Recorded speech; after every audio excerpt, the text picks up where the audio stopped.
Welcome to moistcritikal's compilation to fall asleep to relax. Time to let your brain clock out and your body settle in for serious snoozing. Grab your premium slumber gear and prepare for a lady tier drowsiness.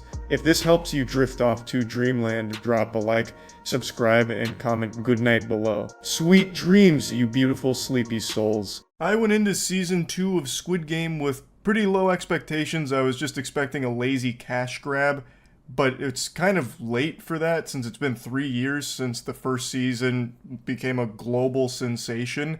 And with the way the world moves these days, 3 years may as well be prehistoric. Point is though, I expected it to just be bad, but it's not. It is actually good.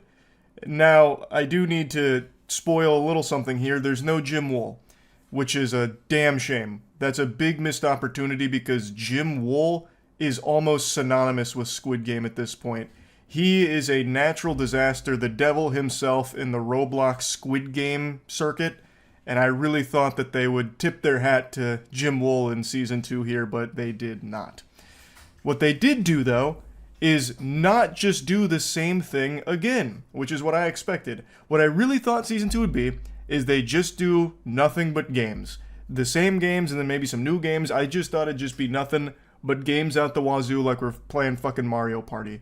But it's not, which was a pleasant surprise. There is a huge emphasis on games. Pretty much anytime some big moment happens, it's part of a game. Like even when it's them hunting the recruiter down, it ends in a game. So there is a lot of that, and they're all good, and they are different. There is only one return game.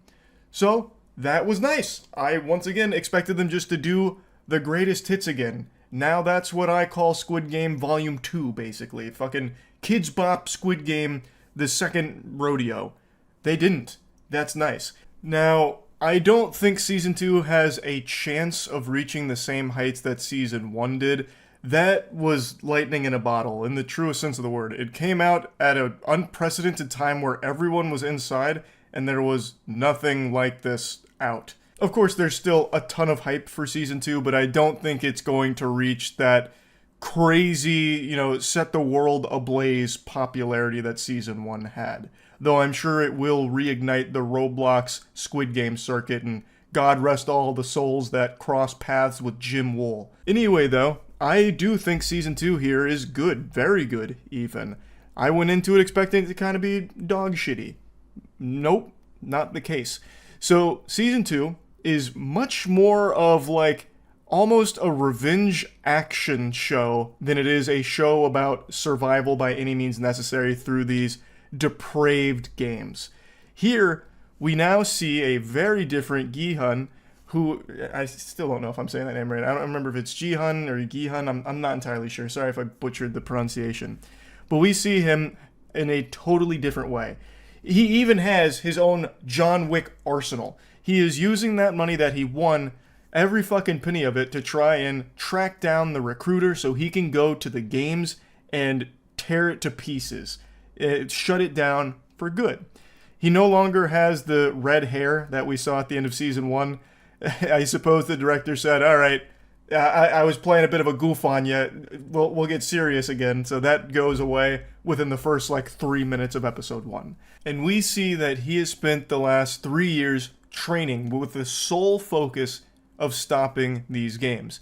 So he's really good with guns now, and he is like a very confident leader. So he has people that are searching every subway station every day for 2 years during the summer looking for the recruiter, and he has this network and even gets connections to some military people that will help him try and stop these games. And it's a really cool evolution of the character from Season 1 that feels pretty natural. With all of the trauma he went through and everything that he experienced, him being kind of just broken but so focused on taking that anger out on the people that caused it is just a really compelling and natural evolution of what we saw from Season 1. And the villain here, the front man that we knew from Season 1, is so good. He is the perfect counter to our hero. And he plays with that, saying so you want to play the hero, I'll show you the consequences, and boy howdy does he ever. I'm not going to get into spoilers for this one. This one is way too fresh to get into spoilers, but I do have a couple of complaints that I won't be able to dive too deep into in a moment. But I do think on the whole, this was much better than I expected and just a really solid season 2 for something that I thought shouldn't have even had a season 2 in the first place. Usually when you have a show like Squid Game, I feel like it's best left as just that, glorious triumph in the moment that it was, instead of trying to overstay its welcome, extending it to a season 2 just because it was popular. It's always lackluster when that happens. In this case, though, I really think it was handled well. It seems very self-aware in what people expected for season 2, and it gives you that, and then some. So, the iconic red light, green light, that's the first game. So, the show brings you in with the same game, making you think, oh, he's just going to be playing the same shit again. And it even has similar characters that were introduced in season 1. We have characters that are very close to them in season 2, but they go in very different directions and serve a very different purpose. So it's a nice spin on character traits that we saw in season 1 and got fed a bit in season 2 that drastically change in the direction they go. For example, one of Ji-hun's friends is in this game again, but not the same kind of friend we saw in season 1. The next thing I want to mention that might be a big spoiler, but I don't think it is because I'm pretty sure it's in the trailers, but just in case there's a spoiler warning. Do you remember how in season 1 the big twist was that the old man that was with Ji-hun for most of the games was actually the man behind the curtain the whole time, the fucking puppet master that put all the games together? Well, season 2 knows that people are expecting some kind of twist like that, and they play with that expectation by putting the front man in the same position the old man was. But they let you know right away that it's the front man, because we saw him in season 1, and in the very first game, we get to see the front man come into the fold. He's playing the game, and we know that he is the big bad, but nobody in the game does. Ji-hun doesn't know. So that's a really fun way of spinning this, where now the viewer knows who this is, but nobody else does. So you're going through these games and you are watching him participate, and he's playing the games legit. He's not cheating or doing anything shady or underhanded where he's like going off screen and somehow miraculously survives like we saw in season 1 with the old man. He is like even desperate to survive in some of them. Like, I don't want to get into spoilers on how some of the games go or just spoil what some of the games are, but it really seems like he was putting his life on the line, and that's kind of a theme that they drove home within the very first episode with the recruiter, where the recruiter plays Russian roulette with Ji-hun, and they play by the rules. No cheating, nothing that's going to get them VAC banned, no manipulation or underhanded shady tactics, just all textbook, by the book, rule following. Which I think is just really cool and helps to flesh out the theme of the season even more so. So I thought they executed that really well. Now let's get into some of the things I didn't like all that much. Some of the games I just didn't think were that interesting. In the first season, I don't think all the games were hits either. There was definitely some shits. Like they weren't all slam dunks. There were some misses. But here, I felt like some of them were just kind of throwaway, as if the stakes weren't even really there. The second game, for example, there is like this big shocking moment where it's not the same game that we saw in season 1, but the game that replaced it was just like a mishmash of 5 different small games put together, basically like little party trick games almost, and it just didn't even feel that tense. I didn't get the same feeling watching that, where it's like, oh, the characters are in real peril now. This is going to be a super hard one to accomplish, where there's actual dread on all of the characters for even seeing this game and having to play in it. I just didn't get that, really. The game that followed it, I thought, was better. It was definitely a lot more intense. It was able to build a lot more tension and keep things like fucking, chaotic. But it just felt like the games in season 2 played almost too much of a background role. I was hoping it wouldn't be the sole focus of season 2 where it's just the games, but I'm pretty surprised at just how little the games actually play a role in season 2. It's not a focal point, honestly, which I think is going to be disappointing to a lot of people who just like Squid Game for that, the death games. Season 2 has much more of an emphasis on just plain old simple action. Just some lead spraying, some fights, fucking, like it's more action and more about revenge and trying to stop the games by any means necessary. And that usually comes in the form of a firefight. So the games don't play a huge role here. The next thing I didn't really like is there's an entire subplot with that team that Ji-hun puts together where they are constantly trying to find where he's been taken. And every time it cuts to them, it's like useless. It feels like we're just watching filler because they're not getting any closer to finding him.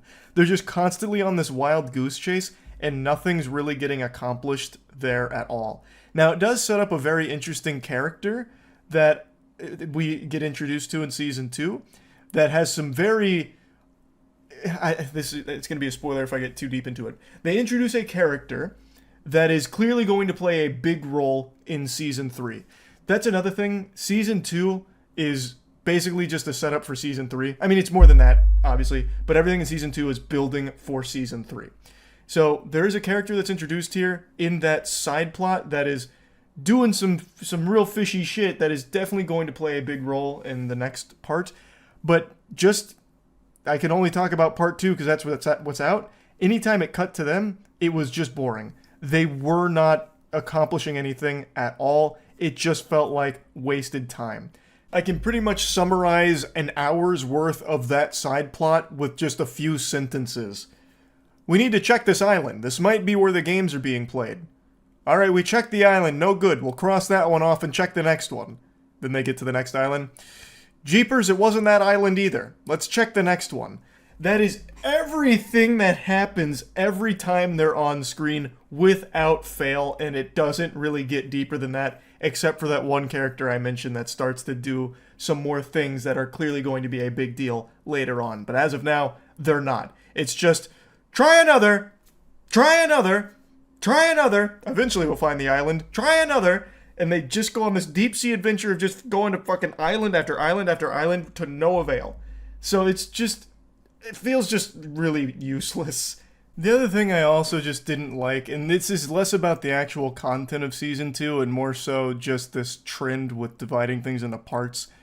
Since this is clearly part 1 of 2 parts where Season 2 is really a lot of setup for Season 3, there are just so many things in here and so many characters that feel highly underutilized with no actual point that they get to in this show that feels like it fits. So they introduce one of the shooters for the Squid Game.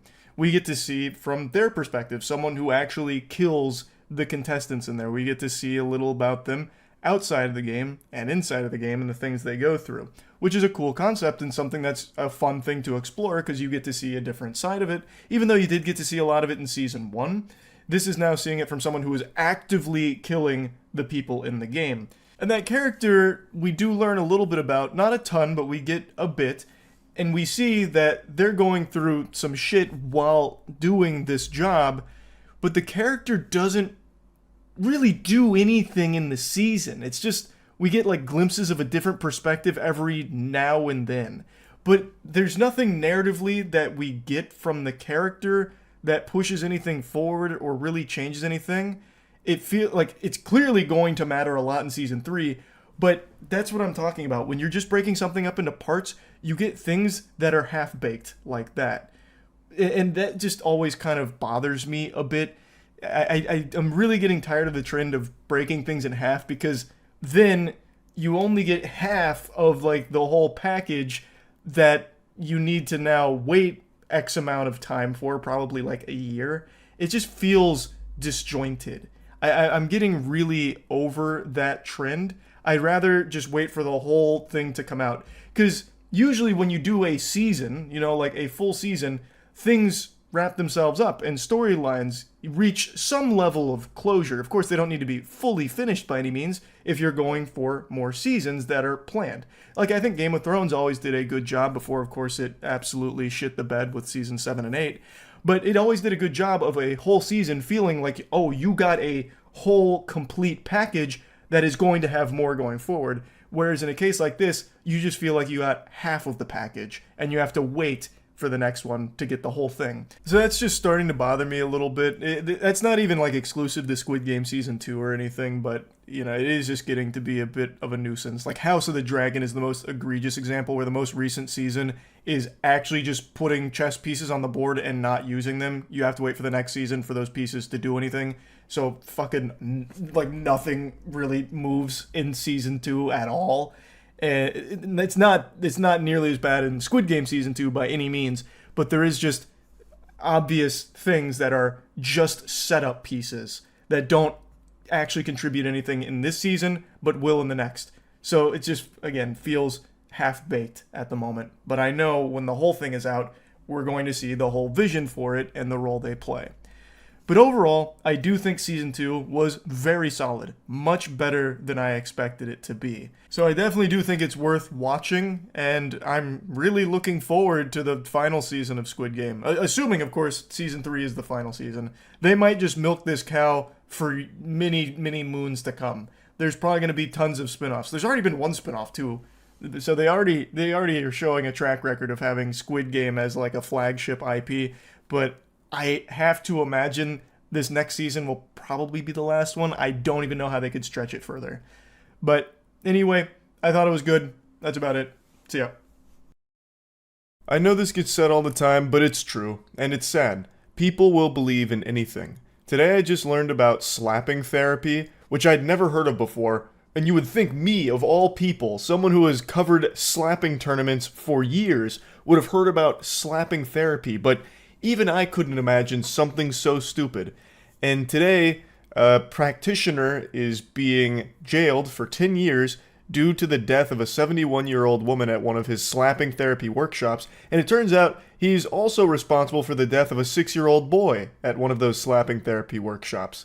Now, when I first read the headline, I thought he was going in there and just like KOing people with slaps and trying to convince them that it was a good thing. He was healing them through like, you know, slapping the soul out of their body temporarily, like in Doctor Strange when she like fucking palms his whole spirit out. Like, I really thought these workshops were basically just like a fucking fight club where he was throwing frying pans at people's faces with these big meaty slaps and saying like, all right, all of a sudden your cold is healed. But that's not the case. It's actually far more ridiculous than that. Catching cold. Once you catch cold, you may have different symptoms. You feel weak. You got a runny nose. Easily find a big bone sticking out here. So you can just, whole area, just do slapping here. Either with this hand or with this hand. Or on both sides. Also with this. Or you can do this way. That's the entire healing method. If anything's going wrong, start slapping yourself. I'm not shitting you. That's actual baby brain stuff like, ooh, I got a tummy ache. Let me slap the tummy ache away. Oh, geez. That's the entire method. It's called Paix de Lagine, I think is how you say it. And this is like their preeminent expert in it who now has 2 corpses under his belt from it. Now, if you're wondering how this killed people, it's because the 71-year-old woman had attended one of his workshops, and she was a type 1 diabetic, and for years she wanted to find an alternative way of healing herself without needles. Then she eventually met Turbo Goober Zhao and attended one of his slapping workshops where she called him a messenger sent by God, starting a revolution to put the power back in the hands of the people to cure themselves and to change the whole system of healthcare. It is frightening how people could get that impression through someone just slapping themselves and claiming that it'll cure your diseases and make you healthy. But just like V-Bucks on Christmas Day, she bought it.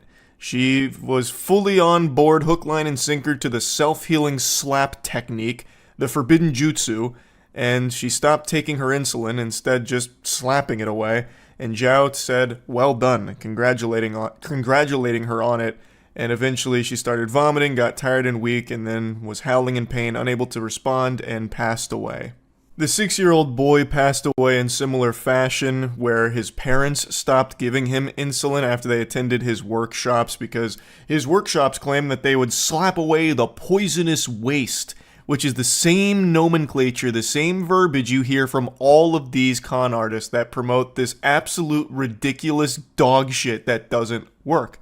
And now he's killed 2 people as a result of it. This one I think is one of the more baffling alternative healing methods that people buy into because you can immediately see it doesn't work. Because he's saying that it basically does everything. This is like a fucking fairy godparent that Timmy Turner would have that would make all of your wishes come true as long as you can slap yourself for it.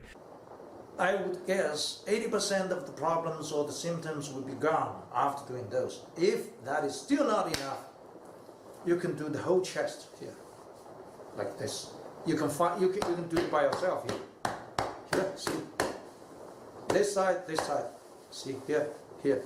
Then the whole area right in the middle. If you have someone around you, you can ask them with both hands here, and also at the back.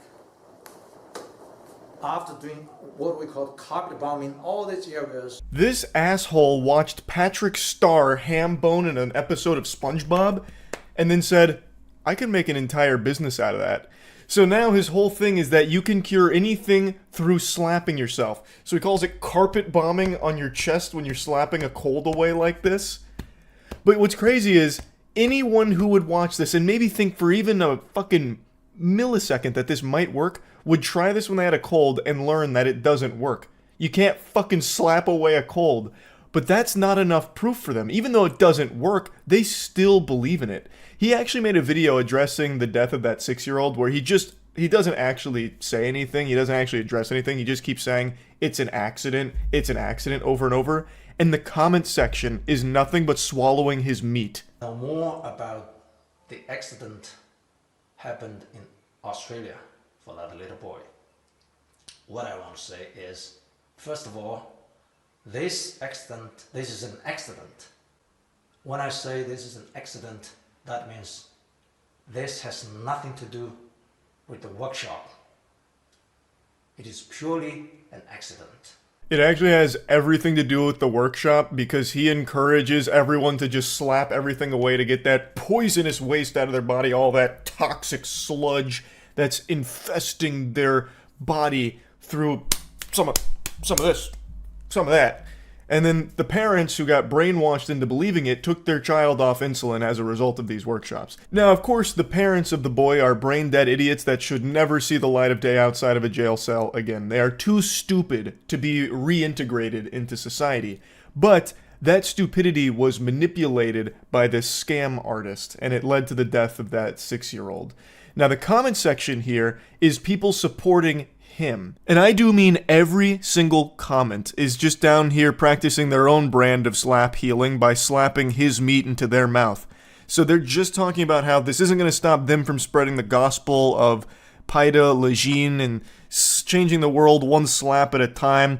This guy saying this is not in any way your fault. You're actually trying to help heal people. How? By slapping them and putting them into an early grave when they inevitably get too brainwashed and take themselves off life-saving medication like insulin.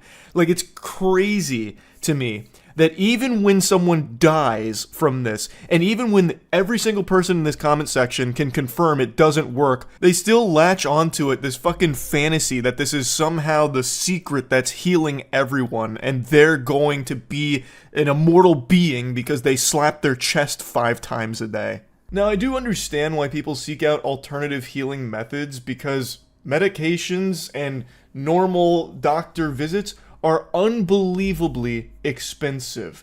And everyone knows how corrupt the big pharma is. Everyone knows that. I get it. So I'm not confused as to why people will look for other means of helping themselves and maybe fixing whatever ailments they might suffer from. But what I don't understand is why people will choose the most blatantly fraudulent practices to believe in. There are other healing methods that do actually have some benefits, but a lot of them are trash that you can just research yourself and confirm yourself don't work.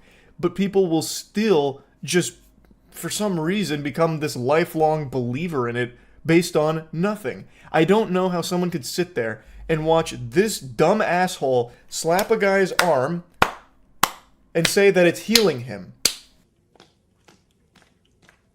For 1 minute, ask me to stop, okay?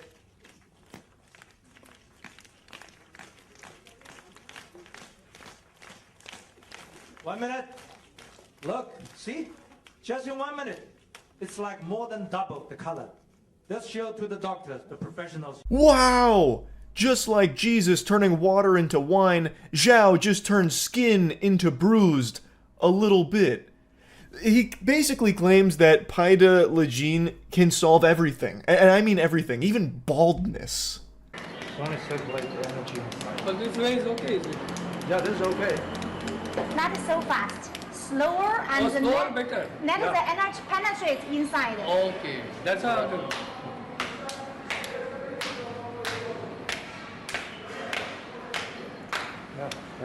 Man's actually teaching the Homer Simpson dough as a real method of curing your baldness. Brother, you're still bald. You should immediately be able to sniff out that this shit is not working. How? He can look in the mirror and recognize that his slapping head baldness therapy isn't working, yet still believes in it. I know it's overused with people saying this, but it is the truth. People will believe anything. Absolutely anything. Even something as comical as slapping therapy. And this is only the tip of the iceberg. He has so many videos and so many workshops and so many seminars where it's the same thing every time. Like there was one I saw for leg pain where he was saying, well, just slap the leg. That'll free it up. Just slap it a lot. It's everything. He's actually teaching people to fucking do like a knee slap when you hear a good joke, and it's gonna fix your fucking, sore muscles. Or, well, not sore muscles. What was it? I think he was looking to cure some kind of like chronic pain. I can't remember now. But the point is, even something as over-the-top absurd as this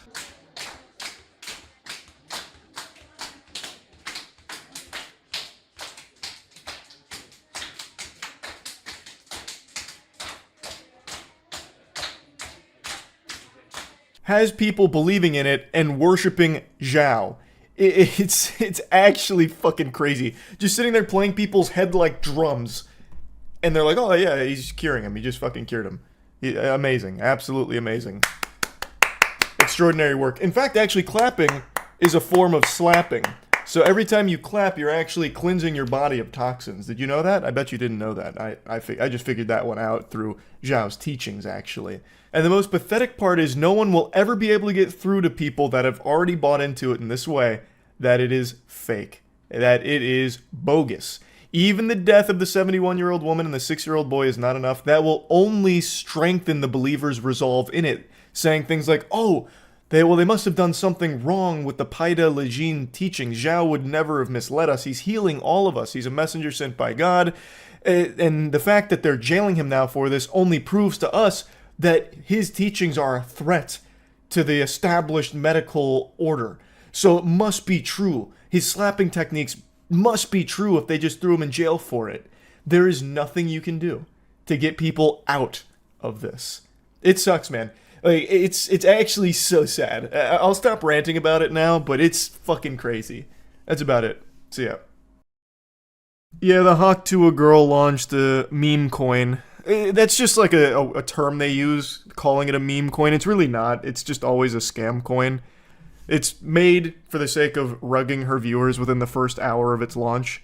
And I feel like everyone in the world should have seen this coming, but somehow still they were able to make tens of thousands of dollars rugging idiots. My Hawk meme coin is live! And so, as you can see in the community note, 90% of the token supply has been sniped and being sold on the community. Buying this highly speculative Hawk coin could result in loss. Just giving people a fair warning, which wasn't heeded. So what ended up happening is what everyone knew would happen. It got rugged. Instantly, pretty much, within the first 2 hours. So then Haley Welch's PR team made this post talking about the Hawkonomics. saying the team hasn't sold one token. Baloney. I'll call horseradish on that. We tried to stop snipers as best we could. Also, huge dirty barnacles on that claim too. And then once again, a community note. The team and insiders have actually been selling their tokens since launch. Majority have never purchased anything and have only sold the token they were given. Haley is lying and will likely have to talk to a judge about this. Community note, just dropping a fucking pun on it. Cold turkey like that. Might as well. But yep. We live in a world where CoffeeZilla will now make a Hawk Tuah video. That's why this tab's open here. I'm just waiting for him to drop the, the Hawk Tuah video. I'm very excited for it. The idea behind goobers putting money into things like the Hawk Tuah coin is they know it's going to rug, but they really think that they'll be the ones to capitalize off the rug. They'll pull out at the perfect time. Completely oblivious to the fact that insiders are the ones that actually make the money, not the idiots that buy in thinking that somehow they're smarter than the scammer. Like, you're not in on the scam, you are just another one of the pawns on the board. You are just another little dime into the piggy bank. You'll never beat the rug. Imagine getting rugged by Hawk Tuah girl in the year of our Lord 2024. Again, you absolutely fucking deserve it. This is a scam where the only victims are the ones that actually deserve it. This is a lesson that you needed to learn. And Haley Welch took you over her knee and disciplined you. And I know they're still not going to learn their lesson. They will once again just dump into the next fucking shitcoin from pump.fun. Why can't I find the graph again? Because it's like a beautiful rug graph. Like the most... Oh yeah, here. Someone even put it as a Christmas tree. It's just like the quintessential Solana rug graph. I know, man. People are actually begging to just be scammed over and over and over and over and over again. I guarantee if Jack Doherty went live on Twitter right now saying that he's doing another meme coin, people would buy in and he'd make another 20 grand off him. Easy. You see that the Rizzler got disrespected by Hawk Tuah girl? I know you're making like a meme off of the absurdity of like the names and the shit, like just the full culture around it. But you know what's crazy? Is if Hawk Tuah girl did disrespect the Rizzler, it's the worst thing she could do for her career. She can blatantly scam these idiots on her Twitter. They're not going to care. They'll still tune in to talk Tuah for whatever reason. Ironically, I guess. But if there was the story about how she disrespected the Rizzler, they'd all just leave her. A Rizzler level event would be the worst thing that could happen to her. But she can run these pump and dump scams till the fucking cows come home. It won't affect her. The Hawk Tuah fall off is crazy. No, what's crazy is that there isn't a Hawk Tuah fall off. She just had Mark Cuban on her podcast. Yep. It's disgusting. Actual industry plant that is thriving in the biggest possible way and now just full goatsy scamming her fans. Actually dropping trouser, shitting on him, and it's not gonna matter. CoffeeZilla is live with a Hawk Tuah girl in a Twitter space. Oh, he's already on the case? Let's go. I had his channel up earlier, waiting for when he'd hop in. There's no rug pulled, and it's not done by us. Yes, snipers sniped it up to an insane market cap. No, it's and not dumped just it. snipers. That was not us. That was listen. You know that. Listen, no. I'm telling you the truth. And y'all made millions on fees from this little. Coffee, listen to him. It wasn't them. I'm sure that's not you getting those fees, right? Who's making the money on the fees? Who's making millions of dollars on fees from this rug pool? That's not a scheme. That's the project. So we can keep this thing going for years. Okay? That's how do you think The Hawk Tuah coin for years. Who makes the money on the I fees? love that. Someone just made over $1 million on fees. Who made it? First of all, the fees were there with Meteora pools, and that goes to the creator, right? Which is who? Who does that who does that belong to? That belongs God. to the project, right? No. God owns it. The project? This is a... Well, the project is over here. Who- Haley Welch, right? And How much does Haley Welch own? This is Haley Welch's project. So she owns all of it. CoffeeZilla. Did she just make $1 million on fees on a rug? Do you know how much it costs for lawyer fees to create a foundation in the Cayman Islands, to hire directors? You think this stuff pays for itself? Right? So y'all wanted to make the money on day one? I don't understand. I'm just asking. We're here every single day. The millions of Day dollars one, in fees from the day rug. two, day three. This guy's really bad at avoiding This is how you questions. run a project forever. He's not even You- slipping out of you it super have to fund effectively. that. And time and people that are on this project. Over here has around 18 people working on this right now as we speak. This is not a small time type of nothing. It is literally a nothing. Here and not just do it for one. It is day. actually a Do it for nothing. 2 It's a days. hawk You- to Who a made coin. the money? You haven't answered the question. Who made the money? How much did Haley Welsh make of that million, 1.8 million? It's a foundation that is running. Oh. How much does she own of it? It's a foundation. She owns 0 of the foundation. So y'all made the money? No, I don't own the foundation either. A foundation in the Cayman Islands. Who profited? Over $1 million was just I'm made. telling you, a foundation that pays people out. And by the way, CoffeeZilla, I'm not. It's just is it a force of nature? Who owns it? That are It's so irrelevant to the simple. most important stuff. Because we didn't pull a rug. I don't know what you're trying to say. It's No not true. rug pull. It's defamation. Doc, You're saying, do the math. Do the math. Defamation. You're It's saying like that taking we a shit pulled and a telling me rug. there's no poop. 3%. You're defaming our character. Are you not going to let me talk? You just talk over me. You talk over me. I'm hearing bullshit. So why? No, why you're am not. I- He just denied it. Hold on, Play out your I'll pull this up tokenomics. again real You quick. guys released 3% to the Meteora pool, while you have 17% of the token allocation unlocked day one from your strategic allocation. Are you guys insane? What do you guys think exactly is going to happen when your insiders get sent their tokens?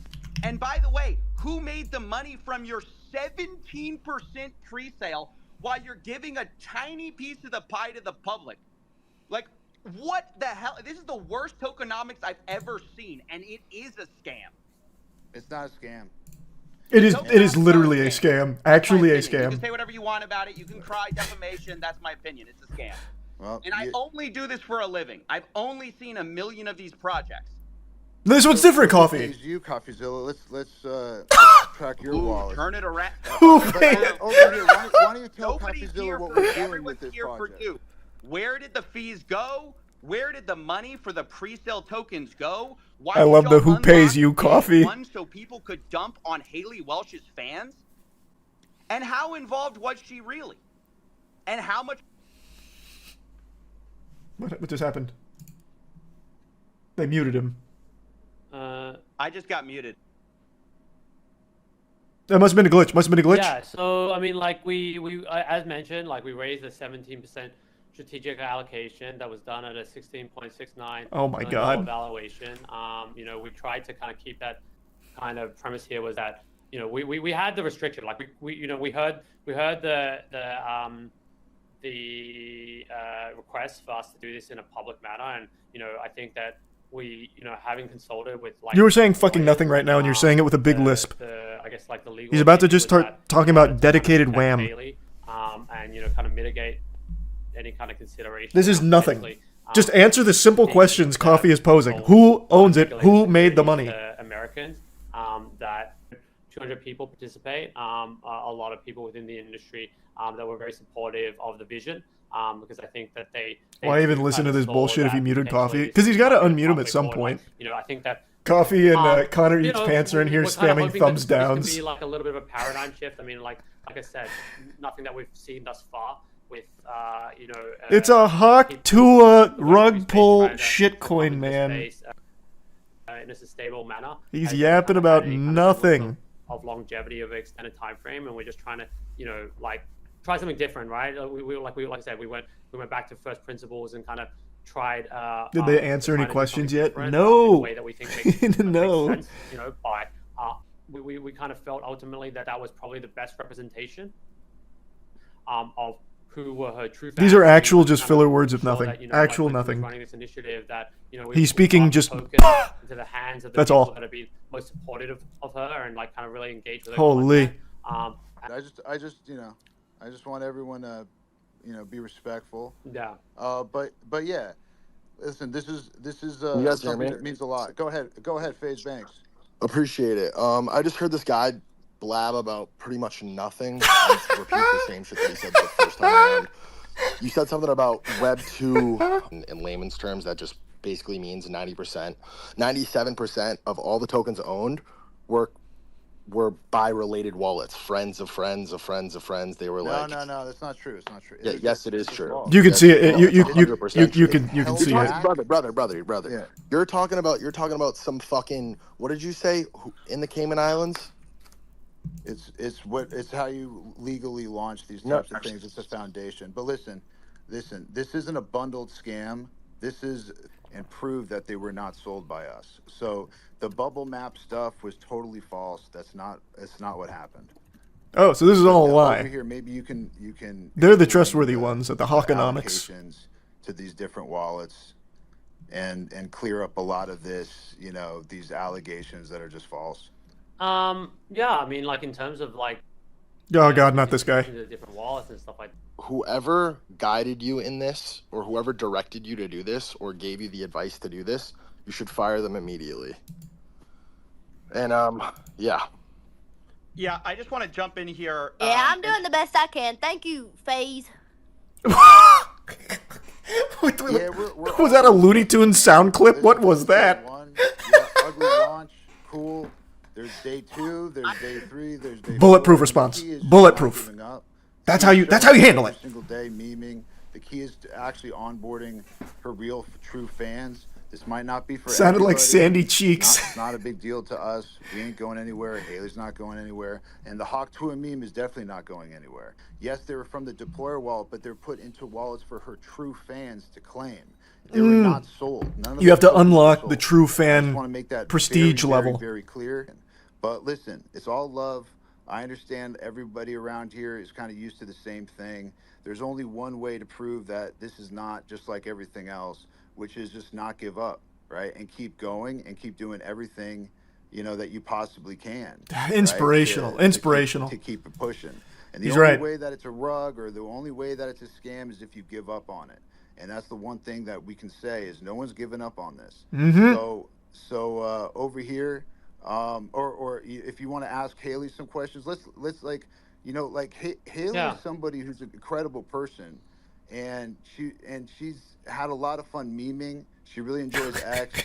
I think we have to really stick with the facts. What the fuck? And we can show all the transactions, right? And we've had them analyzed now. We can show all the transactions. That's the thing, is like the blockchain doesn't lie. And we will publish those transactions. You just said Not a you big were deal. literally We're just saying that reading it that does. stuff. But that's not from the Sometimes when it team. makes you look bad. Yes, it got 90. Blockchain doesn't lie. It was 3% Unless 97. it's doing something bad for us. That was held back. No, I mean, I just wanted to be like, obviously Haley's been through a journey, and this launch has obviously gone the way it's gone. But yeah, I think that maybe it'd be helpful for the community to kind of hear Haley's story, because ultimately they're trying so hard to push it onto Haley right now. Like the coin and stuff like that. Guys, we need to think about Haley's feelings. We only told her that she was going to make a ton of money from this. She didn't know it was going to be a rug pull. Haley, take it from here. We're going to leave. Like everybody resonates with Hawk Tuah as a meme. It's like one of the most viral memes of all time. And I think people have been making a lot of money off derivative works, and people have launched a bunch of fake tokens, which is maybe the launch didn't go the smoothest. But that's one way of putting it. It didn't go the smoothest, huh? Showing up every day, trying to run the project. I think Haley's here for the long term. Ultimately, her career is just kind of starting, and she's accomplished a lot of amazing things in this short period of time. And obviously resonating. Thanks, membership, Jack. Really strongly with the global audience. And I think I think it'd just be useful for color if Haley was able to kind of share a little bit about that original story, because I think it helps kind of paint the picture here a little bit of how she's constantly tried to build community and use what she's built to kind of engage the broader community and be very inclusive, and she's done a lot of cool stuff around charity, and I think she really cares about dogs and stuff like that, and I think it's really cool to see. What are you saying? What are you saying, man? What in the world? cool with what she's been able to get. I went over to Haley's house one time, and she let me in. She let me in the door, very, invited me into her abode. Me. Kind of like, This woman is an angel. Yeah, I don't know if Haley, that's something you're comfortable sharing with the community, or if you feel like it's a little bit too sensitive, or how you feel about that. But I definitely think that it's helpful for the community to have that color. Yeah, guys, I'm just here to have fun. I don't really have a full head wrapped around this whole thing, but I'm figuring it out every day, and I'm here for the long term. My skin's getting thicker every day, and the hate's not going to stop me. I'm here every day trying to work on this and get better at it, but I'm not going anywhere. Hey, thanks for summing that up. I'm glad I lost all my money. And now it's all good. Hey, you're having fun? All right, that's what it's all about. Get tough, and this was a learning you can integrate in all these different things she's doing, including her podcast every Tuesday. I mean, she literally, is talking about her meme token on a really big podcast, on a charting podcast, and onboarding and talking about these memes, all different types of memes, all different memes that everybody holds. Now I'm just getting an advertisement right now. Can I skip the ad? Bringing awareness to it, so it's like it sucks that everyone wants to see it fail. It did fail. It immediately failed. Of it. Well, it didn't fail for you guys. I think, you guys made out in week 2, in week 3, found it. So I mean, that's my belief. That's why we're doing it. We're doing something super innovative in my opinion. Innovative. With the meme token. Dag nabbit, he's right. We've never seen something like this before. Go ahead, man. They won't unmute Coffee. They refuse to unmute him. I completely agree. I would urge you guys as well to share at least what you know now, because while people are here, they really for sure. I mean, like I said, it was. I haven't. The bubble maps. I don't know why it's showing if it's showing 12 holders or whatever it is. We distributed. Hey, way to explain it. I don't know why it's lying. How many? I'll have to investigate why it's lying. I mean, like I said. Sad part is crypto bros probably think they're telling the truth. I can promise you, I think even the most delusional would look at this and listen to this and be like, oh my god. Oh my god, what have I done? I got fucked. Investors, if they're not gonna bring Coffee back, I'm just gonna leave. This is nothing. This is just actually nothing. This is this man talking in circles with a list. Tried our best to curate. Haley did it. Her team, little shady. I don't think they've done a good job of explaining this. But Haley, man, how can you even be mad at her at the end of the day, right? She said she's having fun. And that's all she said. And what else do you need at the end of the day, huh? You know what I mean? So yeah, you lost a lot of money. You got rugged. Fucking Hawk Tuah, spit on that thing. Am I fucking right? You go again. You buy the dip. So that way her investors can make some more too. Holy. Again, if you bought into this expecting to make money on it, you're a fucking idiot in the first place, to be fair. Putting money into a Hawk Tuah coin. Christ. Hawk Tuah coin was 100% unlocked on launch. That always will rug if you have people buying in with zero unlock. This team pre-sold tokens for millions and then are crying that they didn't sell and blame it. Oh, nice. I don't think there's anyone in the world that actually believes the developers here. I don't even think the most delusional of crypto bro would find anything that they said compelling. So I feel like this is one of the very few cases where people are like, oh, that was just a complete scam from the get-go. Which I feel like people should have been able to know immediately with the Hawk Tuah girl making a fucking crypto. This is some Jack Doherty shit. It is. It is actual Jack Doherty shit. Except hers is somehow even more egregious. Oh yeah, I'm surprised they were even doing that call in the first place. Usually when it comes to a big rug like this, the people just vanish.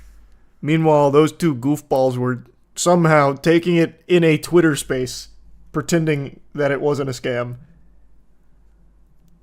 So, I mean, they talked about innovation. That is an innovative new strategy to rug pulling. Usually they just disappear. I wonder if she even knows what crypto is.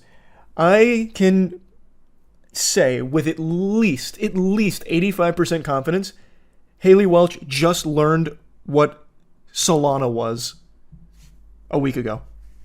After this space, when CoffeeZilla eventually got kicked from the Twitter space, he started his own to explain to everyone exactly how this rug pull worked. He explains it far better than I ever could, and it's actually a lot more intricate than I thought it was for a rug pull. There were more moving parts to it, and even more nefarious, scummy dog shit that was happening behind the scenes that CoffeeZilla highlights. So it's more than just like the simple pump.fun rug pulls we've been seeing a lot, like with Jack Doherty. This was a full red alert, DEFCON, premeditated, malicious rug pull that aimed to scam the shit out of people. Now, I do believe most of the victims here were basically just people that gamble on things like this, like meme and shit coins. I don't think a lot of like Hawk Tuah enthusiasts, you know, all of a sudden set up a wallet to participate in the Hawk Tuah coin. I imagine it's most people that were gambling on it. But even still, her scamming this many people and making this much money, her and the team, I guess I can't say her for sure because maybe she personally didn't make a ton of money, but a lot of people behind the scenes did, and CoffeeZilla explains how much and where things were going and how it all worked. Let me start with something really basic that most people need to understand about what they're doing, the little switch they're doing. They keep telling you guys, and everybody's falling for it, with this strategic advisor grift, okay? They put 3% into the public decks. Meanwhile, they pre-sold in these SAFs at like, I think they said over $10 million valuation. I'll have to have somebody correct me on that. But over a $10 million valuation. So they pre-sold these tokens. Why do you think people bought these tokens? They knew that they could rug because they told people, well, there's no unlock. So if there's no unlock for pre-sold tokens and you think it's going to launch because you got this girl who's going to use her brand and use her popularity to all of a sudden pump up this coin, there's no unlock, you're going to dump into this. So two things happen at the same time. There's a lot of confusion about it, but two things happen. One, you have a sniper who jumped in at the very beginning, minutes after launch, because they tweeted out the contract address like idiots, like amateurs. Actually, the dot guy said they knew it was going to get sniped, which is crazy. I think that would be criminal if it's true. If you know your thing's going to get sniped and you launch it anyways, but whatever. So they get sniped. That guy walks out with millions of dollars. But then they put fees on top of that. They put a 15% fee on the decks. So guess who's raking in the money? Not Haley. I tried to ask. Can't be Haley. Haley said our foundation made it in the Cayman Islands. We wanted to obey the law, so we left the United States. We went to the Cayman Islands. Everyone knows that's how you obey the law. You go to the Cayman Islands. So they went to the Cayman Islands, and their 15% fee supposedly goes there. That's true. We did hear them say that. So they made millions of dollars right off the jump, even before they didn't even quote. They knew it was going to snipe. This sniper made millions. They made millions, and then they pre-sold for millions. Okay, everyone follow me so far? Then you have strategic advisors who are dumping on retail, and they're making millions. Who's making nothing? Well, it's everyone else. Boy howdy do I have some amazing news for you today. If you haven't been keeping up with the sad, pathetic tale of Johnny Somali, let me fill you in on the lore. I made a couple videos on him. Pretty much everyone on the internet has shot spitballs at him. He is probably the biggest loser and like the biggest communal urinal that people take turns peeing on. He's a nuisance streamer who travels around the world just getting his ass beat. He is literally like a piñata that gets delivered to different countries for the citizens to beat up and take some anger out on. Because he's a racist asshole who does his best to disrupt society and make everyone's lives around him miserable. So it's justified that people just beat his ass because he is just this miasma of cringe and just a general piece of shit. And he's so proud of it too. This is his Boy Scout badge of honor. He openly gloats about it. So what do you want to talk about? Swing or not? Like, nigga gonna come up to me, bro, why you being racist to other people in other countries? For money. For clout. I've said it many times. I don't give a fuck. I have no morals. I'm a fucking sociopath. You're not a sociopath. You're a dweeb. You're an embarrassing little weirdo. You're a tiny little rat that your community feeds some cheese to in order to enable you to keep entertaining them through getting your ass beat because you are a gluttonous knuckle sandwich magnet. I like that jelking Johnny tries to pretend that it's a little harder than it is, like, well, I'm just kind of a sociopath. You know, pumping out his chest. Yeah, I do it all for money and clout because I'm a sociopath. No, you are not. You are a nerd. You are a pitiful dork who probably has third-degree burns up his butt crack because of all of the wedgies the rest of the world gives you every day. He's doing this in South Korea right now, or at least he was until he got arrested, where he's now facing up to 10 years in prison. This happened in Japan too, where ultimately he didn't get the book thrown at him. They kind of just slapped him on the wrist, gave him a little pat on the bottom, and then sent him on his way to get his ass beat in another country. But South Korea, things have been going a little bit differently for Johnny Somali, because he is getting fucking spawn camped there. The South Koreans hate him. So anytime they see him, it's on sight. They are throwing hands, and it has been just such a joy to watch him just get fucking clocked every time he fires up a stream. He's like a Wobbuffet from Pokemon. He just keeps getting like slapped around but keeps coming back. But each time, unlike a Wobbuffet, he's taking more and more damage. So as his streams have progressed in South Korea, he's wearing more and more medical bandages because he has so many injuries. He's like Johnny from Ed, Edd n Eddy. Like, next time I see him on stream, I'll probably have like a fucking neck brace and like 2 casts on his arms. That's if he ever streams again, if he doesn't face the 10 years in prison. But before diving more into that, I'd like to just show you a highlight reel, a montage of my favorite moments of Johnny Somali just getting brutalized. 소만이 어디가? Yes, sir. 어디 가냐고? You guys following the crazy? Look at you. 어디가? 어디가? What you mean? 어디가? 어디가? What is 어디가? Yo, please. Unfortunately, I had to cut out the satisfying clobbering that Johnny Somali received here. However, I can show you the aftermath. First, credit where credit is due. The beatdown was administered by this guy right here, who went on to say that the reason he did it is because of how disrespectful Johnny Somali is to all of South Korean culture. He is being extremely racist throughout all of South Korea, and people hate him there for it. For good reason. It's very clear why so many people in South Korea have been beating his ass when you see what he's been doing there for the last, I don't even know how long he's been there. But Johnny has been so bad there that he is being investigated by the government. He can't leave South Korea and will be facing potentially 10 years in prison with all of the new stuff that they have been looking into. This is the aftermath of Johnny Somali getting rocked, very unsteady on his feet, wobbling around, looking like he's ready to receive a Mortal Kombat fatality. Normally, I'm not one to celebrate a sucker punch, but in this case, that is probably the holiest, most justified sucker punch ever delivered. Like, that is just what the doctor ordered in this case. Johnny Somali is not a fighter, so anytime something happens, he runs away like it's, you know, Tom and Jerry, and usually he doesn't get very far because he's also not athletic, so he still gets an ass beating, just more like across like a block as opposed to in one location. So I'll show you another one of those in a moment. But I do think there is a case where Johnny Somali might be trying to collect fists like Infinity Stones, like it's somehow going to make him stronger. Or maybe it's like that classic shit you see in anime where a character consumes poison in order to build up an immunity to it over time. Johnny's doing that with punches. He's trying to get punched so many times that he becomes immune to them in the future. 내병변 장애 있어. Not the fat off your face. 이 새끼 내병변 장애 있나 봐. What's up? 때렸다.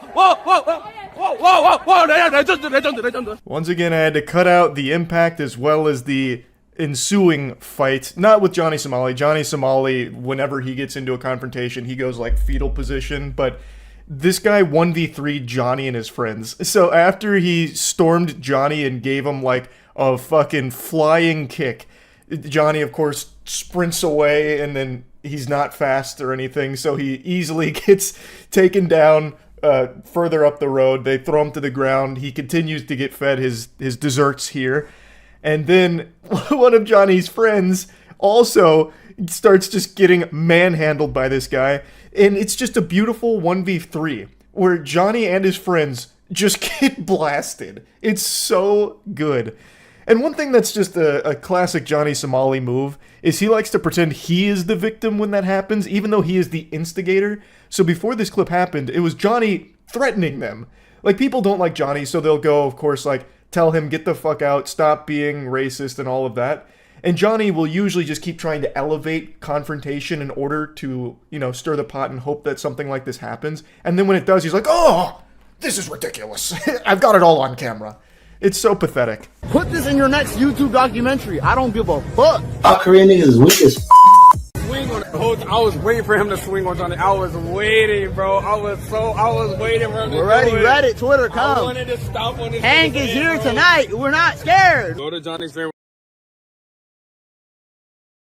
Oh, another beautiful one. You can see him like charging that punch up coming. He's giving him that why I oughta right before delivering the punch. And then his friend who was talking a big game about, I was waiting for them to swing, just sits there and goes, literally pogs out on him. It's so good. Also, like I said, Johnny and his friends did get 1v3'd. Not in this instance. This was a totally separate ass beating. There's just been so many. They did get 1v3'd, so the guy that was waiting for someone to swing did get someone to swing. Didn't go so well. It did not work out super well for him, I don't believe. Anyway, though, those are like the main clips of Johnny getting attacked, and they're just such a joy to watch. I don't know how that doesn't put a smile on your face, seeing an absolute insufferable douchebag, actually evil person getting beat up for it. Who doesn't love that? That's some happy stuff. Now let's talk about him potentially facing 10 years in prison.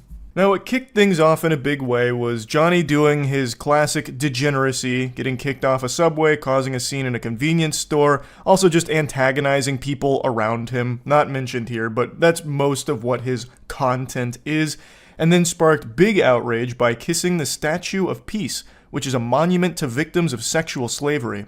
He did more than that as well. Also, that doesn't really encompass what he was doing. It was beyond disrespectful what Johnny was doing throughout South Korea, and eventually that led to many South Koreans wanting to just take matters into their own hands. There was even a bounty put up on him for information so they could find him and keep beating his ass, which had me giggling really hard when I learned about that.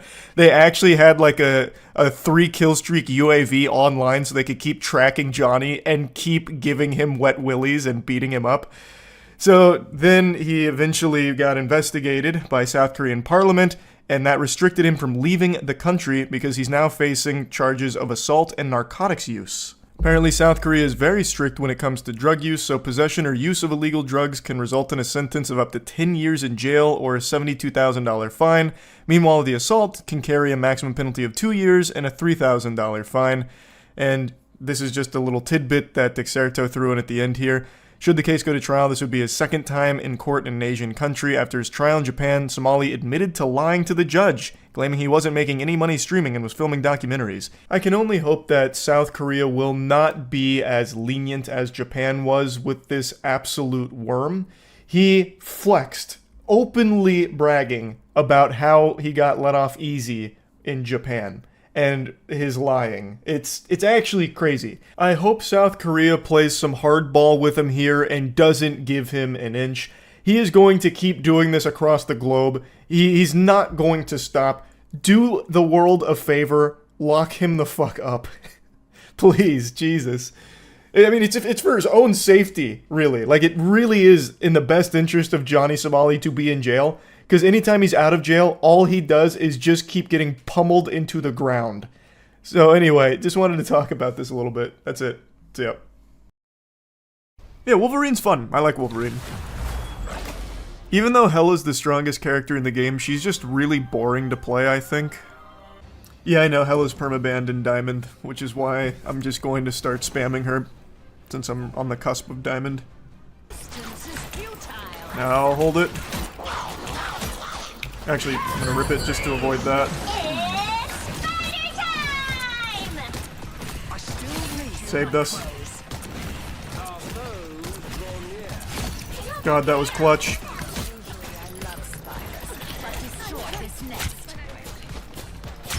Nice, huge.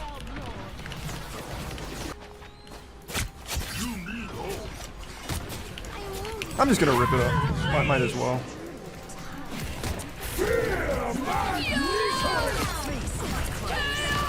Okay, Doctor Strange, you asshole.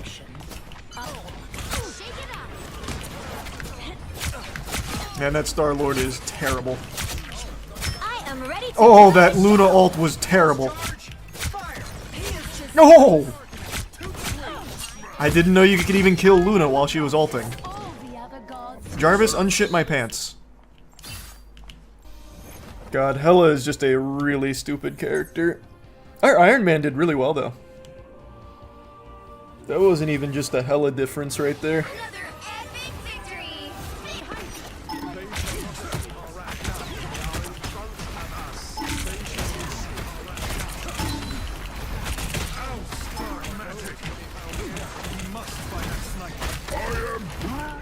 I just blocked that whole ult. He's so mad, I know it. I am ready to put on a show. Down to 30 seconds. I just crashed. That's crazy! Oh! Why? That actually couldn't have come at a worse possible time. That's awesome. Now I just need to wait for 15 seconds worth of intros here.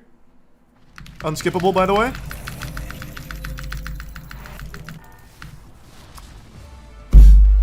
Awesome. Looks like we lost.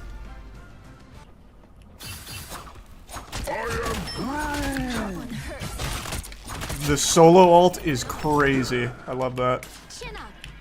Big man, big man.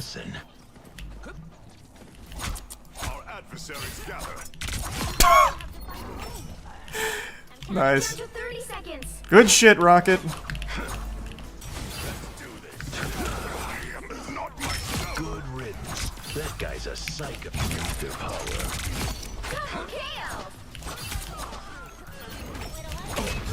Country smiled on us.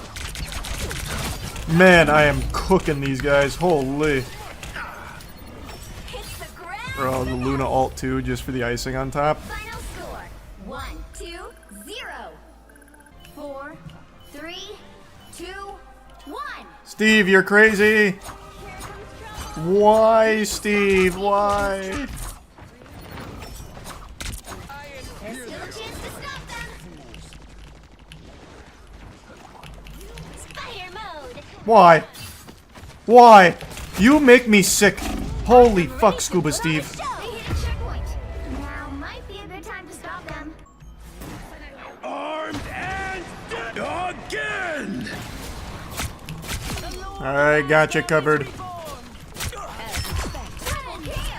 God, this character's dumb. Beautiful. Oh, he's won. Shame. Gotcha, pussy. Man, Hella needs to be nerfed. This character's making my stomach hurt. It's cringe. I can't wait to get to Diamond so it can be permabanned.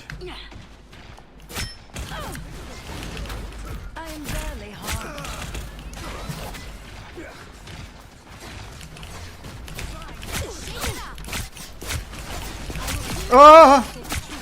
God! Even when I'm the one doing the fucking, it doesn't feel good.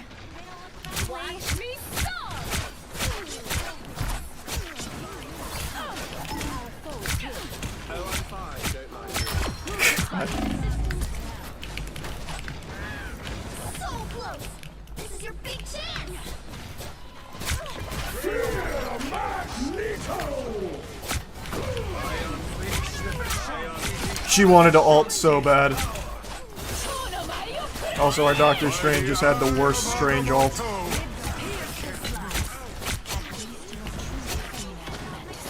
Oh God, that was so much easier.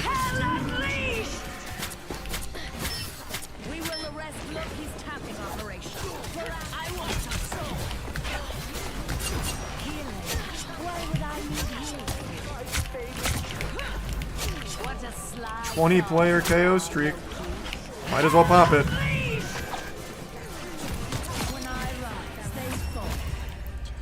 Let's go! FaZe Scuba Steve actually started to do decent on that one. Our Psylocke's actually good. I'm shocked.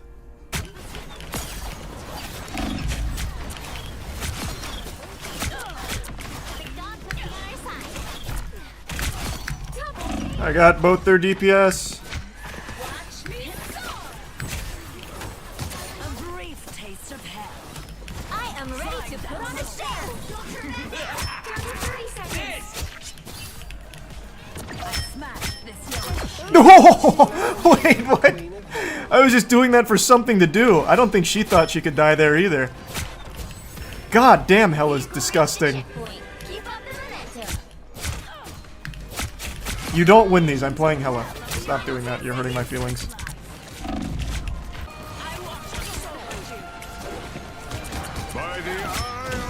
Oh, that Strange ult just saved her ass. Oh, Fuck my tight little pussy. Oh, shame. Stay alive. I have my ult. Just turtle. Turtle. No. That Doctor Strange ult just saved that whole fucking game right there for him. Ah, unlucky. Alright, now we just need a big hold. Which is FaZe Steve's worst position. Doing anything that isn't just holding W. Alright, FaZe Steve. We need you now more than ever, like the Avatar. Oh my god, he's just gonna run right up on him again. I love it. Nobody falls for that, Steve. Nobody. Actually, 0 people. If I see someone die from that, I'll eat my goddamn shoe. And you're not even doing it close enough to the door, they're just going to see it. Steve, you make me sick. You just make me sick. Steve, why do you play so far up?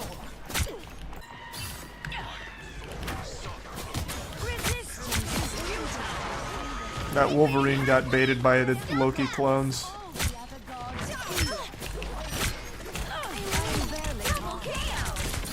I'm carrying so fucking hard right now. Oh, and then magic again. Someone just kill magic! Let me carry you. Let me do it. Just take out magic for me, that's all I'm asking. Come on, Thor. I am returned. Still a chance to stop them.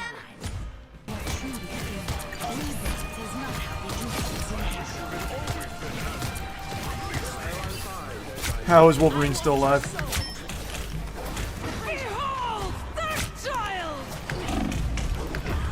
Oh man, this is so sad. This is so damn you, Steve.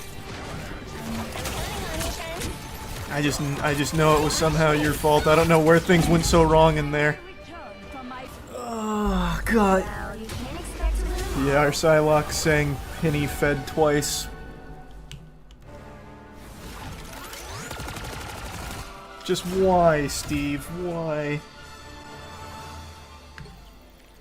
I just want to get the diamond to get out of the fucking dog shit so we can start banning Hela and Hawkeye. It's not even asking for much.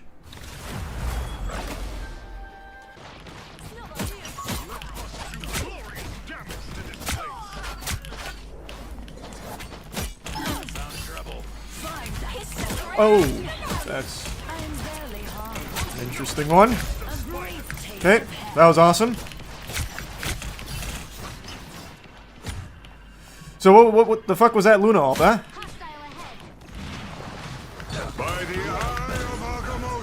Well, fucking awesome.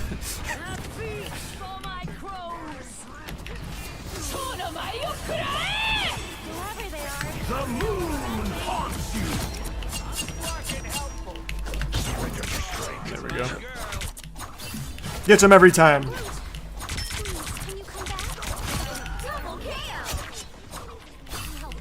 That was a huge res, Rocket. Thanks for that. There's no point in holding here, they spawn there. Jesus Christ! Really letting our nuts hang. What is that shield? How does he get that crazy shield? The few times I've played Iron Fist, I don't get that shield.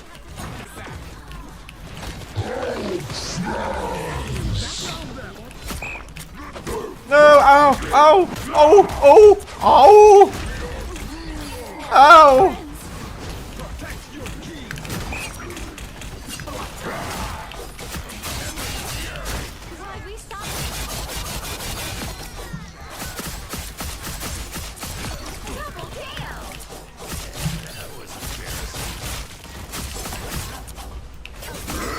I am ready to put on a show. What is this healing? Was that Luna ult from there that he was getting healed by?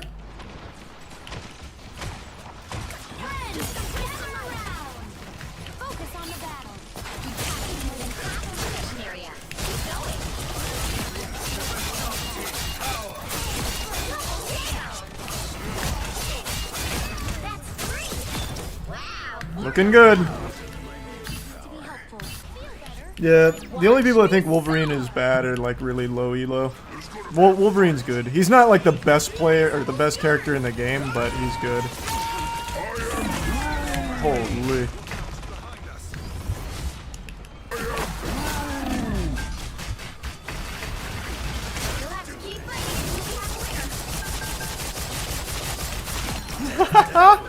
Holy shit. That was probably the longest one I've heard so far. Fuck me, that was nasty.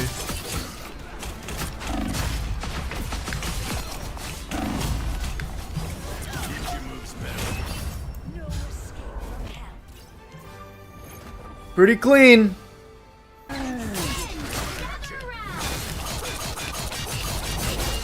Idiot.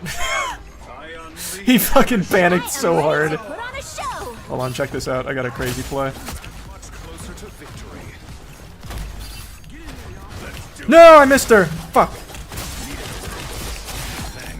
I was gonna throw her off while she was in her ult. Wasn't very nice. It's spider time! Spider time indeed. It was.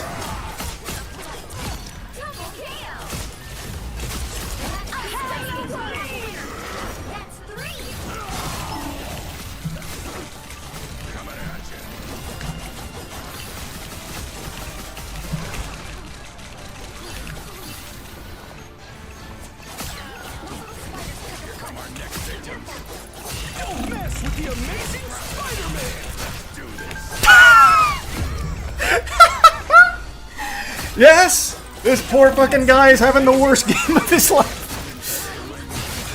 I can't believe I actually turned that corner. I cannot believe that fucking worked. Super wasn't worth, I don't think. Because somehow we got wiped. I don't know how.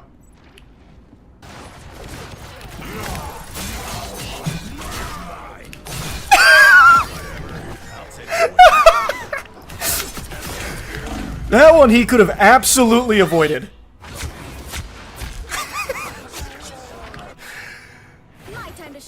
I'm too focused on that now, and now we're about to lose. Though I don't really see how. I am killing a tank every single time, and we still can't take the point. Get out, get out, get out. Just get out. It's not worth. Just get out. Man, just get out. Oh my god, that was the single worst ult I've seen all night. How much time do I have before round? I got time. I'm a pee. Imperils not just Asgard.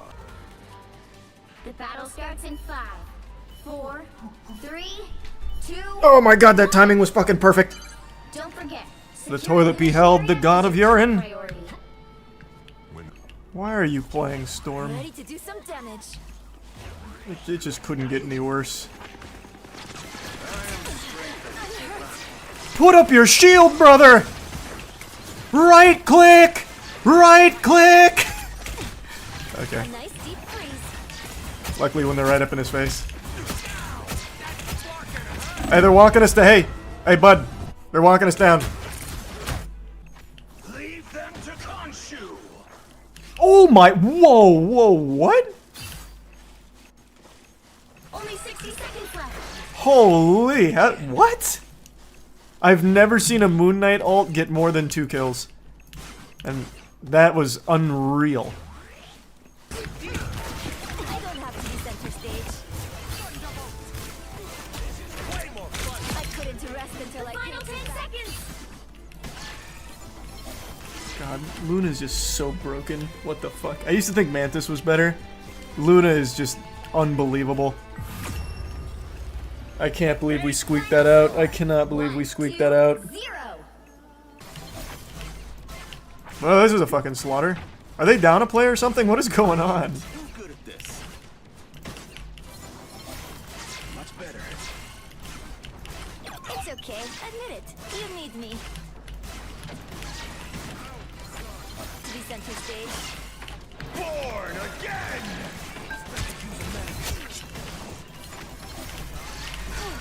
I was worried. Just embrace the light. By the eye of Agam. Oh, that cloak. Holy, wait, that was so clutch. Also, is our fucking Hawkeye cheating? Like, my god, this guy's not missing shots. Like, I know Hawkeye's broken, but jeepers. I'm gonna have to stay way back to heal.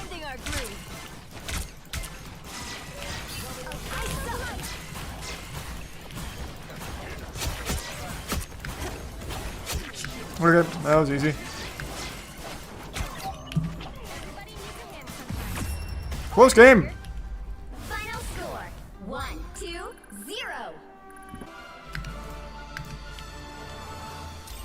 Back to Plat 2. The climb is coming. It's coming. To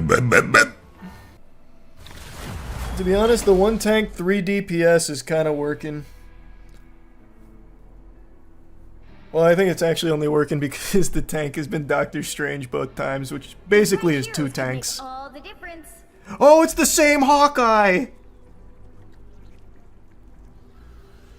Hey, it's the same fucking comp, baby. Run it. Well, not the same comp, but I mean the same Shine in darkness. spread.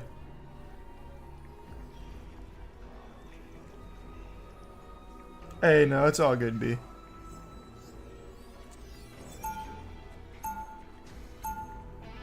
Oh my god, and we have the broken team up with Hulk, Iron Man.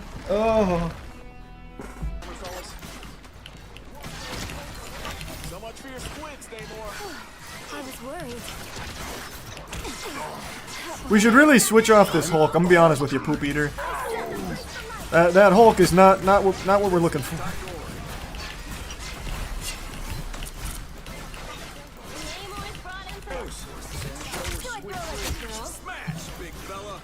Nice. Never mind, Poop Eater's popping off now. Should have never doubted Poop Eater. I don't know what I was thinking. I'm blasphemous. Thanks, membership, Jazz.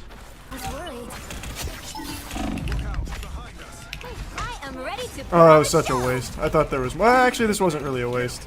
I'll get it back so quick anyway.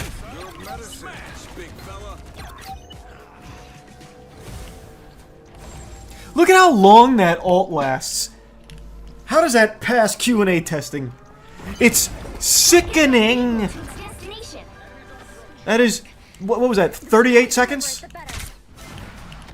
That shit's longer than the average lifespan of a fucking mosquito. That shit is crazy.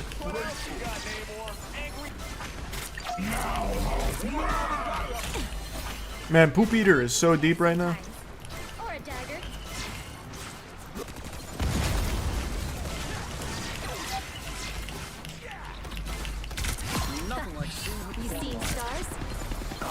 That was easy.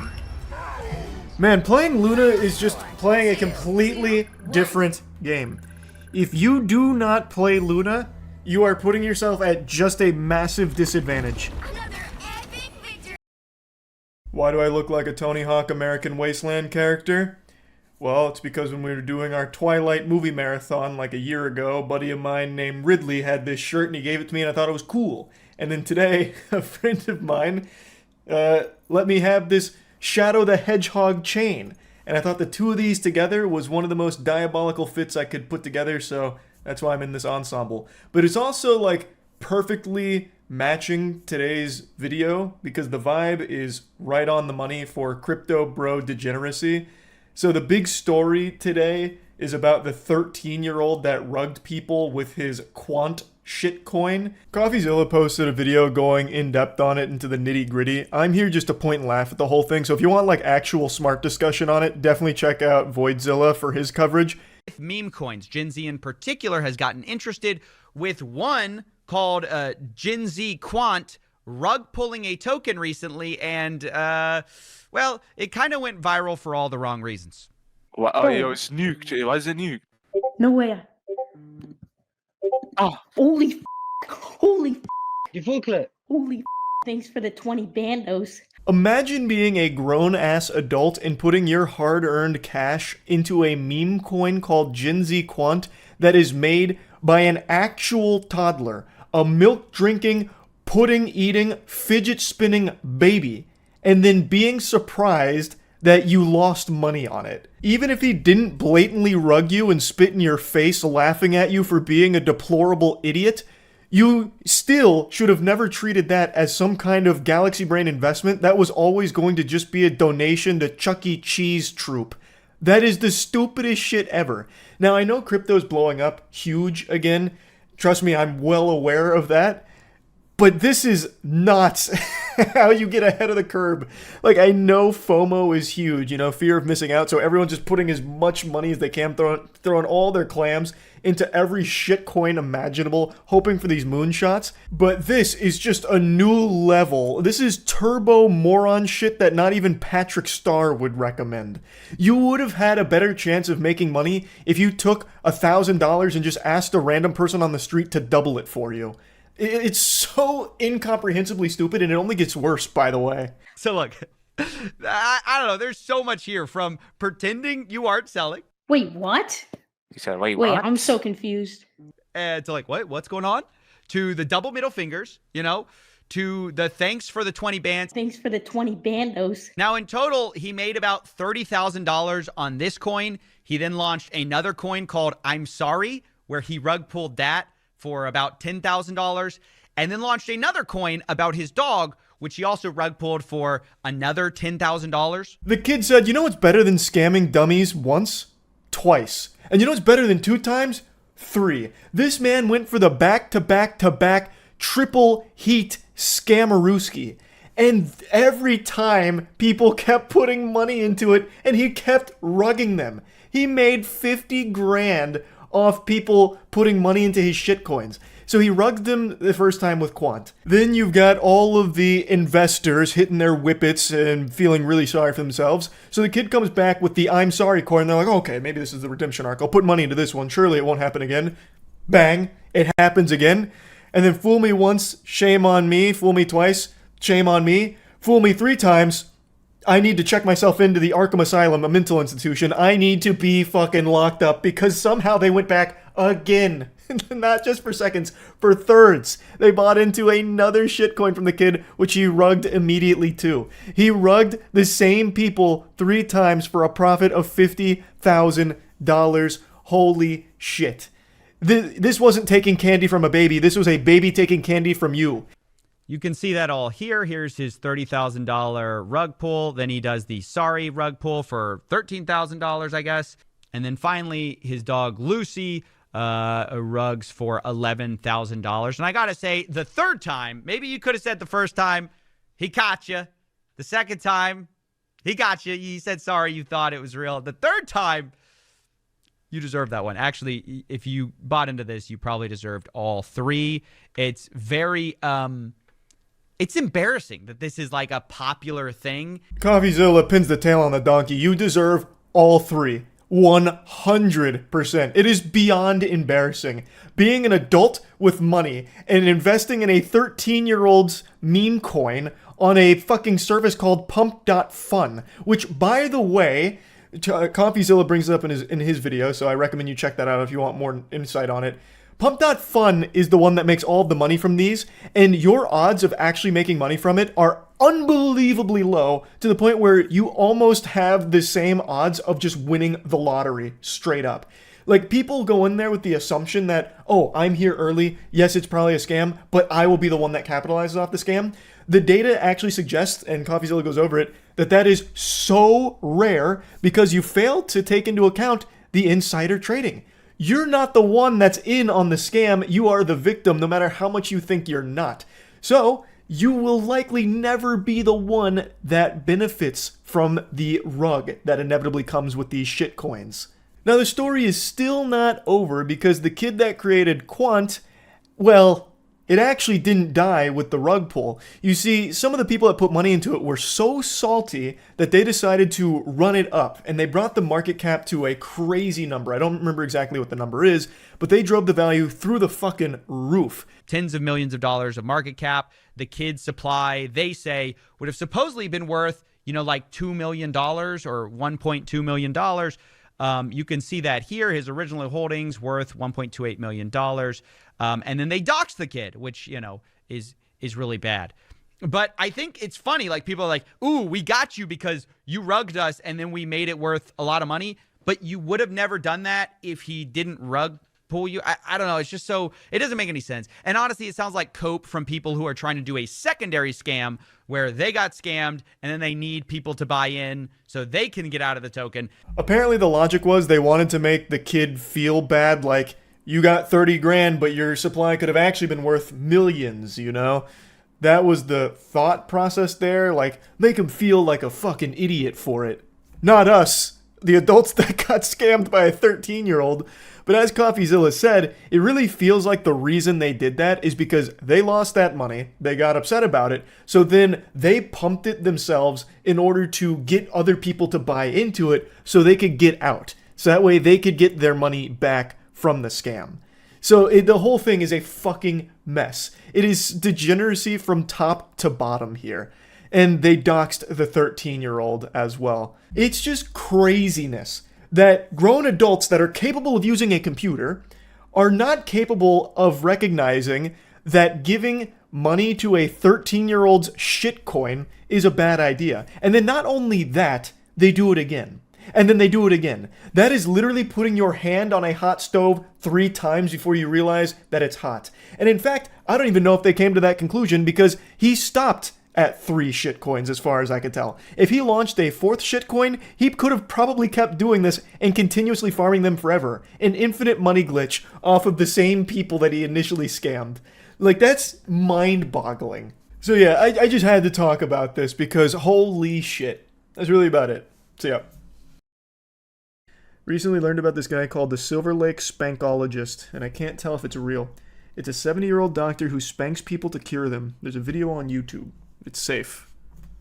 I'm a spankologist, and I've been doing this for almost 40 years, and I am about to introduce this young man to a session. It sounds like a threat. Jesus Christ. Man, he looks like, what's his name, Dr. Kevorkian? Let's take a peek at spankology. I might not be familiar with this discipline of medicine. Neurospankology, the neuroscience of spanking. Here's something from 7 years ago from BuzzFeed called We Tried Spank Therapy. So this looks like a real thing. I'm using the term real thing so loosely. I just mean there are some people that practice it. And what's your name? My name is Brace.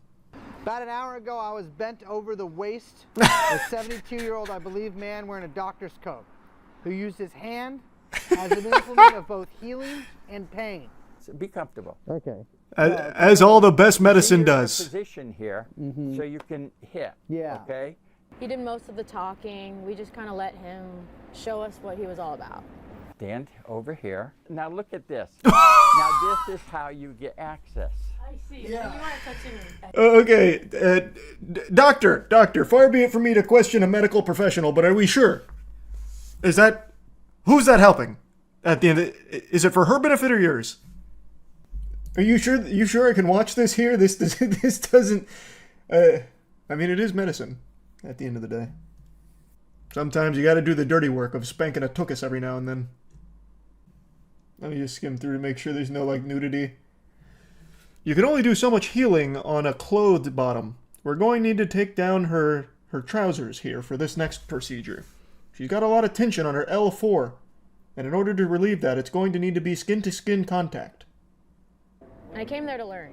Here's a butthole here, and you're. Oh, you're directly smacking the butthole. Spanking actually cures people of high blood pressure, because is that right? Your butt will talk to you. Yeah, I Mm-hmm. mean, they talk to me. They talk a lot of shit, I'll tell you that much. What they can handle, what they can't. And I'm not a medical doctor, but I specialize in this particular area. He's an asshole sorcerer. This is not sexual. This is necessary. What? You know, I just had maybe that's what's going on here. Maybe the reason I feel so fragile is I'm not having my brown balloon knot slapped enough. I need to book a spankology appointment. His wife is the one that sending him. And this is not sexual. No. Why do you caress it? How can that possibly help with the What are you healing? looking for here? Stress and stuff like that. You know. No boner detected. He had no boner detected when he was spanked me. I was more surprised that he was interested in my ass at all. I don't think he's interested in it from a. I believe him. Yeah.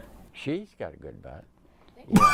I'm pretty open-minded as a person. Does this guy have a website? Can I book an appointment? I'll go out to Silver Lake for a little spank session. What was it, Dr. Don? You have no ass, though? Yeah, which will be a fine challenge for him. Dr. Don will see my Hank Hill cheeks, and he'll be like, well, we're going to have to figure something else out here. Then he'll start getting me with 1,000 years of pain spanks. Oh, no, he has a Facebook page. Oh, wow, wait, he's in LA. He'd ask you to leave. He bends me over his leg and he's like, you think this is a joke? You come to my sacred facility with these? Get out. Get out, scoundrel. It was like slapping therapy, but kinky. Yeah. They must come from the same discipline. I can't find any info on how I'd possibly book an appointment, but I am so curious. He does have a book. It's called Red Tail Bible. Oh, yeah, you're right. Red Tail Bible from Dr. Don Edwards. For someone who's been involved in the world of BDSM for over 30 years, there's one particular thing that was missing when it came to adult spanking, and that's the specialty of male-to-male adult spanking. What? You just said this wasn't sexual, and you immediately referenced BDSM for your book?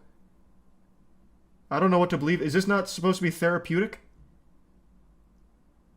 It's supposed to relieve high blood pressure, Don.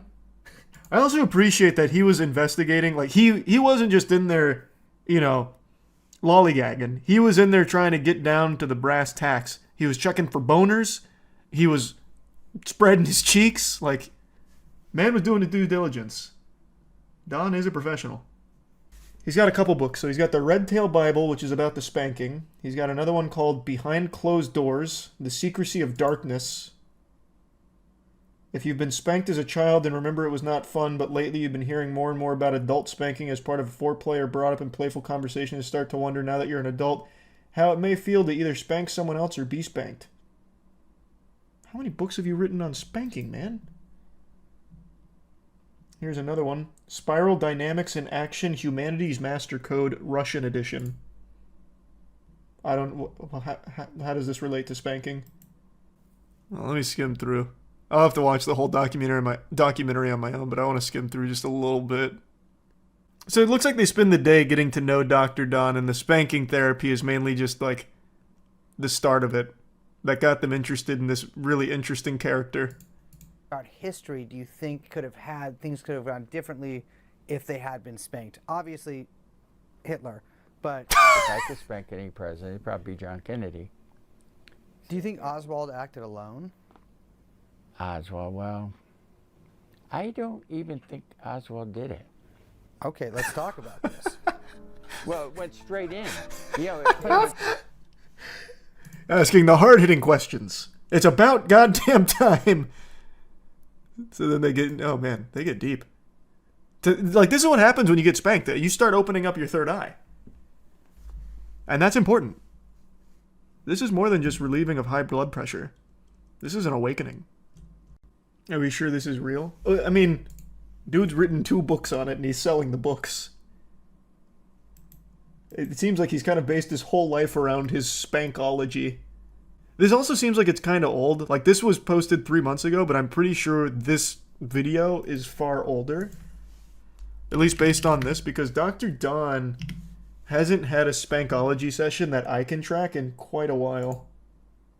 He's just getting so many bookings he can't keep it updated. That could be it. Well, this was an interesting little rabbit hole. I'm going to finish this documentary later. It's such an interesting character. Put his website in the Wayback Machine, and the quote that pops up is, "Bend over and take it like a man." Dr. Don, you dirty dog. I was just going to ignore this alien update here because it's so outrageous that it actually is insulting that people believe it, because if you look beyond the headline for just 2 sentences, you only need 2 sentences worth of work, you will realize that this is the most stupid, dumb fanfic that has been written since Tumblr was popular about giants who built pyramids on Mars. This has gained some traction because a CIA document was declassified that talked about this experiment. If you can even call it an experiment, it feels more like everyone at the CIA headquarters was on PCP and just journaling their experience. It's about as much of an experiment as me putting my finger in my butt and seeing if it smells bad. Their method for reaching this conclusion, if you can even call it that, that's a loosey-goosey usage of the word conclusion, was they induced an altered state of consciousness through sound frequencies that split a person's spirit from their body, and they astral projected them 1,000,000 years before humanity onto Mars, where they claim they saw giants building pyramids. That is the actual intelligence gathering method the CIA used to crack the mystery of Mars. It's about as reliable as me saying I had a dream about giants building pyramids on Mars, thus it must be true. Like, whoever came up with this was watching way too much Doctor Who at the time. So it was stated in one of the CIA projects, Stargate, in the report, Exploration of Mars, May 22nd, 1984. Literally 1984, holy shit. However, the sensational data was obtained in extremely dubious ways, according to British Daily Mail. By the way, the Daily Mail is like the main source that all of this comes from. I can't believe Daily Mail has made such a fucking comeback as a tabloid. It's unbelievable. But anyway, so what happened is, the agency recruited people who claimed to have psychic abilities. Well, that sounds trustworthy. People claiming to be psychics. Surely nobody lied about their psychic abilities. They fucking recruited Mob Psycho out here. Then they included binaural rhythms, simultaneous listening to sounds at different frequencies, and semi-synchronized audio to induce altered state of consciousness, separate the spirit from body, and send it traveling through the astral. It's a fucking anime plot. Like, this is something you'd see from, like, a garbage tier anime of just mumbo jumbo. But this is something the CIA apparently actually did. And according to one of the psychic subjects, they got sent to Mars 1,000,000 years before our era and found out Mars had pyramids similar to the Egyptian ones, but then the giants had to look for a new place to live because their environment was spoiled. Well, that settles it. I always knew that that's what was going on with Mars. And thankfully now we have irrefutable proof. Because one guy said so. He said he went 1,000,000 years before our era. Let's just play with that for a minute. How would you know that? Let's say he actually did somehow fucking astral project because he listened to Led Zeppelin backwards or whatever the CIA was pumping through those headphones. And he goes 1,000,000 years back to the past, like Samurai Jack here, on Mars. How would he know he's 1,000,000 years before humanity? How would he know that? Did they have a calendar on Mars that he was able to check? Then he could put it against the start of humanity and check like, oh, well, the upcoming patch notes for humanity aren't for 1,000,000 more years. Oh my god, I'm 1,000,000 years before humanity. Like, how in the world would he have possibly had any available information to deduce that he is 1,000,000 years before humanity on Mars? Like, how would he even know he's on Mars? It could be any other planet in the fucking universe. Was there like a welcome to Mars sign that he entered like through the fucking pearly gates or something? Like, how anyone could have actually conducted this experiment and thought there was any valuable information from it is beyond me. It makes me so mad, actually.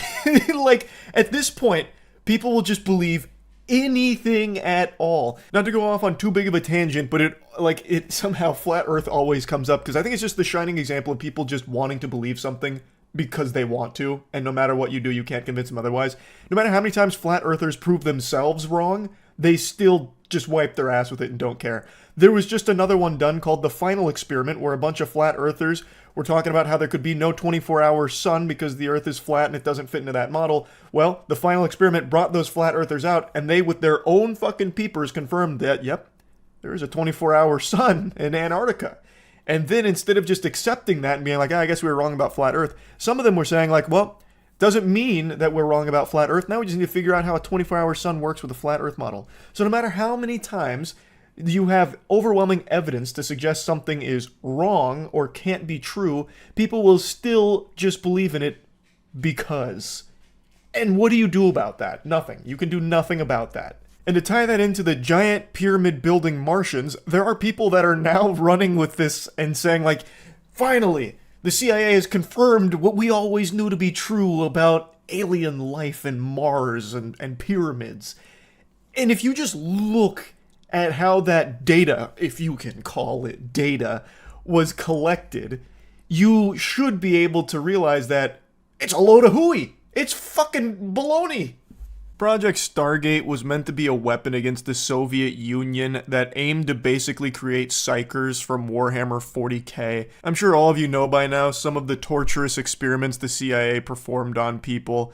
I also imagine the psychics that signed up for this program were probably also treated like shit by the CIA just because the CIA has a history of doing some absolutely inhumane tests on people. So I think there's a chance that the psychics in here also had that kind of mistreatment, which is a terrible thing. Project Stargate was shut down in 1995, and then leading up to its closure was Mars Exploration, May 22nd, 1984, which is a document that was declassified in 2017, but only recently resurfaced. And it kind of goes over the entire kit and caboodle of how they even came to this Mars giant theory. Basically, it boils down to a bit of an interview where the subject is just saying things. He's just kind of talking about some stuff that he's imagining. So, like, the administrator asks him to focus his attention on 40.89 degrees north and 9.55 degrees west. And the subject responds, sort of looks like, kind of got an oblique view of a pyramid, or pyramid form. And this kind of dialogue goes back and forth for a while and concludes with the subject saying that the people there are looking for a way to survive, but they just can't because their environment is full of corruption. The subject claims to have even spoken with one of the people who told them that the group had left in what looks like the inside of a larger boat. Maybe some kind of ark, perchance, drawing inspiration from the Bible on Mars maybe, who knows? Also, how would one of the people have spoken to the person that astral projected there? You're telling me that the ancient giant Martians saw a fucking Force ghost pop in there like Obi-Wan Kenobi and they just started like trauma dumping to the astral projection? Really? Like, hey, far be it from me to question the wisdom of the Martians, I suppose. The administrator keeps pressing the subject to go further until eventually, bringing him back to 1984. And that's where all of this comes from. That is the declassified CIA document about life on Mars that some people are now taking as the gospel. That this has confirmed alien life on Mars at one point. It's just sad. Please, just do yourself a favor. Read it, and then actually just like marinate on it for a second and ask yourself, is this a reliable way of gathering data? Does this really prove alien life on Mars? Because if the answer to that question is yes, you need to take a hard look in the mirror. Like, it's crazy. What if I told you there's life on Pluto right now? You can't really prove me wrong, per se. You haven't been there yourself. But why would you just blindly take that at face value? Like, I have no real evidence to prove there's life on Pluto. Neither did the CIA experiment here. So why believe in it? Why not wait until there's some actual substantiated evidence about these kind of things? There's no reason to marry yourself to this kind of belief based on an absolute nothing burger. You don't have to do that. You can just say like, oh, that was an interesting read, but I'm not convinced yet. I'll wait. But it's food for thought. Nothing wrong with that. I just don't understand how people just like fucking cannonball into the deep end here for these kind of things. Read past the headline. Like, just read past the headline on that, and I really think it should have been obvious that this is not real. So anyway, that's the most recent alien update. That's about it. See ya. Yeah, I'm greasy. What about it? First thing in the morning, haven't showered, worked out right before bed, didn't shower. Big whoop. Can't handle a little grease? Get out of the kitchen. Last night was the Game Awards where Jeff Keighley teabagged us all with some big announcements and some big awards. And there's a few things I want to talk about. First of all, that was the biggest stream I've ever done in my life. I had 110,000 peak concurrent viewers on YouTube and 20,000 on Twitch. 130,000 total viewers on one of my live streams is unfathomable to me. Can't even get the words out. So huge thanks to you for anyone that tuned in. That was cool. Big thanks to Jeff Keighley for making my biggest stream of all time. I mean, I worked really hard on watching the Game Awards this year. I put a lot of work into my reactions, so I'm glad to see that this was the stream that popped off so big for me. But there's just aside from that, there's some things I want to talk about with like the announcements as well as the big talk of the town, Game of the Year. First and foremost, there were some big announcements that I absolutely think are worth getting excited for. Some shit that I don't think even Baba Vanga would have predicted were revealed at the awards show here. I know there's a ton of naysayers saying nothing good got shown, it all looks like trash. But I would say don't listen to the paint chip eating weirdos that are still soiling their diapers. Like, that is actual delusion. Like, sure, you can say, oh, I'm not really looking forward to, you know, maybe the next Elden Ring game, which I'm going to get into in a moment because it seems it's going in a weird direction. But to say that there were no good announcements blows my mind. We got a fucking Okami sequel announcement, for God's sake. Can you, like, I feel like people that think there was nothing good shown here don't actually play games, because that alone is huge. We got a new Onimusha, a new Virtua Fighter. To keep in mind, Virtua Fighter hasn't had a new real game since 2007. We got a new game from the Shadow of the Colossus team. Like, these are huge games that I cannot wait to see. Like, these are OG from back in, like, the golden era of really creative works. So I'm super excited to see a new iteration into these franchises. Like, I think that's really exciting. And then for new franchises, they announced Project Century, which looks really good. Naughty Dog's got a new IP. Hey, I'm breaking the timeline here. I just showered, but I have to replace this section here as I was listing new IPs that they announced last night. So that's why my hair is wet instead of greasy now. Just want to peel back the curtain on that a little bit on why it changed so drastically. But some of the other IPs that they announced that look great. First Berserker, Kazan, Dispatch, the Pac-Man secret level game, Shadow Labyrinth. Like, there's just a lot they showed that I actually think is super cool. So I was really impressed with the trailers and really surprised that people thought there was nothing good that they revealed. It actually baffles my fucking noodle up here that anyone would think that. I really think it's people just wanting everything to be bad. So they'll put on their biggest frown and just pretend that it was all negative and it's all lame, throwaway shovelware. The gaming industry is so cooked. I also just forgot, they revealed a new Turok. There hasn't been a new Turok since 2008. I used to make montages on the 2008 Turok game when I was still in fucking middle school. Turok as an IP has been dead and dusted for almost 2 decades. The last time I touched a new Turok game, I hadn't even held a girl's hand. And now, in 2024, we get a fucking Turok announcement? How is that not hype? Like, it just, I don't understand why everyone is so desperate for everything to be the worst it can possibly be, even when there is, like, real positive shit that they showed from the announcements. That's exciting. And gaming, I think AAA gaming is kind of cooked. Like, at least Western devs, it's been fucking floundering left and right. I've talked about this a lot. But where the AAA space is eating ass, the rest of the world is blessing us with great games. Like, we haven't had this many international releases to this quality ever, and indie games have never been better. Like, the gaming industry as a whole, I think, is in a good space, and I think it's a good thing that some of these legacy AAA studios are eating so much shit. Like Ubisoft. I spit on Ubisoft every chance I get. I've been hawking loogies at them for many, many months now. But they deserve it. Like, they are digging their own grave. They just released a fucking NFT game in 2024. Like, come on. So while Ubisoft might be having this cartoonish fall where they're just perpetually slipping on ice as their stock price continues to plummet, where they might not make it, there will be other games that will fill that void. And they'll probably get bought by Tencent. I really think Ubisoft will end up getting bought by Tencent. I don't think that's going to save any of the properties that they have, but that's my little game theory, my hypothesis there. what we'll have is more room for great games like a Black Myth Wukong, or great indie games like a Nine Souls. Still very upset Nine Souls didn't get a single nomination, by the way. Anyway, though, I'll stop going on that tangent. Let's talk about something I just briefly mentioned that I talked about quite a bit during the stream. The new Elden Ring, Night Rain. When they first showed it, man, I was kicking my little feet in my chair. I was so happy. It's clearly not a battle royale.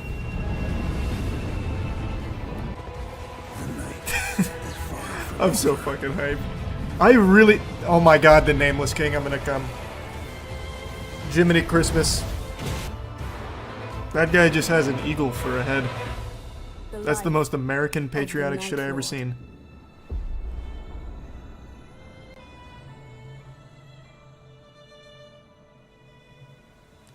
So it's not DLC, they said it's a standalone.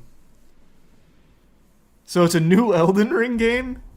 All that excitement soon turned to excrement. The more I learned about it, the more I started to get more and more worried and kind of shitting on the concept. So Night Rain is a roguelike, co-op, survival, boss rush type experience with battle royale elements. Like that bird you saw right there is actually like their battle bus, according to the people that played.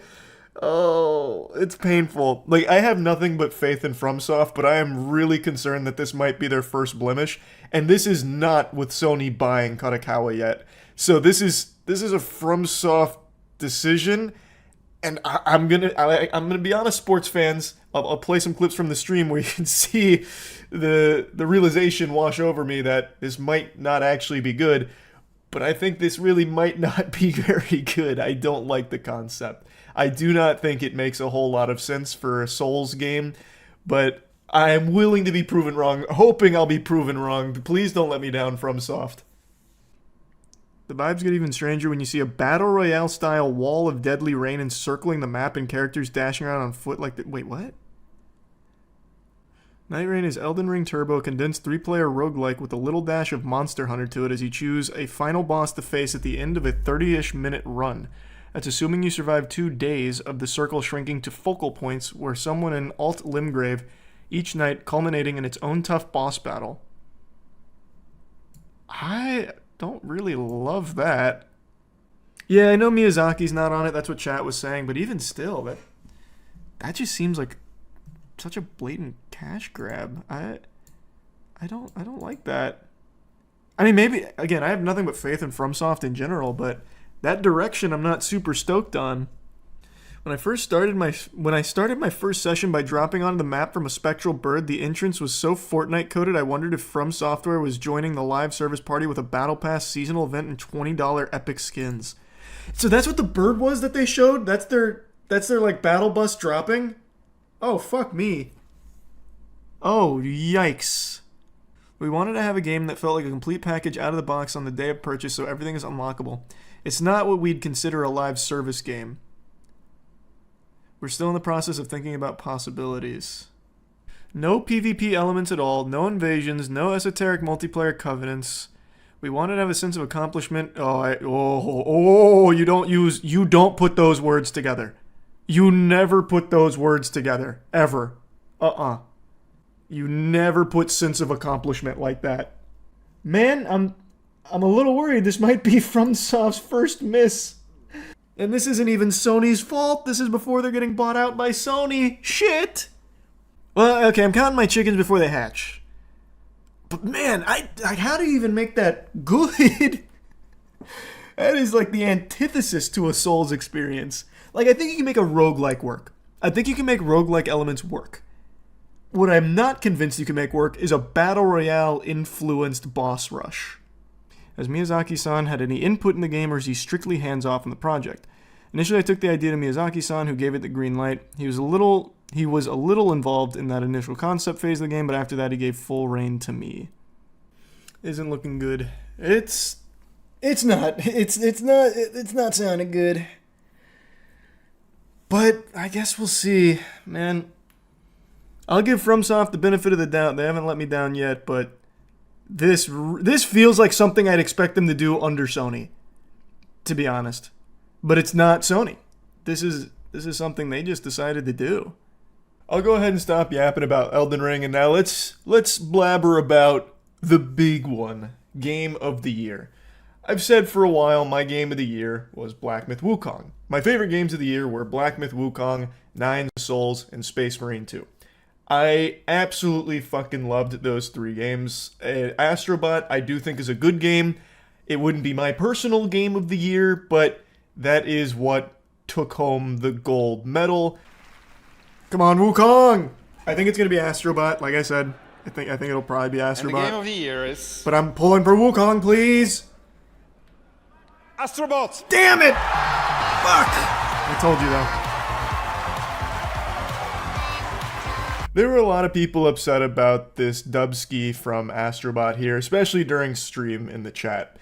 I think a lot of people didn't play Astrobot because a lot of people kind of wrote it off as just being like a throwaway platformer, even though it was like a game journalist darling that had like 10s across the board. Trust in game journalists has never been lower, for good reason. Just look at IGN. They're really going hog wild on 5s for like actually good things. Like, it's at a point where a lot of people don't really care what a game journalist review has to say about something.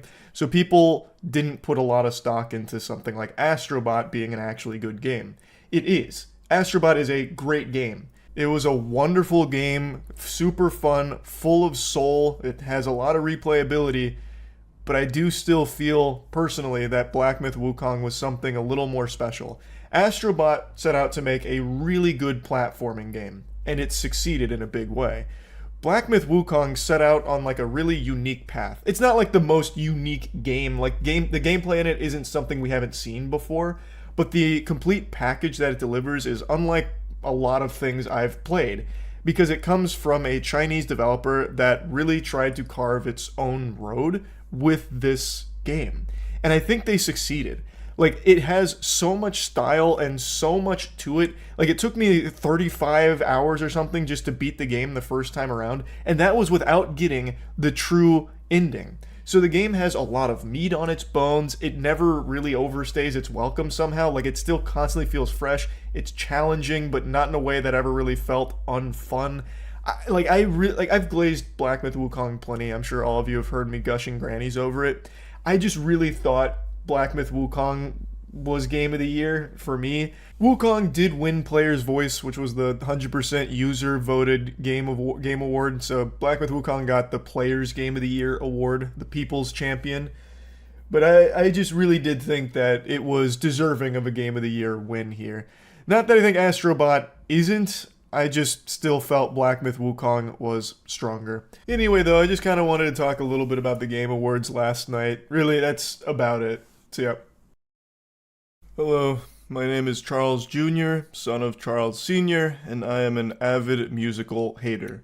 Well, hater might be a bit too strong, because there are a few musicals I do like and enjoy, but on the whole, I am just not a big musical enthusiast. I'm not an enjoyer of that genre of film. I do see most of the new ones that come out, and I try and go in there with an open mind. I don't go in there angry with a big frown like the Grinch trying to find ways to steal Christmas, or the Fun Police making sure to rain on everyone's parade. But even though I approach these movies with a mind more open than goatsy, I'm usually just not having a great time watching them. You know, I'm not overcome with joy. It doesn't have me in my seat kicking my little legs up, going ballistic for it. I'm not doing the dances or anything like that.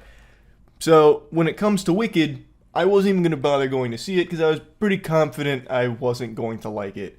I know that it has incredible reviews. Everyone is singing its praises, and I'm happy everyone's having such a good time with it. But you know the old saying, you could be the best, most beautiful, most delicious peach in the world, but somewhere out there, there's someone that just doesn't like peaches. That's me. I'm that guy when it comes to musicals. You could be the perfect musical. Probably won't like you that much. It's just, I don't know. It's not in my DNA. So I was just going to sit this one out until stream chat wore me down. Over the last couple days, I've just been getting asked a lot, when am I seeing it? Charlie, you gotta go see it. Have you seen it yet? Even saying, Charlie, even if you hate musicals, bah humbugging them till the cows come home, you gotta see Wicked. You're gonna love it. Even if you hate musicals, you're gonna love this one. It's exceptional. With glaze like that, how could I say no? So, I went and saw the movie today, and let me tell you, is it the best musical I've ever seen, and did it finally open my third eye to the joy of musicals? Nope. It didn't. It's not a bad movie by any means, but this is like the most musical I've ever seen in my life. And like every time one song ends, another one immediately begins. And shocker, my least favorite part of musicals are the musical numbers. Like I don't like those sequences all that much. Like sometimes the music's good. Like there were a couple songs in here I was like, oh, this is kind of a boner jam. I'll snap my finger to that. But on the whole, it's just I'd rather it not be sung at me. Like if this was a video game, I would be skipping all of the singing cutscenes. Because I actually do like what's in between. I actually think the visuals to this film are pretty fucking cool. And I thought it had a fun story. Like it's not like the deepest or most complicated thing. It's all very predictable, but it's executed very well, which makes it super effective, and its underlying themes are conveyed and done really well too. Like all of it's just super solid overall. Which is definitely thanks to some super strong performances from the cast in the movie. But man, I just always roll my eyes and sigh when a musical number breaks out, and they are breaking out more than my face with acne as a 13-year-old boy.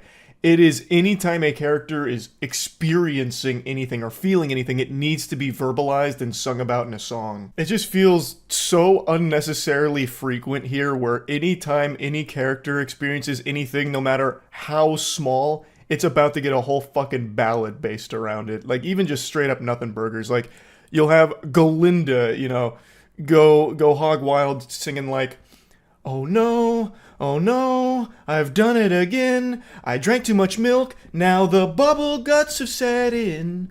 I bloat from lactose, now I don't know where to go. And then it'll be like a back and forth duet. Well, what about Oz? What about him? Maybe he'll help. No, he cannot. My enzymatic processes are shot. It's like, come on, like this is such a nothing song. Like you're singing a nothing song right now. If I was doing a musical, I'd have the musical numbers be there for just like the big moments to elevate them and heighten the emotion. But here it's like everything, and I know people love that. It's just not my cup of tea. Like, there's a song in here, like, in the middle, not the middle, it's more towards the beginning, but, like, there's a song in here where the bad boy rolls up, the prince, you know, popped collar type shit, and this guy, he slams ham. This guy's, like, the pussy magnet type dude. So everyone's, like, fawning over him, and he goes into the library, and he's like, yeah, reading is for nerds. We don't like to read. No, we just don't want to read because they're not teaching us right. And he's, like, kicking books around. I mean, that's not actually how the song goes. Like, it's obviously a much better, higher quality song than that. But, like, it's a fucking 4 or 5 minute song. It feels like all about him wanting to stay stupid. Like, the song, one of the lines is literally, like, how great it is to be ignorant. It's like, yeah, we love to not think. And it's like, come on. Like, you can get that character trait across without, like, this long, silly song about, like, we don't want to think. You know what I mean? But, like, the dancing's cool. Like, that one has some cool dancing. You have people in the background, like, doing this and, like, sliding around on books.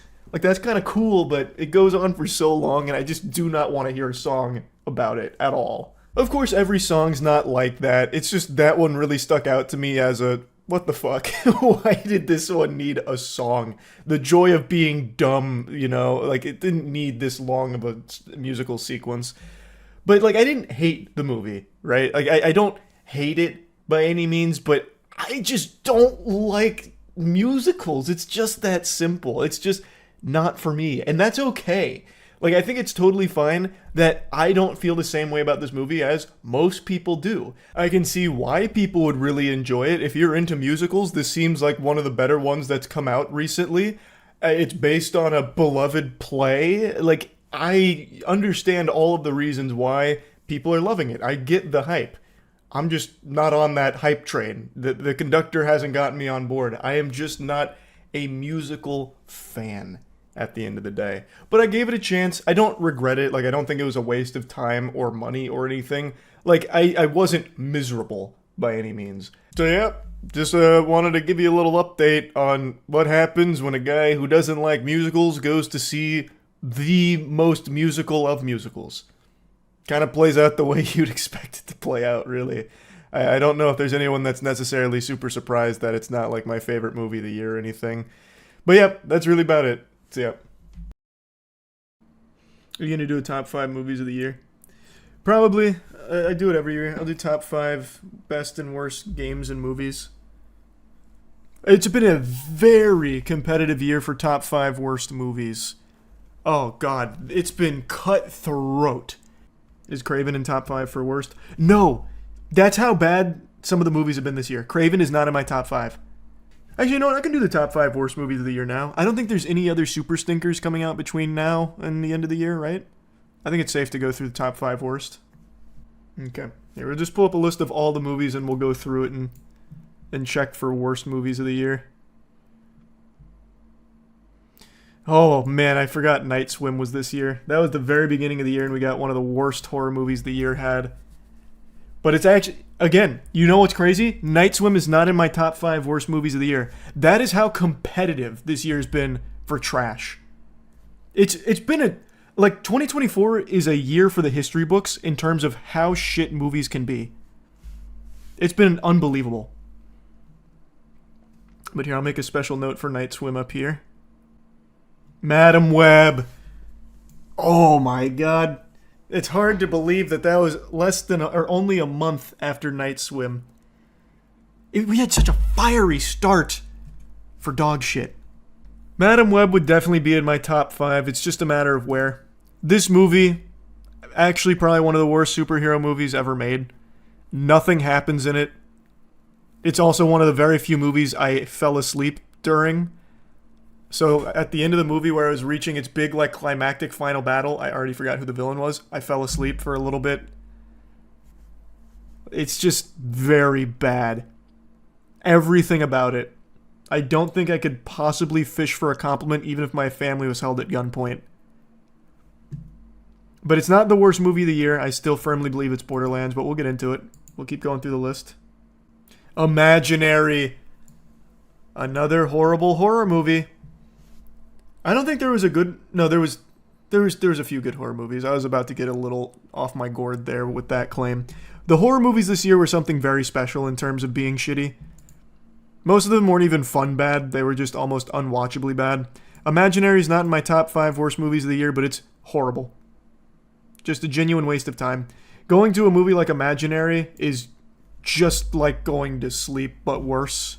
Because at least when you wake up from sleep, you feel better. With Imaginary, you just kind of go into stasis and feel like shit at the end, and you're out like $15. Oh, Rebel Moon Part 2. Oh, that's going to be tough. I hate it more than I hate Night Swim and Imaginary. This movie actually made me go and do homework. Where I went through and calculated. I actually still have the notes here from it because I spent so much time doing this. I went through and I calculated exactly how long these movies spend in slow-mo. So I made a whole video going over how much slow-mo's in there, timestamping each slow-mo instance, and it's, 21% of these movies are spent in slow motion? It's so bad. It doesn't even have the decency to tell a compelling story. Like, there's a couple of good action moments and a few decent ideas and a couple of cool cinematic shots, but it's all wrapped together in just a fucking hemorrhoid. But don't let Snyder fans hear you say that. They like to live in the delusion that this is the next big Star Wars. That might be in my top 5. That's gonna be tough. That might be in my top 5. It definitely kicks out Night Swim from being viable for top 5 because I hate this more. Oh, Megamind vs. the Doom Syndicate. I mean, yeah, it's just like a throwaway cash grab piece of shit. But I'm sure kids will just sit there and let it brainwash them if their parents don't feel like watching them. I can't even be that mad about that one. I think Tarot might be the worst horror movie of the year. I don't think any horror movie beat Tarot for being trash. Like, this is just irredeemable garbage. Every piece of this film just doesn't work. It's as generic as it gets, but it actually has stupider characters in this horror movie than any that I can think of off the top of my head. I think this is probably the worst horror movie of the year. This has to be top 5 for that. I feel like Night Swim was worse than Tarot. I don't know, though. Like, Night Swim even from a conceptual standpoint, is worse than Tarot. It's about a haunted pool. The pool is built on cursed water. It's bad. And the dad goes in there and it heals him, but it also like steals his soul, and there's like a fat guy who splashes around. Like, it's dumb. It's super dumb. But that's like silly, fun, stupid, kind of. Tarot is not. It's just a headache. A nauseating chore to sit through. Your description makes me want to see it. No, trust me, the concept is a lot better than just the film. Like, the concept in and of itself is inherently silly, but the film is way too serious for it. It just sucks. It's miserable to watch. This is the one that had the trailer where it was like, Marco, where the girls in the pool sang Marco, and then you hear, Bolo, and then like a splash. It's one of those bad YouTuber horror shorts, but as a movie. More or less. Oh man, The Strangers Chapter 1. It really is impressive just how bad this year was for horror movies. Everything about this was just a downgrade. It's definitely not in my top 5 worst films of the year, though, but it is very bad. You thought this would be good, too. I mean, I like The Strangers. Was I wrong for having a little faith in the property? What is the charge? Enjoying a meal? A succulent Chinese meal? Like, I mean, I thought it was gonna be good. How can you ruin The Strangers? But they found a way. The Watchers was also really bad. This was M. Night Shyamalan's daughter's directorial debut.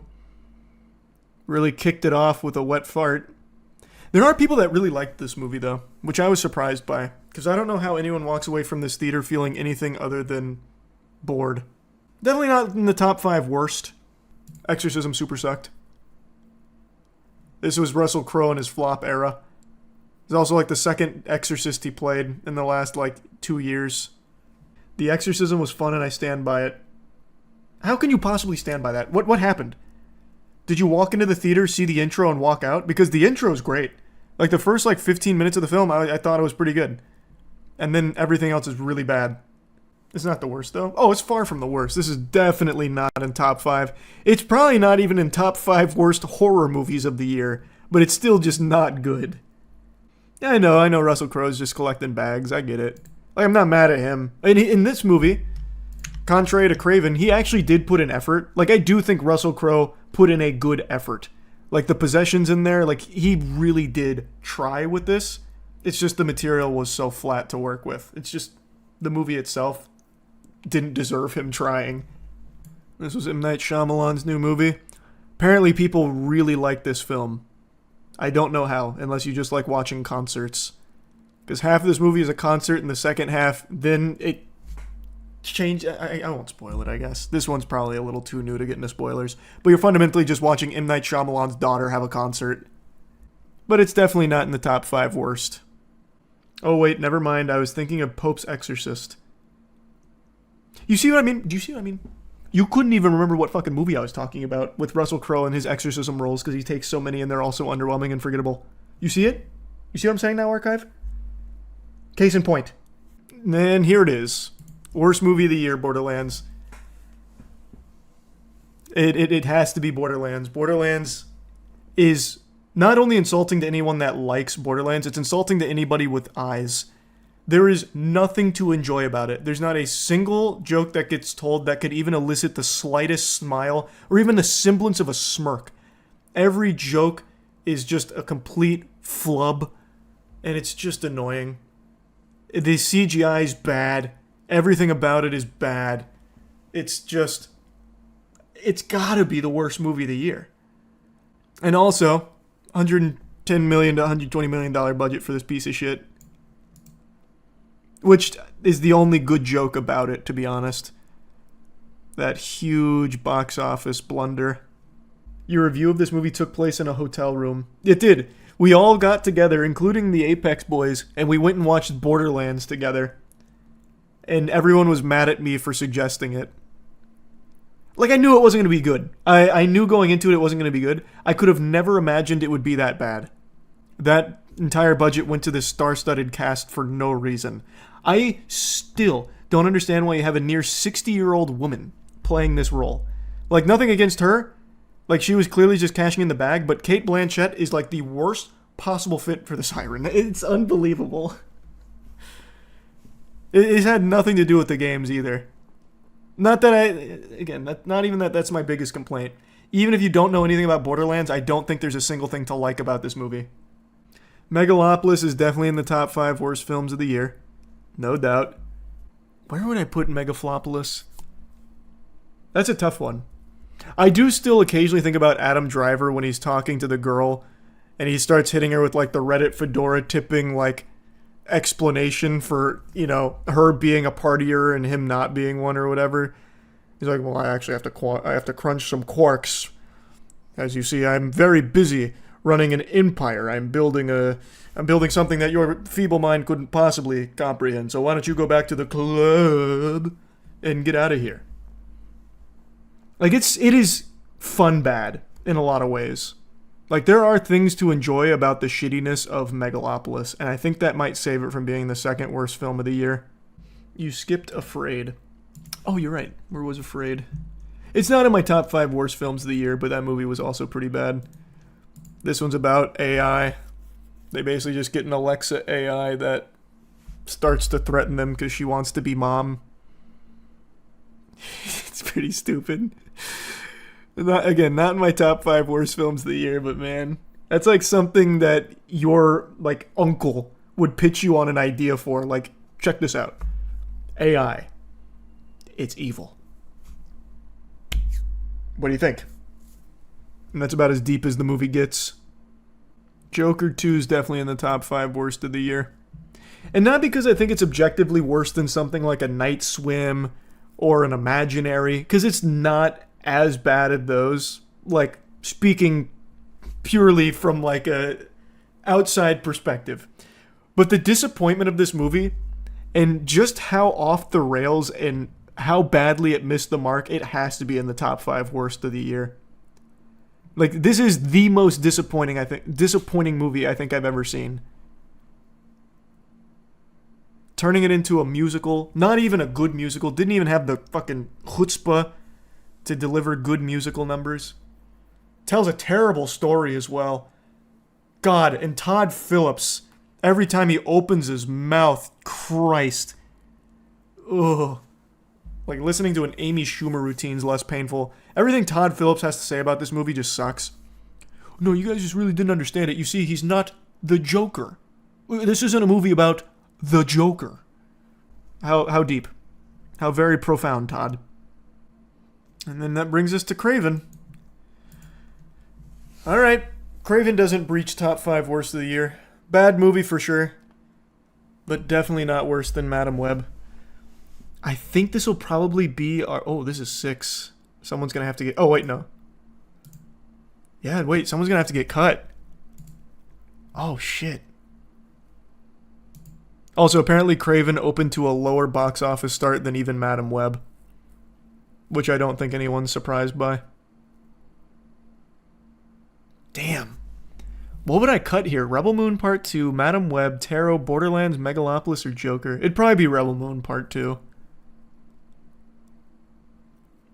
That'd probably just be outside of my top 5 worst films of the year. I don't think it stands up to these kings of garbage. Rebel Moon is worse than Tarot. Okay, let's not get carried away. All right, now we're just spewing some nonsense. I hate Rebel Moon as much as the next guy. I wake up extra early to have more hours in the day to shit on Zack Snyder's Rebel Moon series. But I'm not going to let that cloud my eyes here and say that it's worse than Tarot. That's ridiculous. I'm going to have to cut this. It didn't make the top 5 worst films of the year. These are our top 5. So now the order. I think the order would go Joker at the 5 slot for worst film of the year. Probably next would be Tarot at number 4. Then Megalopolis at number 3. Madam Web at number 2. And Borderlands at number 1. I think that's how I'd do it. I don't ironically watch Tarot over Rebel Moon because at least it's short and has no slow-mo, which is its only saving grace. But we can't look at it that way. Brother, you don't have to hard sell me on how shitty Rebel Moon is. I have an entire note that an entire note page dedicated to everything I hate about Rebel Moon. I know. But on my integrity as a shit connoisseur, a fucking poop sommelier, I have to look at this from an objective lens. Which is why Red 1's not here, and it's why Rebel Moon Part 2's not here. So you would rather sit down and watch Rebel Moon over Tarot. If I had to, I would sit down and watch Rebel Moon over Tarot. If you fucking forced me to, I would. Which actually defeats the entire point of your question, because if I was forced to, I wouldn't have a choice. If I was given two choices, I had to sit down and watch either Tarot or Rebel Moon, I would pick Rebel Moon, is the point I'm trying to make. Brother, I would have to smoke the crack you found in that shitty hotel. You know what? It's my top 5 shittiest films of the year, and I'm sticking to it. Rebel Moon did not make it. It's number 6. It just missed it. It fucking tickled on it. It was close. Tarot is worse. I can't believe we're splitting hairs over what's worse, Rebel Moon or Tarot. Zack Snyder thinks Rebel Moon is groundbreaking. The director of Tarot probably did it for money. I cannot believe we're still locked in this Thunderdome in fucking debate club. We cannot be taking these extenuating factors, these other variables from outside of the film itself. Zack Snyder is delusional when it comes to Rebel Moon. He said like over 1 billion people have watched Rebel Moon. He said it's like bigger than Barbie or whatever. I know. He's a clown when it comes to Rebel Moon. It doesn't change the fact that Tarot is a worst movie. This is a top 5 worst movies on their merit, not the director huffing his own farts.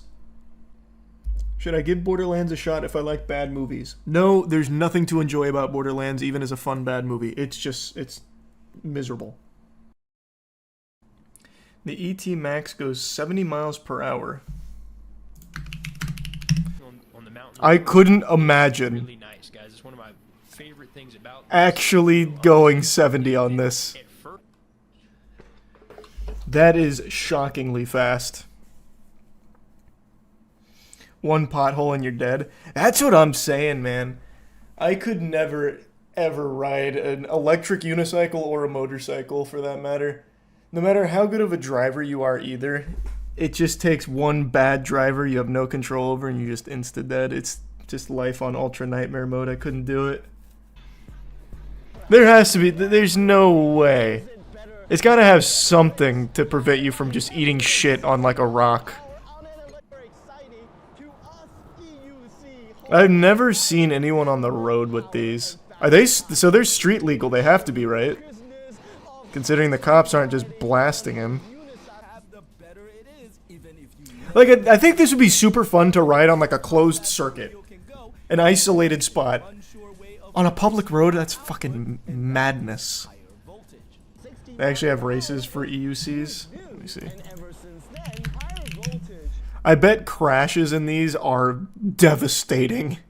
Mario Chacon followed closely behind. Here we go, here we go. Darnell behind him. Oh, shit! Oh my god. Ouch. Oof. Help. Is the other guy alive? Man fucking shattered his hip and they're just leaving his corpse there. Hell yeah, new stuff to bet on. Oh, this could be the next big wave. Electric unicycle betting. Waiting for the blue shell to hit. Well, they're saving it for the last lap. Pro class electric unicycle race at 55. Or X Games something. Who knows what's coming. Oh, imagine the electric unicycle X Games event. Holy. We have show from right behind show. Doug, about 5th position. Oh, I thought this guy had his hands behind his back. That'd be so badass. That'd be like some anime shit. Riding that with your hands behind your back like some kind of master samurai. Not a big deal. EXN 100-volt wheel far in front of the pack. Oh, wait, they are doing hands behind their back. Second, me battling it out. That's so cool. That looks awesome. Actual Naruto run. EXN Master Pro takes a seat. When do they start drifting these bitches? Alright, I'll see. I just want to see the ones from races. Holy shit. Wait, so they do like actual, like, jumps and everything with them. See, that's what I'm saying. That's what I'm saying right there. Like, you take these on a public road, you have these fucking things all over the place. There's like manhole covers or just like little rocks or changes in the concrete, the asphalt. And it doesn't seem like there's any, like, nothing even crazy's here. It's literally just a manhole cover. And bang. You know what I mean? Then you're down $4,000 exactly, and you got boo-boos. If you survive. Assuming you're not going 55 and just blow up on impact. Yeah, no suspension. No, they have to have some kind of suspension. There's no way they'd be street legal without some kind of suspension, so I don't believe that. But I just feel like it's totally going to vary from rider to rider on how effective that's going to be, you know what I mean? Of course, I'm talking about my ass, but who knows?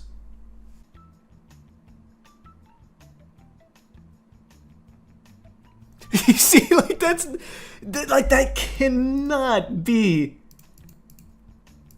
Like, that cannot be, like, safe, right?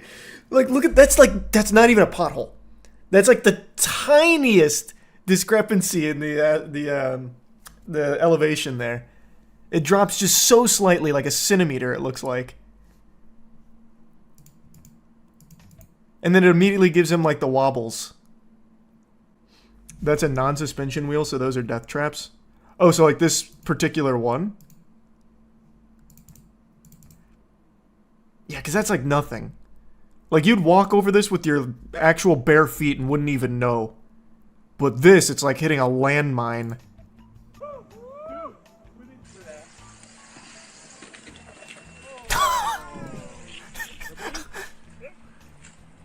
Okay, that was adorable.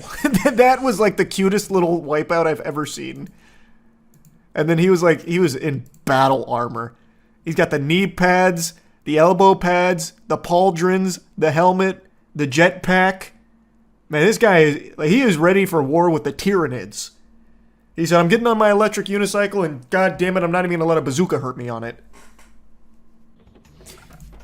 Electric unicycle experts, does that right there, like that kind of spill, does that break the unicycle? I imagine it does, right? Nah, they're built like fucking tanks. Are they? Because it looks like the hole's been cracked here. That's a leaf. Is this a leaf? It looks like a giant crack. Oh, you're right. That is just a leaf. Never mind. False alarm. Oh my god. I like that attempt. He started like pushing Mongo on it to try and get back on. You're right though. These are beefy. Holy, look at this mammoth. It looks like he's riding on like a lawnmower.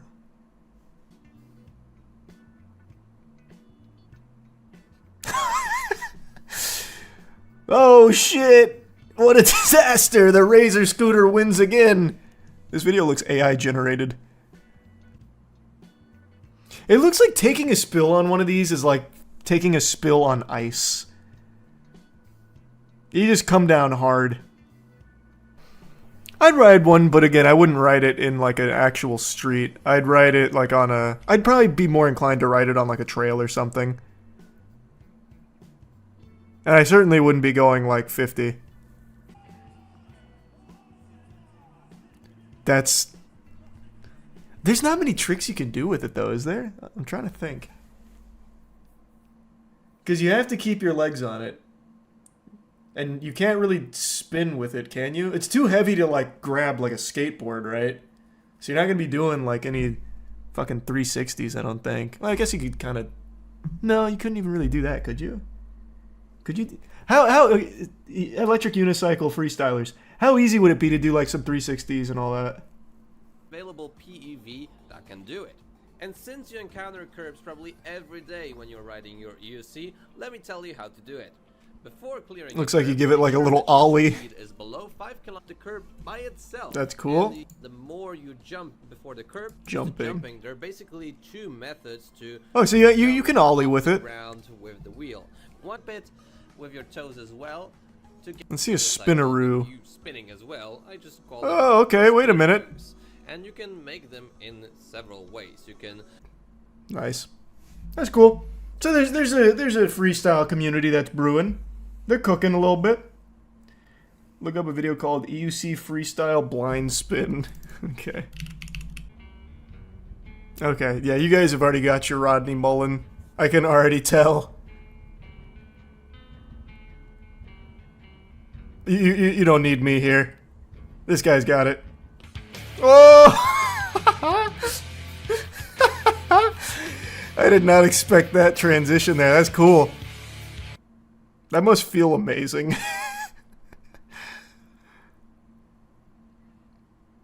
Imagine seeing this on your way to work. I mean, yeah, I imagine that'd lift your spirits real quick. Damn, this is like a fucking tricked out electric unicycle. This thing's looking mean. It's like a little Gundam. Inside Edition has a video on EUC where they interview an EUC gang called Are Electric Unicycles Safe to Ride? What's an electric unicycle gang like? I bet they're probably the sweetest people ever.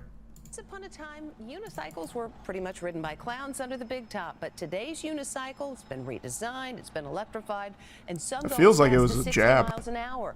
They can be a lot of fun. But that hasn't stopped these guys who call themselves the Unicide Squad. These unicyclists call That's so themselves good. True to One. And our Lisa Guerrero was there when I they love took that. over Times Square. Their leader Whipping in and out of traffic, around cars. Couldn't somebody have gotten hurt today? That is entirely possible, and really, if you're seeing a unicycle guy in the street, chances are he's highly skilled. What about the not so That I don't know much about that guy, but that's such a good answer. If I was part of the unicycle gang, I would 100% be doing that too. Like, listen, we're a group of great guys, but if you see us in the street, just know we can kill you with our bare hands. We're just saying, we wouldn't want to do that. Push comes to shove, True to One, we're breaking your neck. You know what I mean? Like, I'd start spreading the myth. Like this, because how do you stop it? Well, really, stopping. You can't stop us. You can only hope to contain us. It is a skill, and how we can stop through traffic on their unicycles. I will say, if I lived in New York, I would probably use this as well. This actually does seem efficient.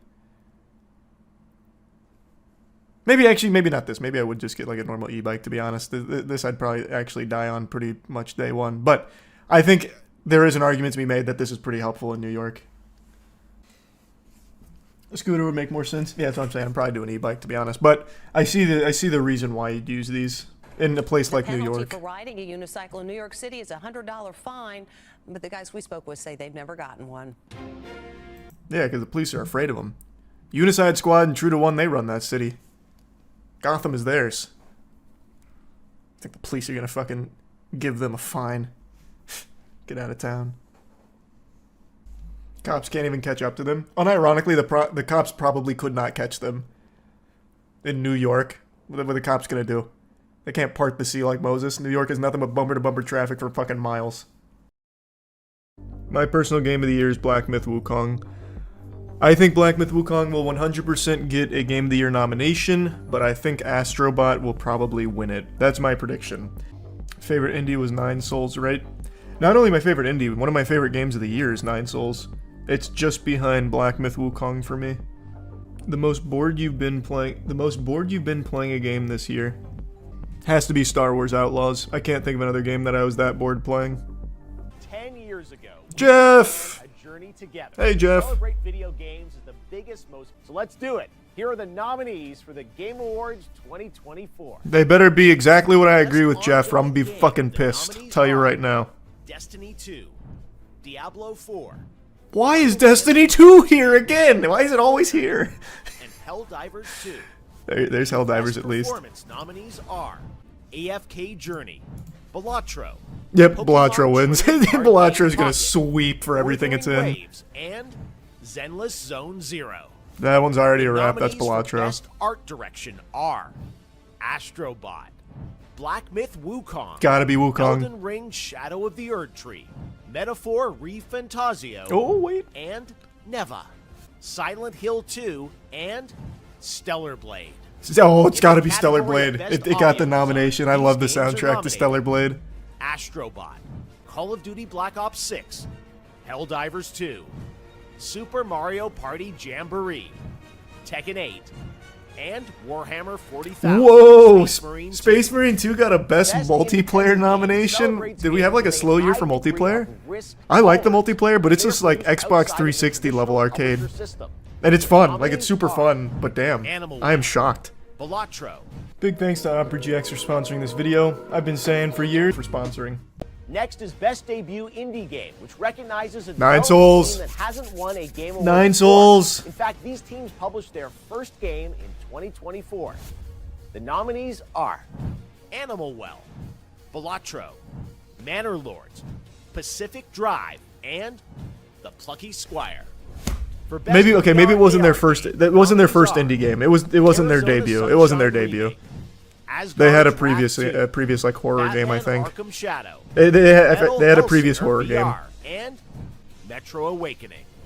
For Content Creator of the Year, the nominees are Queso, What content creator of the year? Techno Gamers, Typical Gamer, and Usada Pecora. That's gotta be Part of the queso, Game baby. Awards That's queso looking forward all to what's day. Next, and Death Stranding 2 on the Beach, Ghost of Yote, Grand Theft Auto 6. This category doesn't even need to Prime exist. 4 It's Beyond, just the Grand Theft and Auto category. Monster Hunter Wilds.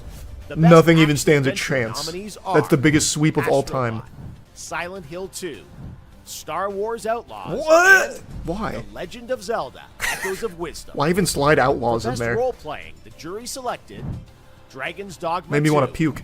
Metaphor ReFantazio. Metaphor is gonna In the probably go category of ballistic best there fighting, too. The nominees are Sparking 0 be here. Dragon Yep, Ball called Sparking it. 0, Told you. Grand Blue Fantasy vs. Rising, Marvel vs. And then Capcom Tekken 8. Fighting Collection Arcade Classics, Multiversus, and Tekken 8. Tekken 8 Nominees should for win. Best Action are Mobile Legends Bang Bang and Valorant. The nominees for Best Definitely Esports shouldn't be Athlete Valorant. They play are 7 games a year. 3-3, Alexi B, Juvie, Faker. Faker, Faker wins. Zywoo, It's already and over. Kong Kong. And Love for the best Zywoo, esports Faker wins. team, our Not special close. Esports committee nominated these teams: Billy Gaming, League of Legends; Gen G, League of Legends; T1. Navi, Counter Strike; T1, Yep. League of Legends. It's Faker and T1. Team Liquid, Dota 2. It All won't right, even be it's close. time What they for did our at Worlds was final crazy. 2 categories. Selected the following 6 games as nominees for Game of the Year at the Game Awards 2024. All right, here it is. The Game of the Year nominees are This is the big one. Astrobot from Knew it. Team Asobi, Called that. Bulletproof, Oh, that Balatro made it. Black Myth Wukong. There's Wukong. by That's my game of the year. Science, Elden Ring. Oh my Shadow god, of they the did Erd it. Tree The by Madmen From did it. Software. DLC and Final Game of the Year. Fantasy VII Rebirth from Square Enix, and Metaphor ReFantazio from Studio Zero. So there you have it. Those So are your no Nine nominees Souls for in any Game of category? the Year. And yes, that means you'll hear the Game Really? Awards Are Orchestra we sure? conducted by Lauren Balfe play their theme. Our team cannot wait to share our 10th anniversary show with you. I hope to see you then. And don't forget to cast your votes. Man, the music they have playing at this like nomination stream sounded like the music you hear in line at Universal Studios for a ride. Felt like I was about to hop in the Transformers 4D. All right, let's cast some votes. I am very upset, very, very upset that there is no Nine Souls nomination. That better win like Player's Voice, because that game is actually one of the best games that came out this year. Panel of experts, my ass. Panel of fucking frauds. No Nine Souls. Concord got snubbed. True, no Concord either. What is this world coming to? Power World didn't get any either. Oh, that's true. I didn't even notice. You're right. I was too fixated on Nine Souls. No Power World nomination. That could have absolutely been multiplayer. In fact, I think that probably should have been multiplayer. Maybe they were afraid of Nintendo. we can't nominate this, guys. Nintendo's suing them. We don't want them on our ass. Thoughts on Erdtree getting nominated? That I'm a little disappointed by. I think that slot could have gone to a different game. I think you could just keep DLC in something else. Unless it's like a DLC that completely changes the game. Which does happen sometimes, but Erdtree is not a DLC that changed the game. It just delivered more of the game everyone already really likes. And the website is really chugging along. My game of the year is still Black Myth Wukong. Go next. Game direction, though, is pretty tough. I'll go ahead and give game direction to Metaphor, I think. I'll let it rip. It probably deserves that. I mean, I like Silent Hill. Like, I thought it had a very good story. Obviously, it's like one of the most iconic in horror. Didn't really like Hellblade 2. Was not feeling it. Didn't play Infinite Wealth. Did not get into Rebirth. I liked Remake better. So it's probably just got to be Metaphor. I'll give it to Silent Hill since I didn't play it. Maybe I'll be disappointed by the story, same as I was with Rebirth. But I think this easily wins the category. I love the design of Wukong. I think they did so well. It's gotta be Wukong.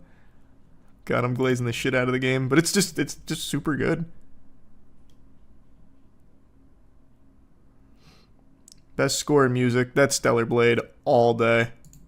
Stellar Blade absolutely went hog wild there. That category was made for Stellar Blade.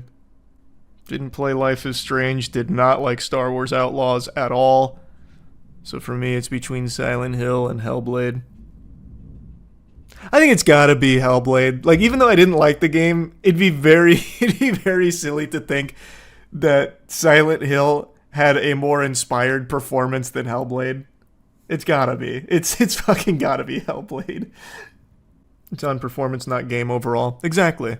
So even though I didn't really like the game, it's pretty easy to recognize the amount of work and the incredible performance that she had in Hellblade.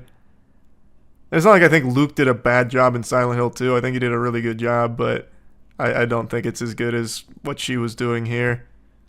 Even though I like this game much, much more. I don't know any of the accessibility features in here. I'll give it to Prince of Persia Lost Crown just because it's the best game in the list. I'm going to give this to Helldivers, though. Out of these, Helldivers was the one I put the most time into this year for ongoing. Honestly, maybe Baldur's Gate 3. They still give that game so much tender love and care, it's crazy. Either Baldur's Gate 3 or No Man's Sky, because they keep, both of these games, keep getting so much fucking support. Best independent game. This is where Nine Souls should be. Like, I agree Animal Well, Balatro, and UFO 50 should be here. I haven't played Neva, and I have no clue what Lorelei and the Laser Eyes is. No, I have no idea what that is. Nine Souls should be here. But, I mean, as the category stands right now, this is just a full-blown Balatro. It's going to be back-to-back Balatro because it was also their first game. They just actually struck gold right away. Animal Well. I like Animal Well, but it can't beat Balatro. Oh no! Your votes were too accurate. You've been banned. Your taste was too exquisite. No! I haven't played any of these. The only one I've seen being played is Arkham Shadow, because Chase was playing it at the warehouse. It looked really good, so I'm voting based on that. I really want Warhammer Space Marine 2 to win a category, but they put Wukong in the action game, obviously, and Wukong's my game of the year. It would be nonsensical to choose Space Marine 2 for best action game over Wukong. It is more action. Oh, you're right, actually. Maybe that's how I could justify it. Warhammer Space Marine 2 does have more action. More enemies on screen, thus more action. I have to give something to Space Marine 2. I'll give it that. Wukong's still my game of the year, but I fucking love Space Marine 2 so much. Action adventure. I don't know why you put Star Wars Outlaws in here unless you wanted us to just laugh at you for that. This one's definitely Astrobot. I fucking loved Astrobot. I really like Silent Hill 2 as well, but Astrobot takes that for me, baby. RPG. Don't know why you put Dragon's Dogma 2 in here. That game actually didn't even work on launch. I couldn't play it. I literally could not play that game. And I refuse to go back and play it now that it's fixed because you should have just released it in a functional state in the beginning. Metaphor is going to win this. There's no world Metaphor doesn't win best RPG. I guess it's possible Rebirth could squeak it out. But here, I'll give it to Metaphor. I already know I'm really going to like the game. I just haven't had time to sit down and play it because it's like a fucking 200-hour game. Best fighting game. I like Spanking 0 a lot. Multiversus was much better in beta. It's Tekken 8. Not close. Best family game. See, this is one where I think Jamboree can win. I like Jamboree. I played it with my friends like a week ago and we had a really good time. But I don't know, I just feel like Astrobot is just like the actual much better game. But maybe families would bond more over Jamboree. I'll give it to Jamboree, fuck it. No Weed Shop titles. Yeah, it's so weird. I don't know how Weed Shop didn't make it for Simulator. Best adaptation. Arcane. I'm still 2 episodes behind on Season 2 for Arcane, but it's very good. I did really like Fallout, but Arcane is just better. No, they did a great job with the Fallout show. I'm very excited for the next season. Most anticipated game. This is just the Grand Theft Auto 6 category. Don't even know why why we bothered. Best content creator. That's Queso all day. Queso's in another league right now.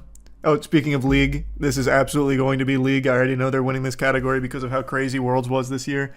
Personally, I would have probably given it to Counter-Strike here, so I will.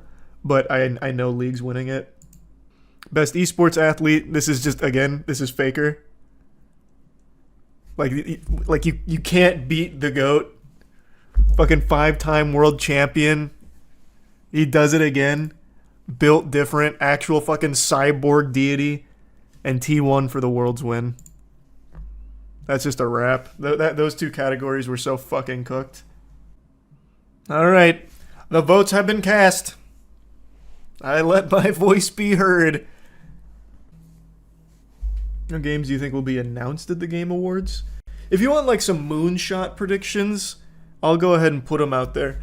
I think there is a non-zero chance Hollow Knight Silksong gets some kind of information.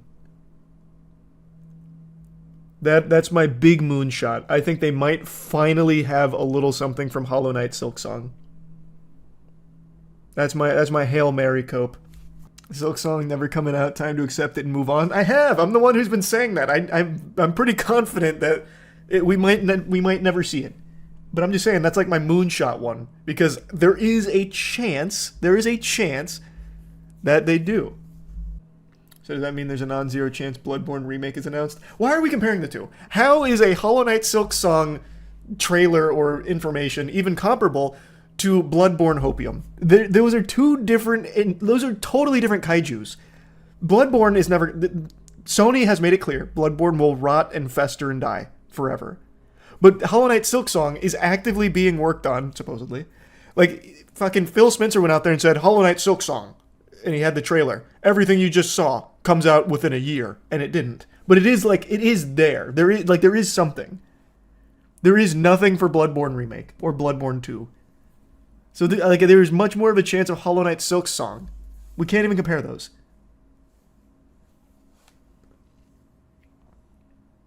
You trust Phil Spencer? Well, no. All I'm saying is, like, there was trailer. There is a trailer. There is gameplay of Hollow Knight Silksong. Obviously, the game didn't come out within a year. That was 2 years ago. But there is nothing for Bloodborne Remake. There is nothing for Bloodborne 2. The only thing we have that even mentions Bloodborne is the creator going, yeah, I mean, it's up to Sony. Like, we can't do anything. We'd love to. Yeah, Smokey won last night. I went fucking crazy. I was watching it. Moki was doing so well. He played so hot. I just saw something really cool. It's a sugar daddy shopping spree stream.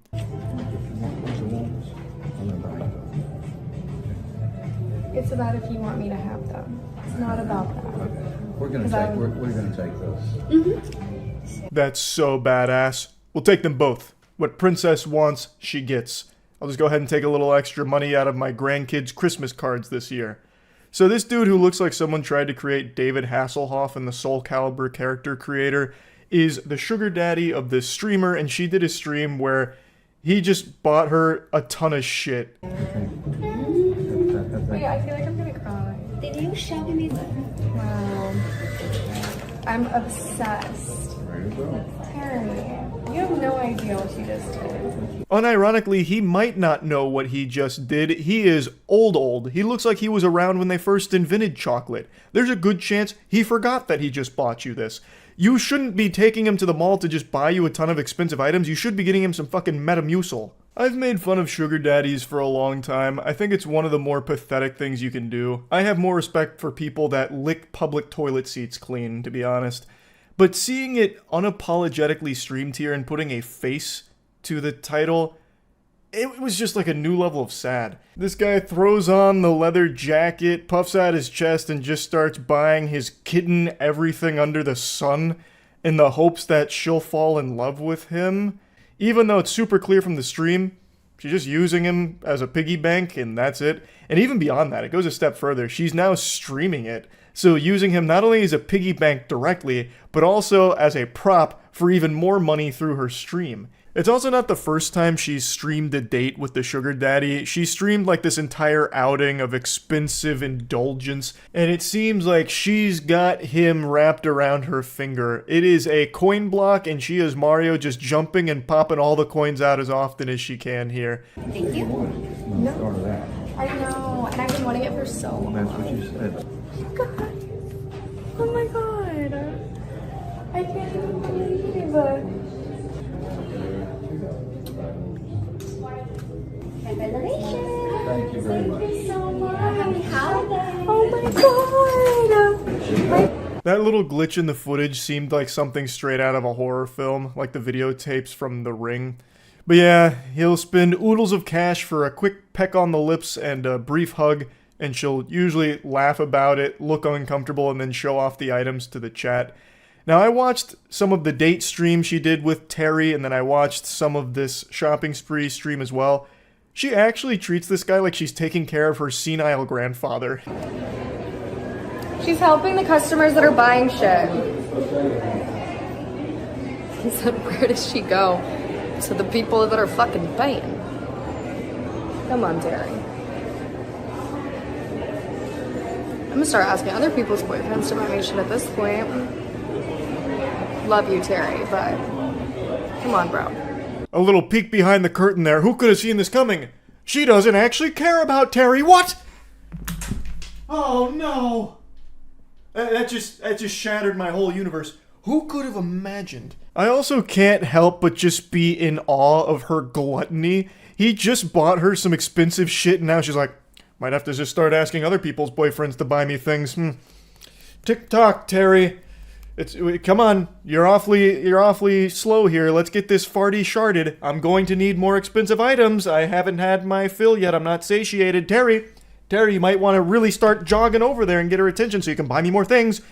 You were talking big game, and then we get onto the field, and suddenly you're underperforming, which is fine. I'll pay for my own fucking bag, but I want to leave with a fucking bag. I love you, but you know. What an angel. Terry, you lucky dog. It's easy to see why you've fallen head over heels in love with this saint. I almost threw $100 at my computer screen. When she was complaining right there, I thought, no, she needs this money. Someone hasn't bought her something in minutes. She's gonna starve. I just can't believe she actually has the gall to get this angry in public and on stream about Terry not buying her enough. Saying that he talked a big game but now is underperforming after already buying her some expensive shit. Come on, man, wake up. I truly will never understand this whole sugar daddy mentality. I don't get it. Oh, I don't fucking work here, I'm sorry. I'm waiting for somebody that does. Yeah, I'm in the same boat. My sugar daddy isn't paying.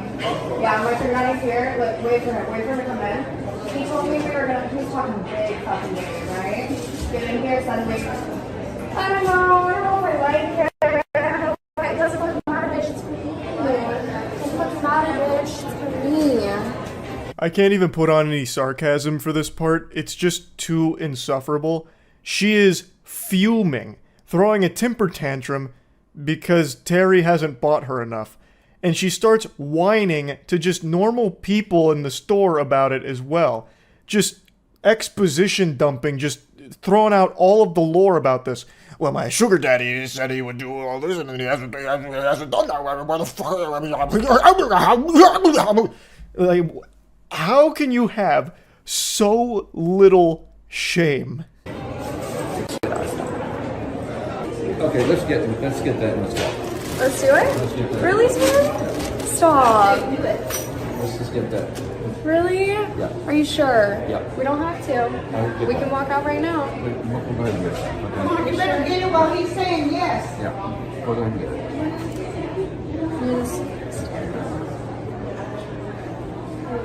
It's just so painful.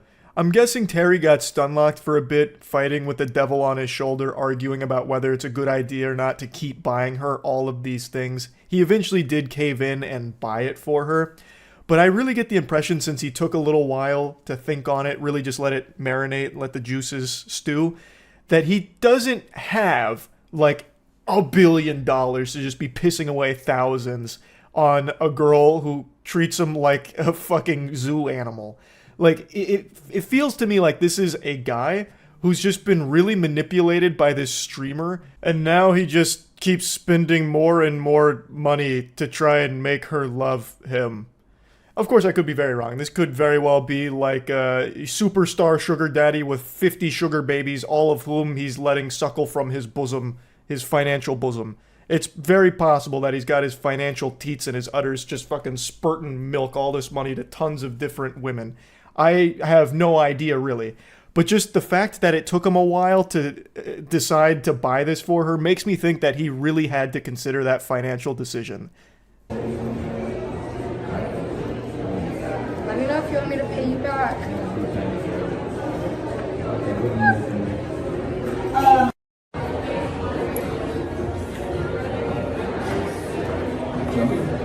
She's excited.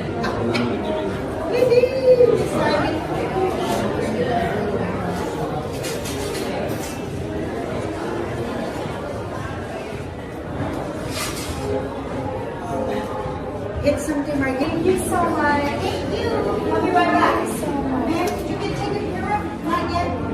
Okay, bye-bye.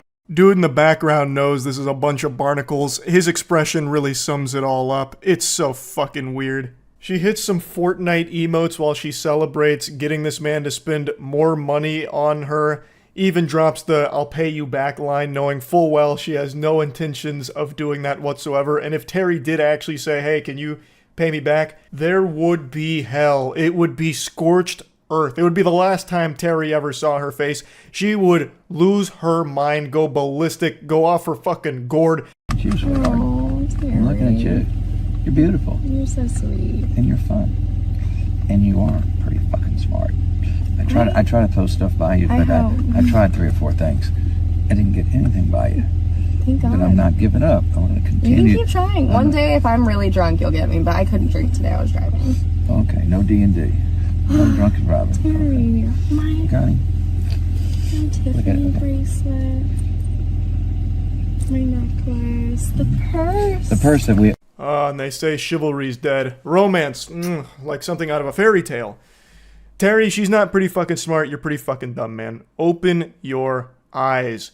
You're being used for your clams, man. God, this whole sugar daddy thing, like I said, is just so sad. I don't know if Terry's been manipulated into this role or if he is someone who is a proud sugar daddy. That I'm not really sure of. I can't quite tell from the little bits of the streams I've seen of them together. But Jesus Christ, it is so painful to watch. Goodness gracious, holy cannoli. Anyway, I just had to share this because I could not believe that we're at a point now where we're getting sugar daddy streams. Oh, fuck. That's really about it. See ya. There's nothing more patriotic than taking an expensive ambulance ride to the hospital in the case of an emergency. It's become a very popular joke that if whatever puts you in the ambulance in the first place doesn't kill you, the financial debt that you'll accrue from your hospital stay plus ambulance ride will.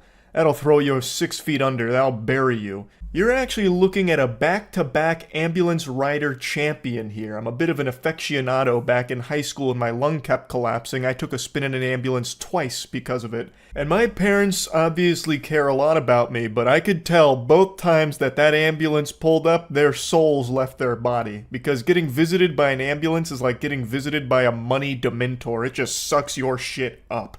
The first ambulance ride was one that I couldn't really avoid, but the second one, they actually transported me in an ambulance from one hospital wing to the other, which to this day, I still believe is a scam, and my dad will still shake his fist about, because I could have just walked from one wing to the other. Like, I could have just been transported in, like, maybe a wheelchair or something, but instead, they put me in an ambulance to take me, like, half a mile. And I'd already been at the hospital for a pretty extended period of time, so it's not like I was, you know, needing an ambulance to get me from point A to point B. I was stable. I could just, with my own power, go from one wing to the other. But they insisted on the ambulance. And in the ambulance, I wasn't even hooked up to any gear or anything. I was just kind of sitting there hanging out for the 3-minute ride. And that was, I believe, $800 to go that far. And the first ambulance ride was like $1,500 or something like that. The average ambulance ride cost in the US is like $400 to $1,200. It has a huge range depending on the state, but it doesn't seem like there's anything like super consistent with it. All that is consistent is how fucking expensive that is. But anyway, I'm getting really sidetracked. What I want to talk about is there was a bike rider in Oregon who actually just got hit by an ambulance, and then that ambulance, after blasting him on the road like it was twisted metal, picked up the bike rider, threw him in the back of the ambulance, transported him to the hospital, and billed him $1,800 for it. Can you even imagine? You're riding your bike, you get hit by an ambulance, and then they charge you $1,800 for the inconvenience of hitting you and bringing you to the hospital for the problem they caused. Galaxy brain, nefarious scheme. That is a scam that Ed, Edd n Eddy would have run. Unironically, I know I use that comparison a lot, but this is actual Ed, Edd n Eddy tier. It's so good. Like, oh, we need jawbreakers. Ed, what do you think we should do? Well, let's go hit Rolf with a hammer and then charge him 25 cents for the Band-Aid. Like, that is basically what this is. I don't think they hit the bike rider on purpose, but even still, they struck the cyclist and then charged them $1,800 for the transportation fee in the ambulance. His name is William Hosch, he's 71, and he was hit by the ambulance in question after its driver made a right turn, fracturing his nose and leaving him with scrapes as well as other injuries across his body. And now he's suing the Columbia River Fire and Rescue Department for nearly $1 million after they sent him an $1,800 bill for the ambulance ride. He claims he was left with permanent injuries and accrued $47,000 in medical expenses so far, with an additional $50,000 anticipated after his visit to the hospital. As they say, the dildo of justice rarely comes lubed, and I'm hoping William gets in there raw. I'm hoping he wins that lawsuit, because that is just some barnacles right there. That's some straight up fucking fish paste. The ambulance hits him and then charges him money for the ride. And it seems like it's not, like, it doesn't seem like they're on the hook for any damages, so he's not owed any money, even though they caused the problem. They are at fault, at least from everything I've seen here. And now he has to go through a tedious, expensive lawsuit in order to get any amount of compensation for an issue they caused. That's so crazy. The lawsuit claims that in 2022, Hosch was traveling in the same direction as an ambulance on his bicycle, and the vehicle tried to make a right turn to another street, and it crashed into him, destroying his bike. The ambulance driver estimated they were going between 2 and 10 miles per hour. Hosch estimated to police that he was going between 5 and 10. Crash left him covered in blood and resulted in prolonged injuries and pain, stiffness, tenderness, discomfort, impaired range of motion, and reduced grip. Now, it's important to remember that this man is 71 years old. So in 2022, we can do the math, he would have been 69 years old. That's not exactly a spring chicken. At that age, getting struck by a large vehicle is absolutely going to do some substantial lasting damage, I would imagine, even if it's not going 30 miles per hour, right? Unless William's got bones made out of adamantium, that's going to lead to some boo-boos. I don't think he's just making up these claims. I don't think he's doing some traditional ambulance chasing, as it's called, where someone fakes an injury after an accident in order to get a payday from it. That's not what this case strikes me as. It seems like he actually does have like a fractured nose and medical expenses that he'd like to be compensated for, considering the problem was caused by the ambulance. It doesn't sound like William was at fault. It doesn't sound like he was driving recklessly or not paying attention. I haven't seen any reports of William, popping a wheelie while giving the middle finger to the ambulance while he's going down the sidewalk and then losing control and crashing into them. So I feel like he's probably in the right here to be upset that he got charged for the ambulance ride and then also had some big medical expenses slapped on top of that. So I do think he's got some big ground to stand on here for this lawsuit. Also, there's this picture from the scene, and it had me giggling because the authorities are looking around like they're trying to locate body parts from William. Like they just blew him to pieces and they're trying to locate the remnants. Like, come on, you couldn't at the very least just waive the ambulance fee considering the situation here? Was that really off the table? Now, there is a picture of William Hoche after the accident in a hospital bed, and his face is all bloodied, so he definitely did get injured. Again, this isn't him just like making things up, at least I don't see it that way, and not based on the evidence presented. He mentions that he believed the ambulance was going to keep going straight. It was like going down a hill. He thought it was still going straight, so I'm guessing there wasn't a turn signal, or at the very least William didn't see one. Then the ambulance suddenly turned right, and William was left with no time to react to it to avoid it. But the ambulance driver said he believed he had his turn signal on. Now, whether or not the turn signal was actually on, who really knows? But all I know is this headline was something special. An ambulance hitting a man and then charging him $1,800 to bring him to the hospital. That is unhinged. So I wanted to talk about it a little bit, and that's it. So yeah. I make a lot of predictions. 9 times out of 10, they're wrong. Not proud of that. Wish I was better at it, but, I'm no Baba Vanga. Because if I was, I'd have every prediction be wrong.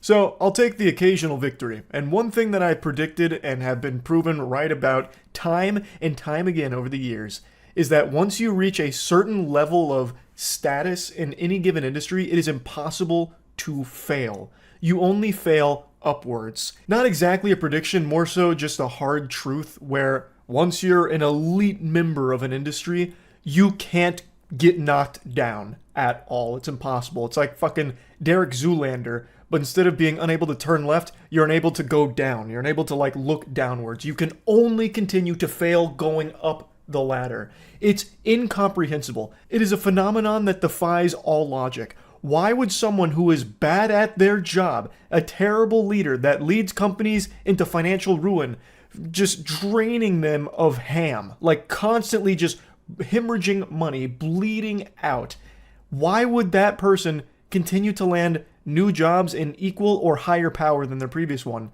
Anyone else who is bad at their job gets fired. They get let go. But not when you become like a CEO, a COO, or anything to that level. You just go to another company as a COO or a CEO. The perfect textbook example of this is still John Riccitiello. He was the CEO of EA for a little while. He rose to infamy when he pitched this absolute fucking heater of an idea. I'm talking galaxy brain 5D chess move where he pitched the idea of charging gamers for ammo. So if you ran out of ammo in a Battlefield game, there'd be a pop-up that would say you need to pay $1 for your next magazine. That was his idea. I don't think he was ever fully going to go through with that, but that was the example he gave on how you can constantly be milking the titty of everyone who buys an EA product. He was too greedy for even EA, so he was let go and then landed a job at Unity. He became CEO of Unity, and I know you remember how disastrous that was because he nearly drove that company into the fucking ground. He nearly banished it to the Shadow Realm with how horrible his leadership was there. And there's plenty of examples of this. I still think he's the best. But why I'm talking about it today is because Disney just announced that it's looking at candidates for the CEO position since Bob is leaving again. And one of the people they're considering is the EA CEO, Andrew. They're looking at Andrew at EA. What in tarnation? Why on God's green earth would you be putting your peepers on Andrew Goober Wilson for the CEO position of Disney?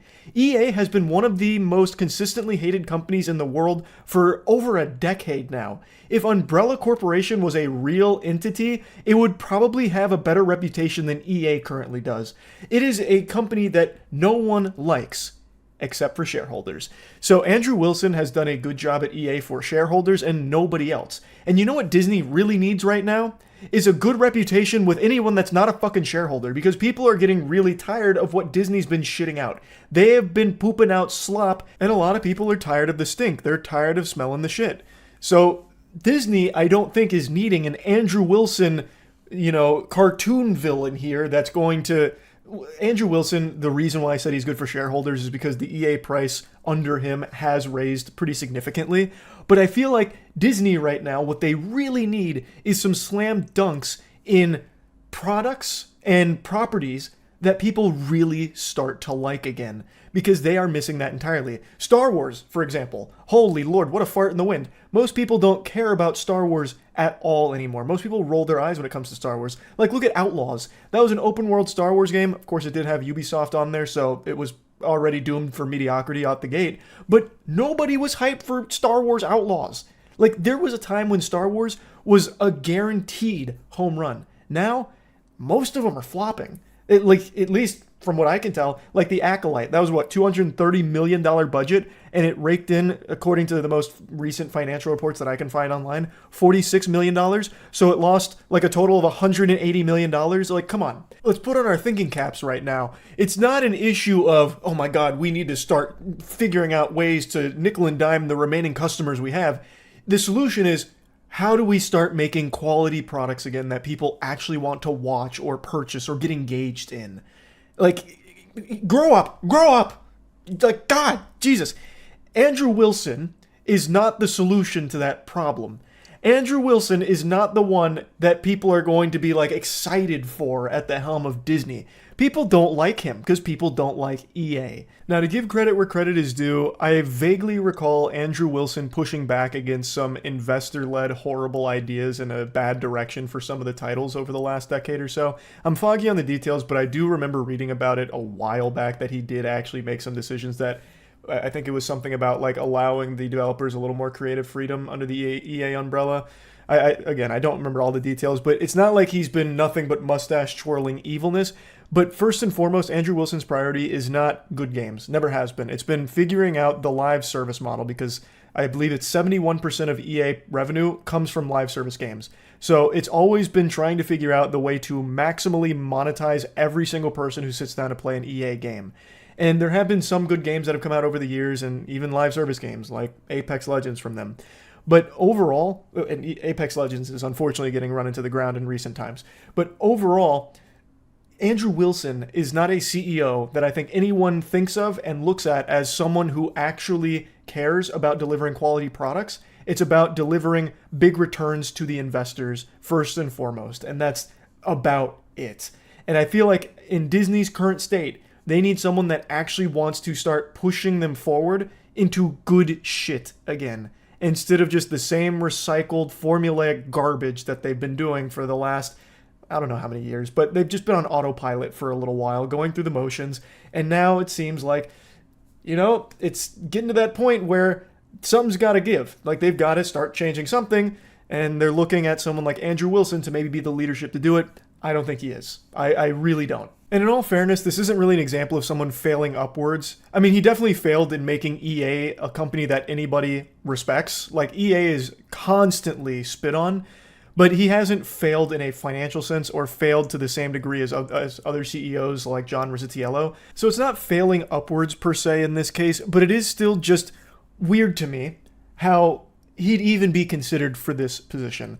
Like, I don't understand why the pool of candidates is so small that you're always seeing the same names over and over again, even if they have a resume of stinkers. Another great example, and sticking on the Disney topic, is they have greenlit a new Star Wars trilogy, and they've already chosen who's going to be the writer and producer. It's someone named Simon Kinberg.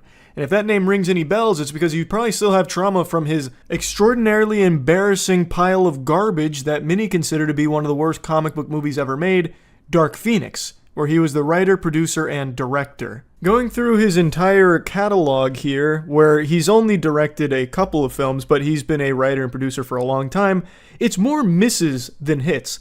Like, XXX State of Union, I loved it when I was a kid. I don't know if it's aged well. But he also did X-Men 3, The Last Stand, another absolutely despised movie, but then there's something good in there with Jumper. There's the Sherlock Holmes movie, which some people liked, some people didn't. First Class, which was good. Then Abraham Lincoln Vampire Hunter. Oh my god, like, just look at this resume. Fantastic Four. The Fantastic Four. Again, one of the comic book movies that people to date still believe is one of the worst ones. In fact, among like the top 5 worst comic book movies ever made, Fantastic Four and Dark Phoenix are on every single list. This is the Fantastic Four film from 2015 that had the number 4 in the name, not the like old one with Jessica Alba. And he was not only a writer and producer on both of them, but even directed one of them too.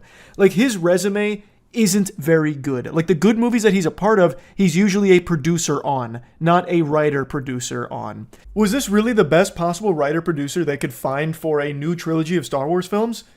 I don't think so. I don't understand how someone that has a resume like that, with so many super stinkers like Dark Phoenix and Fantastic Four and a couple of others on there, get chosen to make something like this, the new Star Wars trilogy.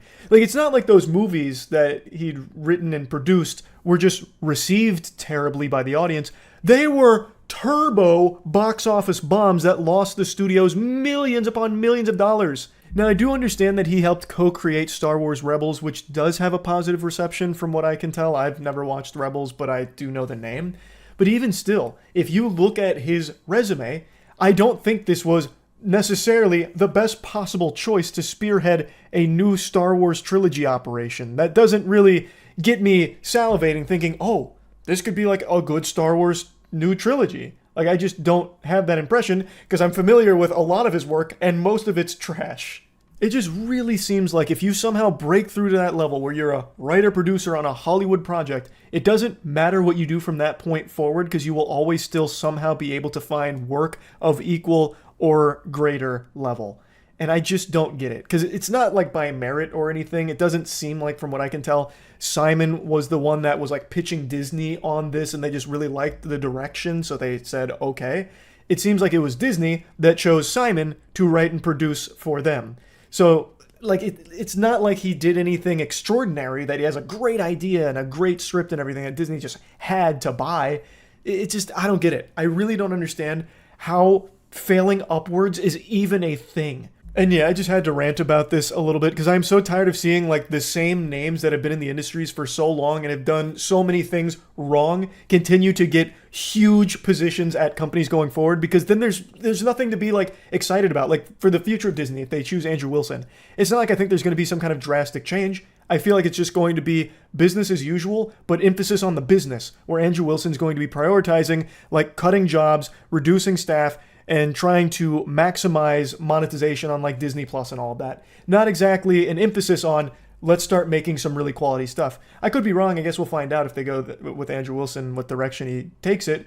But it's someone whose work I am familiar with, and that is what he is known for. He is the shareholders' hero, but the gamer's pariah, because nobody likes EA. It has a terrible reputation. So, again, he's not exactly an example of failing upwards per se, because he hasn't failed, but it does just, like, this whole topic is something I just wanted to speak on, because it is common for people that do fail at, like, a high level to continue to just keep getting more and more and more and more power and bigger positions. It's silly. So, yeah, that's really about it. See ya.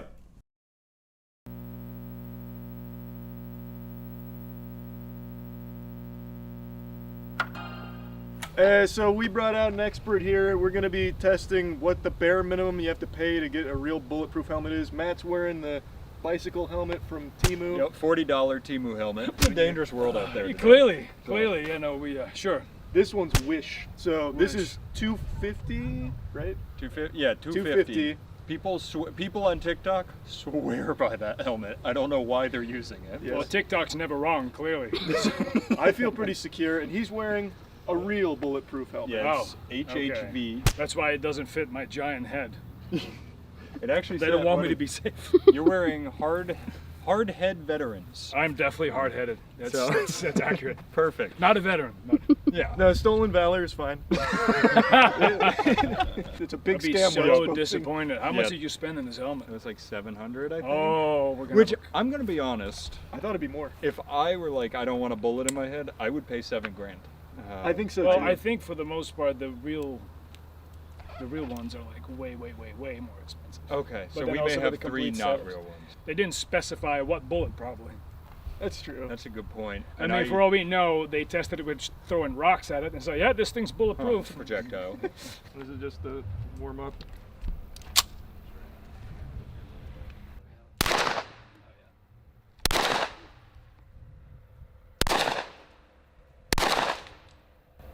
There was one good shot there. Slowly squeeze whenever you're ready. Good shot.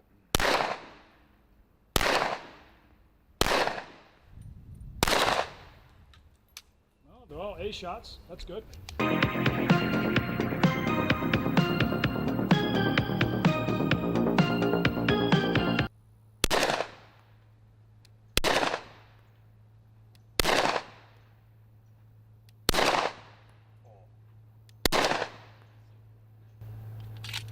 He just carved a Looney Tunes outline in that mannequin. I was going to say, imagine it was just going right through the helmet. That was so close. The whole time it was hitting them.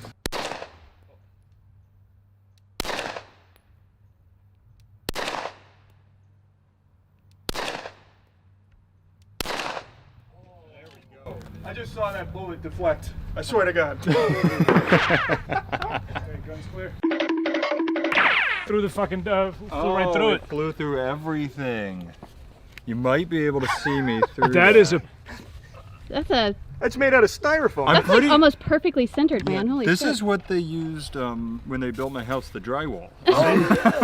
Because there's one shot that angled down here. I don't see an exit There's wound, another though. shot down here, and then that's the third shot that went down. Oh, there's the exit wound. So I was gonna say. it flew. So I did hit it a couple times. It flew right through it because the styrofoam. In your professional opinion, would you say he's dead? Well, at this moment, we could try and see. Okay, perfect. I think if I was given this as a piece of evidence, I'd say he's either dead or not happy. Yeah, he's not. I'd be angry. I don't think he's anything at this point. Yeah. For $40, you can get your you can actually get a better bike helmet. For $40, you can die. Instead of like letting it go to waste because you're already like fucking it up. I think you should just go up to the caliber just to see what damage it does. Yeah. HK is obviously relatively known company. They do a few good things. This is the Marine setup. HK MR27, really nifty little gun. You could hold the front. You can hold Seagram style. You can pull it and push it into your shoulder. But for the most part, a shot is a shot. So whenever you're ready, I think I'm gonna go for the yeah. hug. Put your arms down.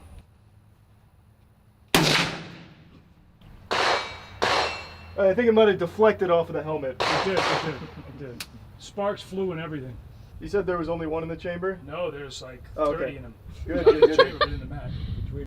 A little lower. That's too low. Right in between those.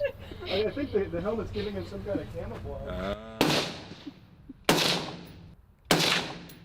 Oh, you hit something. Yep, Yay. there you go. All right. Just make sure you do that one shot only, not all the times that he missed. What are you talking about? All the times he missed? He never missed. You care if I shoot this one before we walk down? No, go berserk. I feel like I'm too tall for the seat. You can lean behind it if you want as well.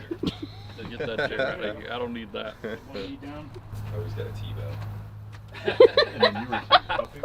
I was like, yeah, and then I put, yep, there he goes. Are you trying to shoot the ground? I'm shooting the helmet. On the ground? All right, I won't. I'm just saying certain ranges have the habit of not letting you shoot in the ground. Yeah. Shall we go inspect the helmet? Yeah, let's check the damage. Yeah, so I think the first 8 shots might have deflected off. But that let it be known. Ricocheted? Charlie doesn't miss his target 9 way. times in a row.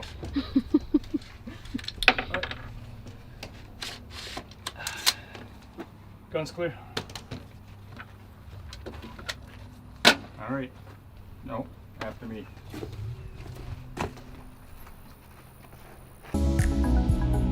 I see fluff everywhere. Yeah. Oh, you baby. guys got. See, I think it's that styrofoam. Like that round is so quick and so sharp. Yep. It just flies through it, and it just doesn't. It doesn't buckle it. Damn. Something we're not taking into account though is he's fine. Yeah, he's good. Human heads are hard, so they're probably expecting a skull to be behind the helmet, which would add extra stopping. Absolutely, power. yes, because the human skull is known to be very bouncy when it comes Against to bullets. bullets. Yeah. I will say we haven't hit it in the bullseye yet. I've been trying to avoid it so we can still put a GoPro on it. For death cam. I was gonna say at the end, let's just like fucking blast. Yeah, them we'll with do the that biggest to rounds. all of them at the Okay, end. cool, Because cool, who cool, knows? cool. Maybe the Wish helmet that TikTok swears by can stop it. That dummy did not. Can't believe that. The dummy got Can't believe unboxed. it It's didn't like, work. what the fuck did I get myself into? I'm as shocked as you are that it didn't stop any. Yeah. Well, we don't know it didn't stop. We'll have to check the footage. The slow-mo might show. Yeah. Fucking Well, blasting it could have off. JFK'd like gone over the head and back out the can. Like it could have rode along the top or something like that. Yeah, we could have had a shooter from there somewhere. Yeah, from the it tape could have been We don't anywhere. know that. We don't actually know what happened. We had a stunt shooter up in a helicopter up there, and he just took it out.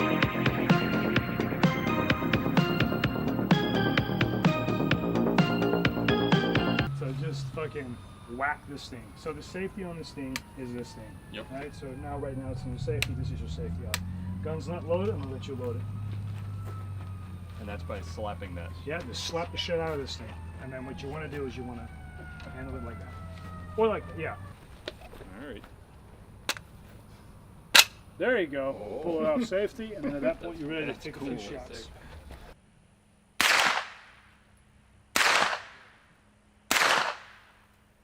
I haven't hit it, have I?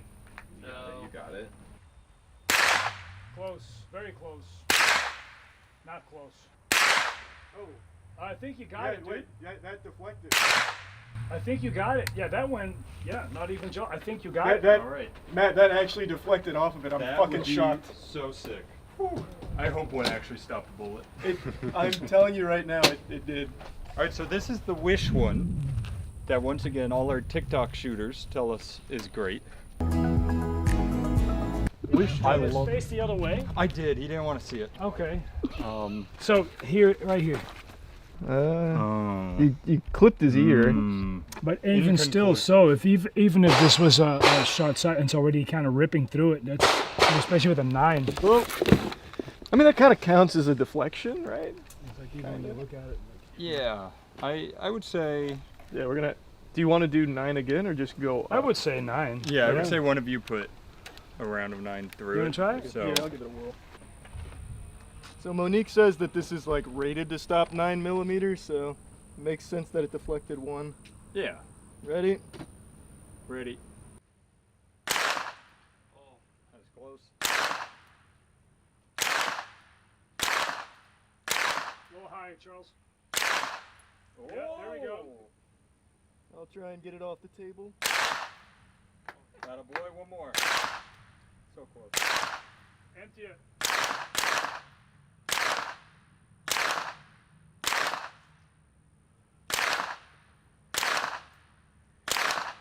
The iron sights on that are great. Yeah, it's a good little gun, right? That's nice.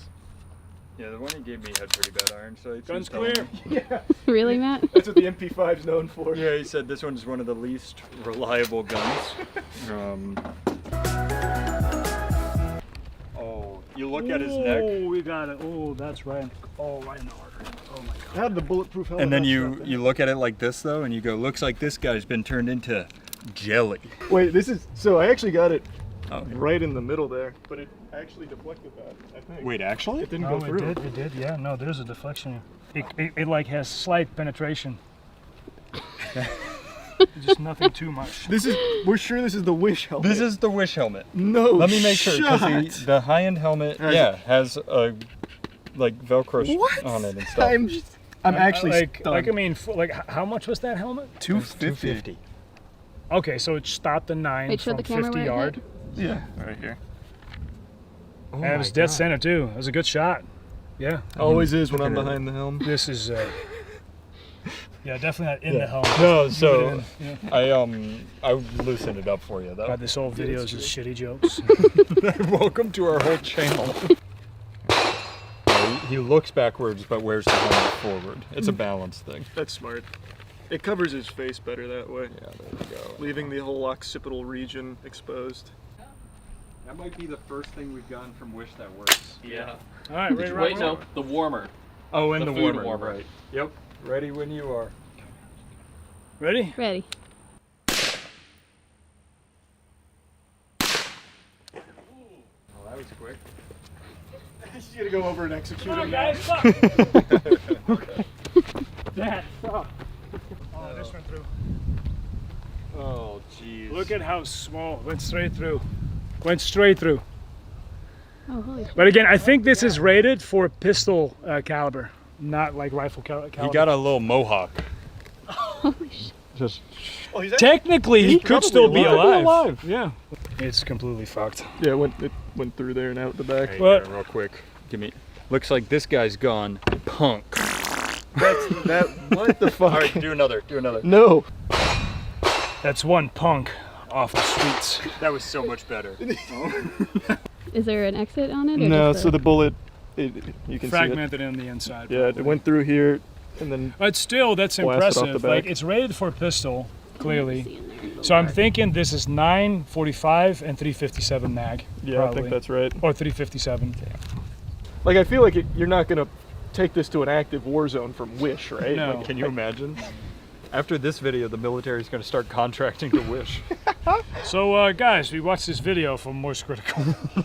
we can save so much on our budget if we just use Wish. Why are we paying 10 grand a helmet? We only need $250. This is great. Everyone knows soldiers only use handguns. That's perfect.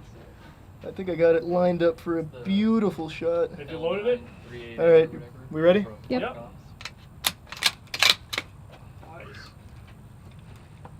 You can grab the buttstock if you want, the way you had it before, and just lean down with it. Yeah, just lean it on the table. And hog it tight, Charles. I think it's going to give you some blowback. A little tough love? Yeah, a little bit.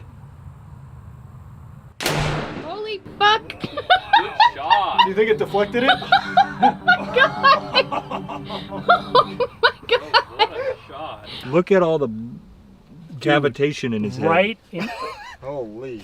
Oh, did you Wow, aim it Charlie. center? I did. I put Dude, it. I tried to I put told it you, right in that the. rifle is so accurate. It's I don't crazy. think he's never going to film with What's us that again. exit wound look like?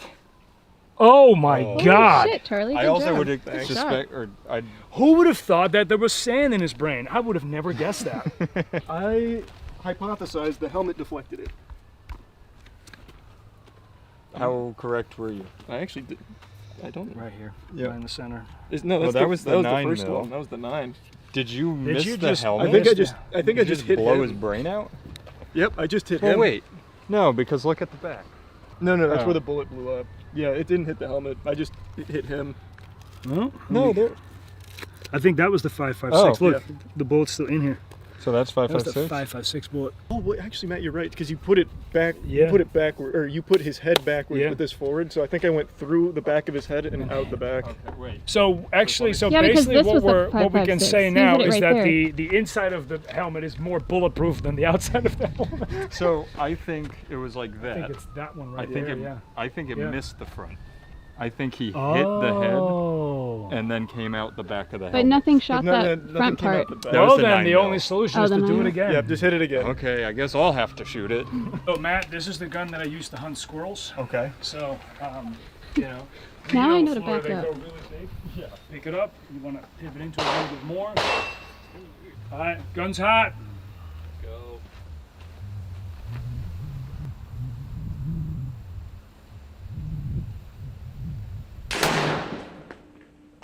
Put it back in safety. Yep. Oh, you're good. You're good. You're good. This is your first time out at a range, right, Chase? Yeah. Gun's clear. Range is cold. Let's go check that out. Steve, let's take a look at you.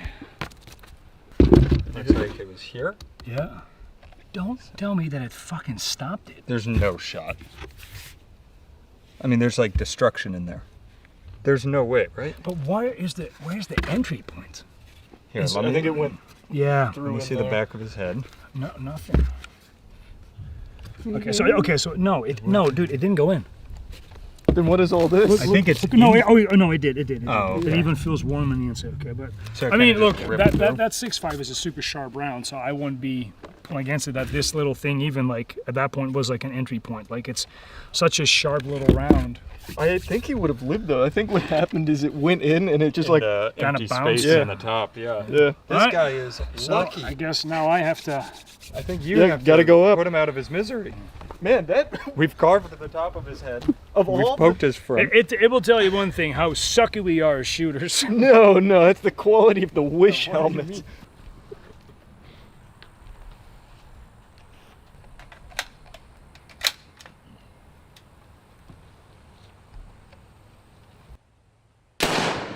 Holy shit. Should have shot it out of the air again. Imagine he racks another one. I didn't know if I was allowed to. Quickest wreck. Yeah, I think Guns that clear. Range is cold.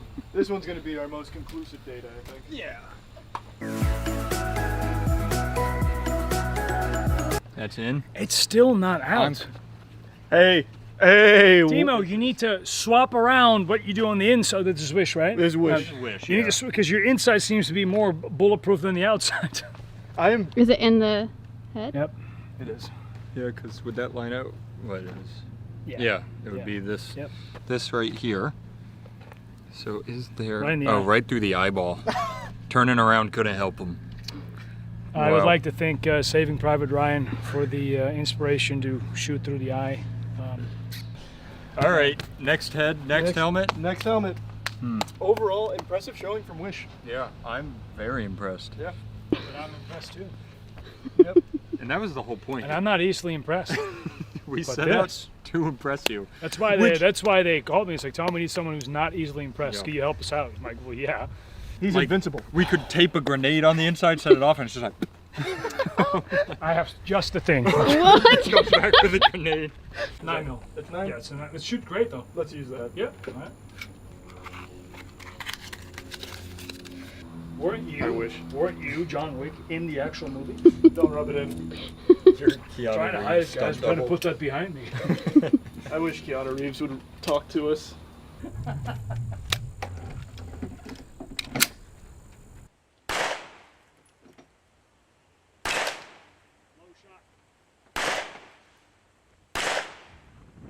That might actually been a deflection. Yeah, I was about to say I heard it deflected.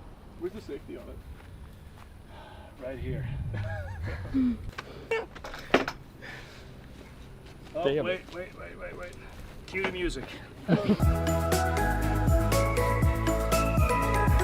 He's fine. He's just got. You must have. Yeah, no, you must have hit. Did you hit 'cause the I see- table? No, because I saw it. There's nothing. I mean, it's like a scuff mark. Yeah. Just hit it again, I guess. All right, fine. All right, Matt. Now you can show me up with a better shot. Who's somebody else in John Wick that shoots guns? Actually, every single human being on screen. All right, gun's hot. Too high. Lower. To the right. Lower.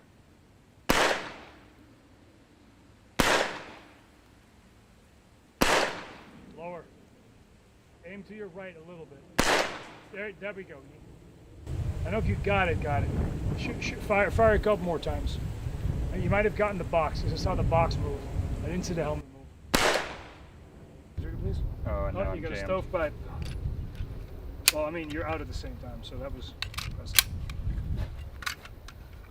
All right, guns clear. You want to put some down so you actually hit it? Yeah. Like, this is a difficult range to actually accurately hit something. Especially It's a small target like Yeah. that. But it's also, this is a small round. You know, there's not a lot of like a lot of barrel to mitigate any range with it. Sure, this is a full-size pistol, so you have a little bit more range, but then still, like doing that with a handgun is incredibly difficult. He's gonna just put 15 No, I am not. straight through. I barely shoot this gun.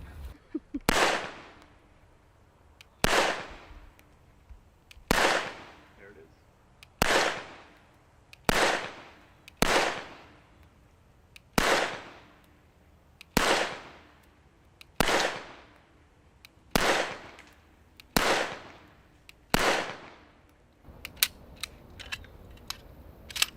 I saw it move twice, but I don't know if that was the box or the helmet. I think one of them you definitely hit. Guns clear. Definitely took some shots. Well, this definitely hit. Yeah. I would say the gel dummy got hit. I'm happy with that to move to 5.56, honestly. I think so. What you got in that box? This one's mine. This is my little treasure. There we go. It's a sweet little custom rifle. Aim point. Very nice. Big fan of aim point. Yeah, dude. This is great. You hear that he called it a good little rifle? It's a nice little rifle. Ready? Yep.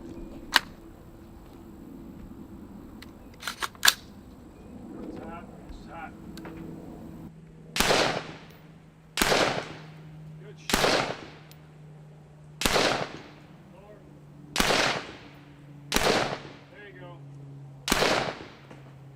killed him. I think I got it twice.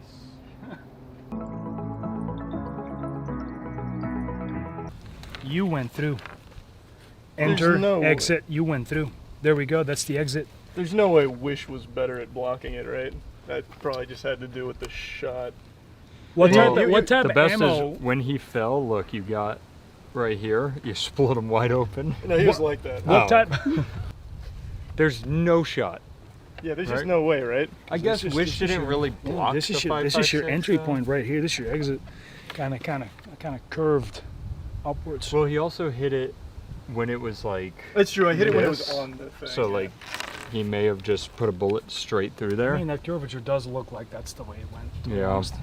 But even here, there's more exit points. But that one, I agree. That might have been a low impact. Yeah, when it's there. I was laying down.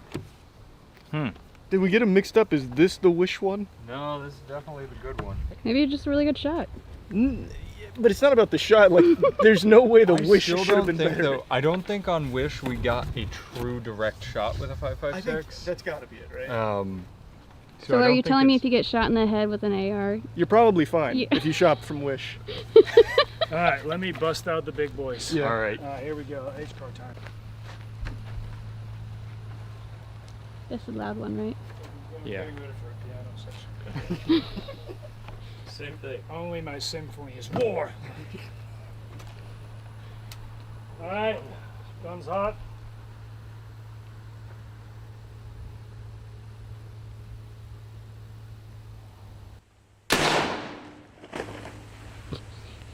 You want to hit it again? You insist. Wow. Okay. Honestly, the structural integrity of it to not explode instantly is crazy. That is true. The fact that it even stays together. All of these have been, except for Timu, much better than I would have expected. Honestly, Timu's better than I expected for 40 bucks. That's true. It didn't blow up. Oh. It's got pigtails. I mean, it. He's fine. It just looks cooler. Don't understand. It went. Yeah, it went through. It's got that sick ass movie scar. Oh, like Yeah. that guy from the Avatar movie. Yeah. So the Wish helmet took that better. Yeah, man, that's crazy. That is. Are you really sure you guys didn't swap them out? Because I am not willing to believe that a actual helmet that is supposed to stop rounds. But there's a lot of variables. Let me It's look. like the other thing is like I don't know, $700 helmet, but what was it rated for? That's true. We could have got like that's extremely good at handguns and nothing else. Yeah. Well, but this name. But try taking it off. It's Oh, so that's- hard. Nobody switched that just casually. Yeah. But when we got here, it was off. So I think there's a chance All right, let's check. that it goes like that. I'm finding the picture right now. No, that's definitely the good one. Oh, God damn it! It's on sale right now. That's their lowest See, model, that's why it went too. through. They send you the shitty ones because they knew they were going to go on Yep. sale. So let me tell you what this one's rated for. This is their best seller. Like you could still wear this, and no one would know you even got shot in the head. It This says it's level 3A, so 9 mil Yeah. FMJ and 44 mag. We did put stuff it's not rated for through it. But we did the same for Wish. But are we sure these All right, weren't so one glancing second. blows? Look. Let's do this one. Let's place this one right here. Yep. And just rip from the foul core through Do it. we have another one? Kind of.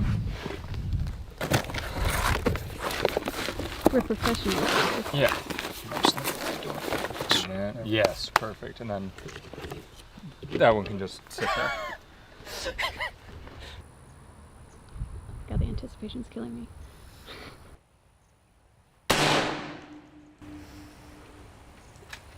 Did you miss? Nope. He dodged. Man. Bro, these helmets are crazy. They're deflecting, I think, yeah. So you see that crosshair?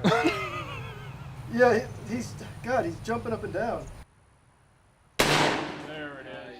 All right, that's one. All right, Matt, you can take the next. All right. That's a big asshole. Oh, dude, that was a great shot. Holy shit. All right, that'll determine once and for all. All right, final check.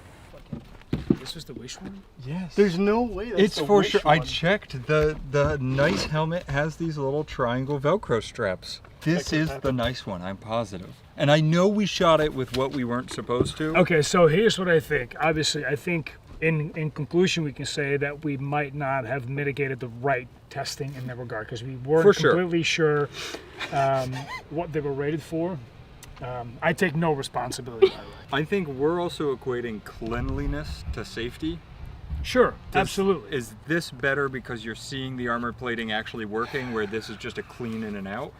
Well, it's not going out. I mean, look at the damage on the inside. Like the thing is, like in this case, to be honest, it doesn't really matter that much. That's Other fair. than, You're like, dead the both only ways. thing you got to realize is that this has penetration. Let's say there's a squad of guys going, and one bullet flies fragmented through the other place. The other guys also can get hit, because clearly it didn't stop the bullet on the inside. This stopped the bullets on the inside.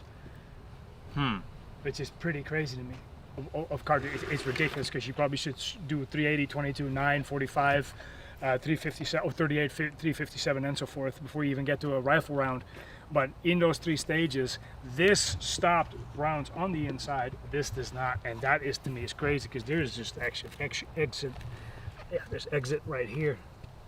Yeah, there's holes in this thing. We haven't even touched on Timu. Yeah, I mean, nobody wants to.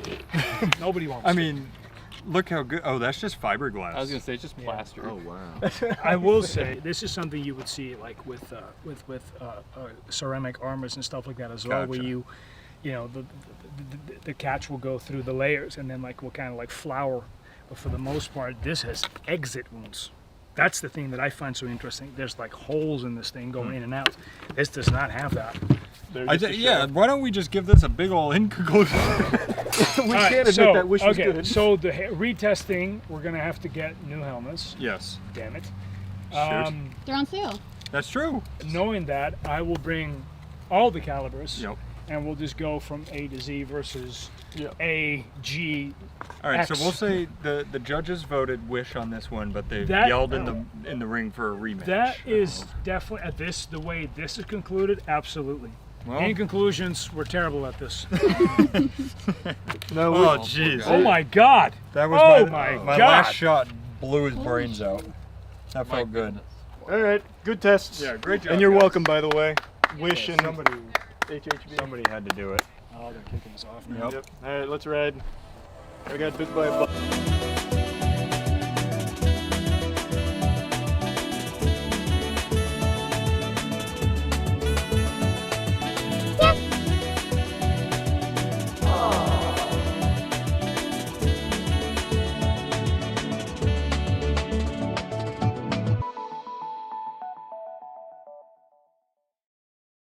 Title's not clickbait, the biggest YouTube scam has just been revealed by a channel called Megalag. I highly recommend checking out the full video. This is extraordinary work.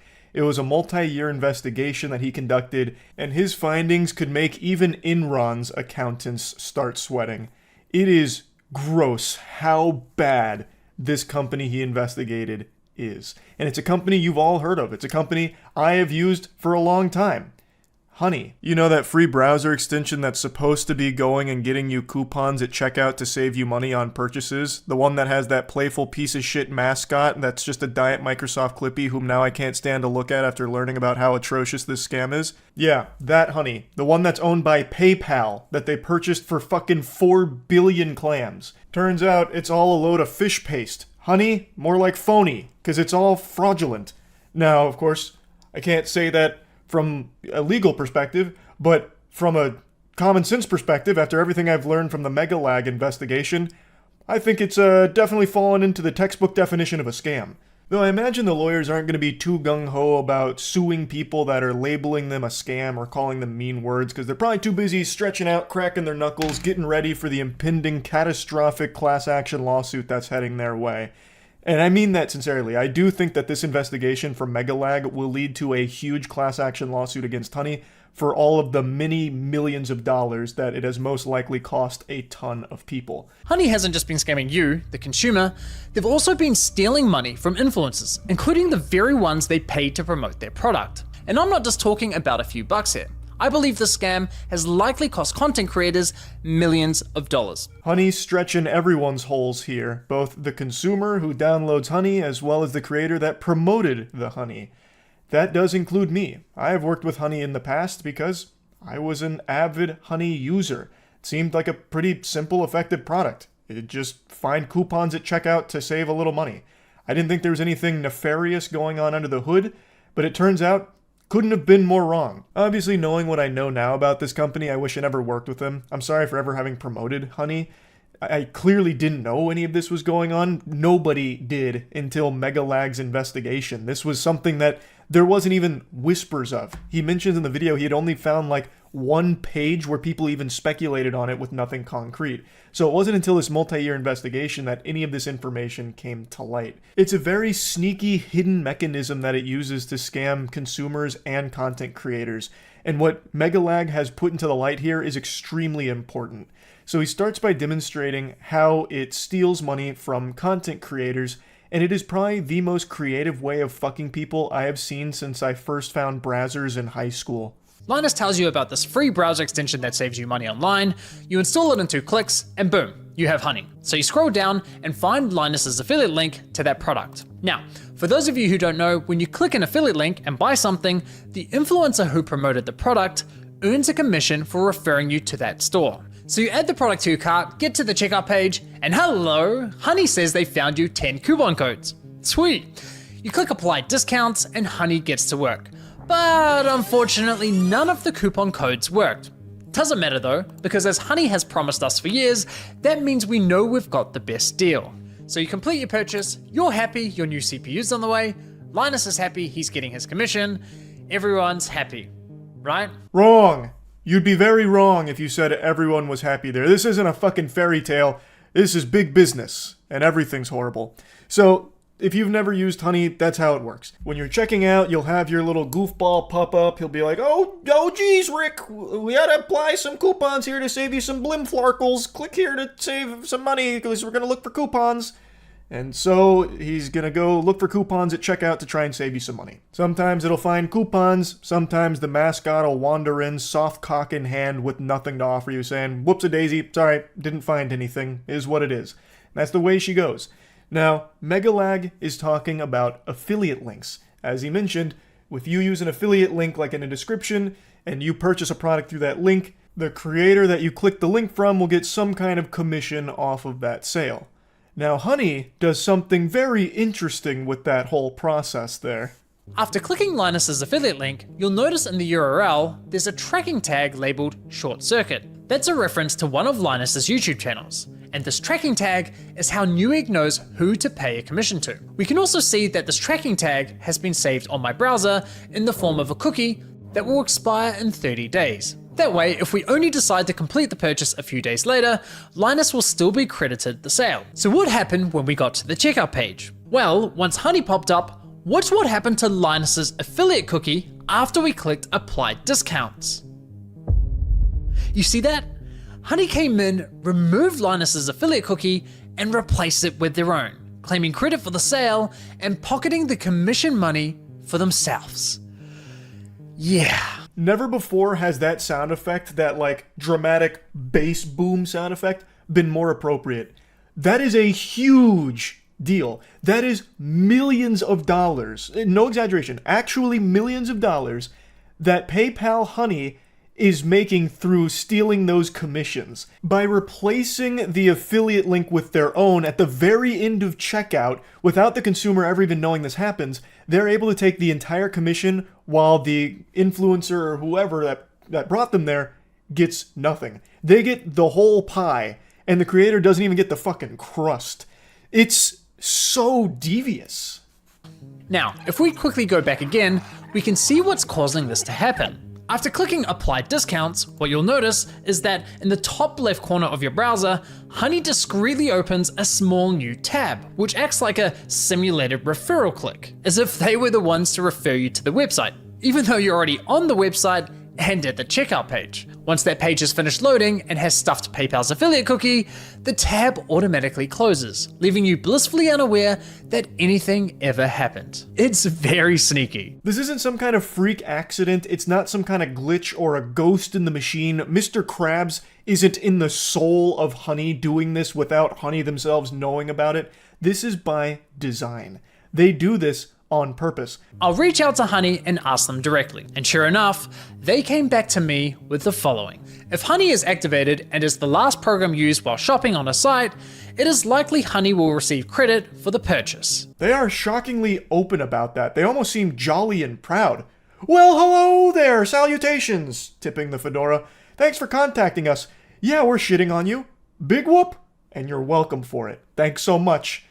And he goes on to give like a real world example, so that way it's a little easier to understand how unacceptable this is. He even goes on to say that he can't see how it's anything less than fraud, and I agree. This seems like fraud. Megalag gives a real world example to demonstrate just how outrageous this whole thing is. He states, imagine that you're going to a department store buying a TV, there's a salesman and he sells you on the perfect TV. You now have that salesman's card that you take to the front with your TV, so that way the salesman can get the commission. But right when you're paying for the TV, a sleazy greaseball comes out of nowhere saying, wait just a minute, champ, hold on, let me see if I have any coupons. I got nothing. Alright, good luck. But before he leaves, he switches out that salesman's card with his own card. So now the salesman that actually sold you the TV gets nothing, whereas that guy who came in at the very end gets everything.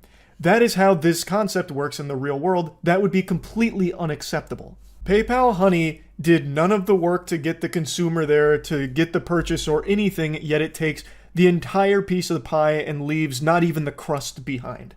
And in the real world, this, again, would be the equivalent of someone coming in at the last second like a jump scare, like, woo, here's a coupon. I'm kidding, we don't have any coupons, but I'm still going to take the whole commission. So then using some sleight of hand that would fool even Penn and Teller, he swaps out that salesman's card with his own, and the consumer doesn't know it, and the salesman that got swapped doesn't know it either. That's what PayPal Honey does. But here's the thing, even if it did find a coupon for the consumer at checkout, it still shouldn't be overriding the affiliates. It still shouldn't be stuffing that out. They did none of the work to get the consumer to the site or anything at all. They did nothing for the sale. They just came in at the very end and found a coupon. That's still bad that it would overwrite that. But it actually even gets worse. It'll do this even when it has no coupons to even search for. Honey pops up right at the end of your purchasing journey, virtually guaranteeing they'll win that last click. They of course know this and do anything they can to get that last click, even when there's no coupon codes to offer. Which brings us to scenario 2. Honey Gold, which is now called PayPal Rewards.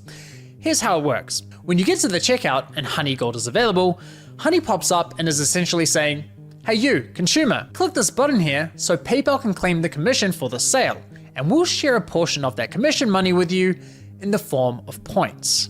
It's basically a lame cashback scheme. And it's genius because if there are no coupons to offer, but the store is participating in Honey Gold, it gives Honey another reason to get that last click. He explained what last click was, and it's basically the last thing that you click is what's going to get the credit for the commission. And Honey is constantly fighting to be that last click by any means necessary. Come hell or high water, they will leave mangled corpses in the fucking streets if it means they can consistently get that last click on checkout.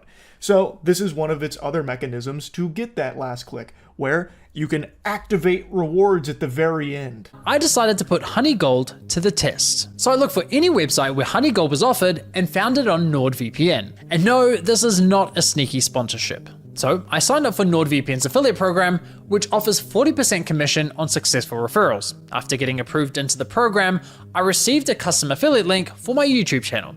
Using this link, I made 2 separate purchases. For the first, I activated Honey Gold, and sure enough, you can see my affiliate cookie was replaced with Honey's. And for the second, I didn't activate Honey Gold. As expected, I was awarded a $35 commission for the sale where Honey Gold wasn't activated, and received nothing when Honey Gold was activated. So how much of my stolen $35 commission did PayPal share as cash back with my Honey account, aka the consumer? Brace yourselves. 89 points, which is equivalent to 89 cents. I knew it was going to be bad, but somehow that is even worse than I expected it to be. It gets the entire kit and caboodle of the commission, all 35 doubloons. It gets the spaghetti and the meatballs, And it gives you not even a morsel, not even a tiddlywink of it. 89 cents of the $35? Holy shit. Again, this is for doing nothing, by the way. It is doing nothing. It is doing this just to desperately try and get that last click so it can take the whole commission.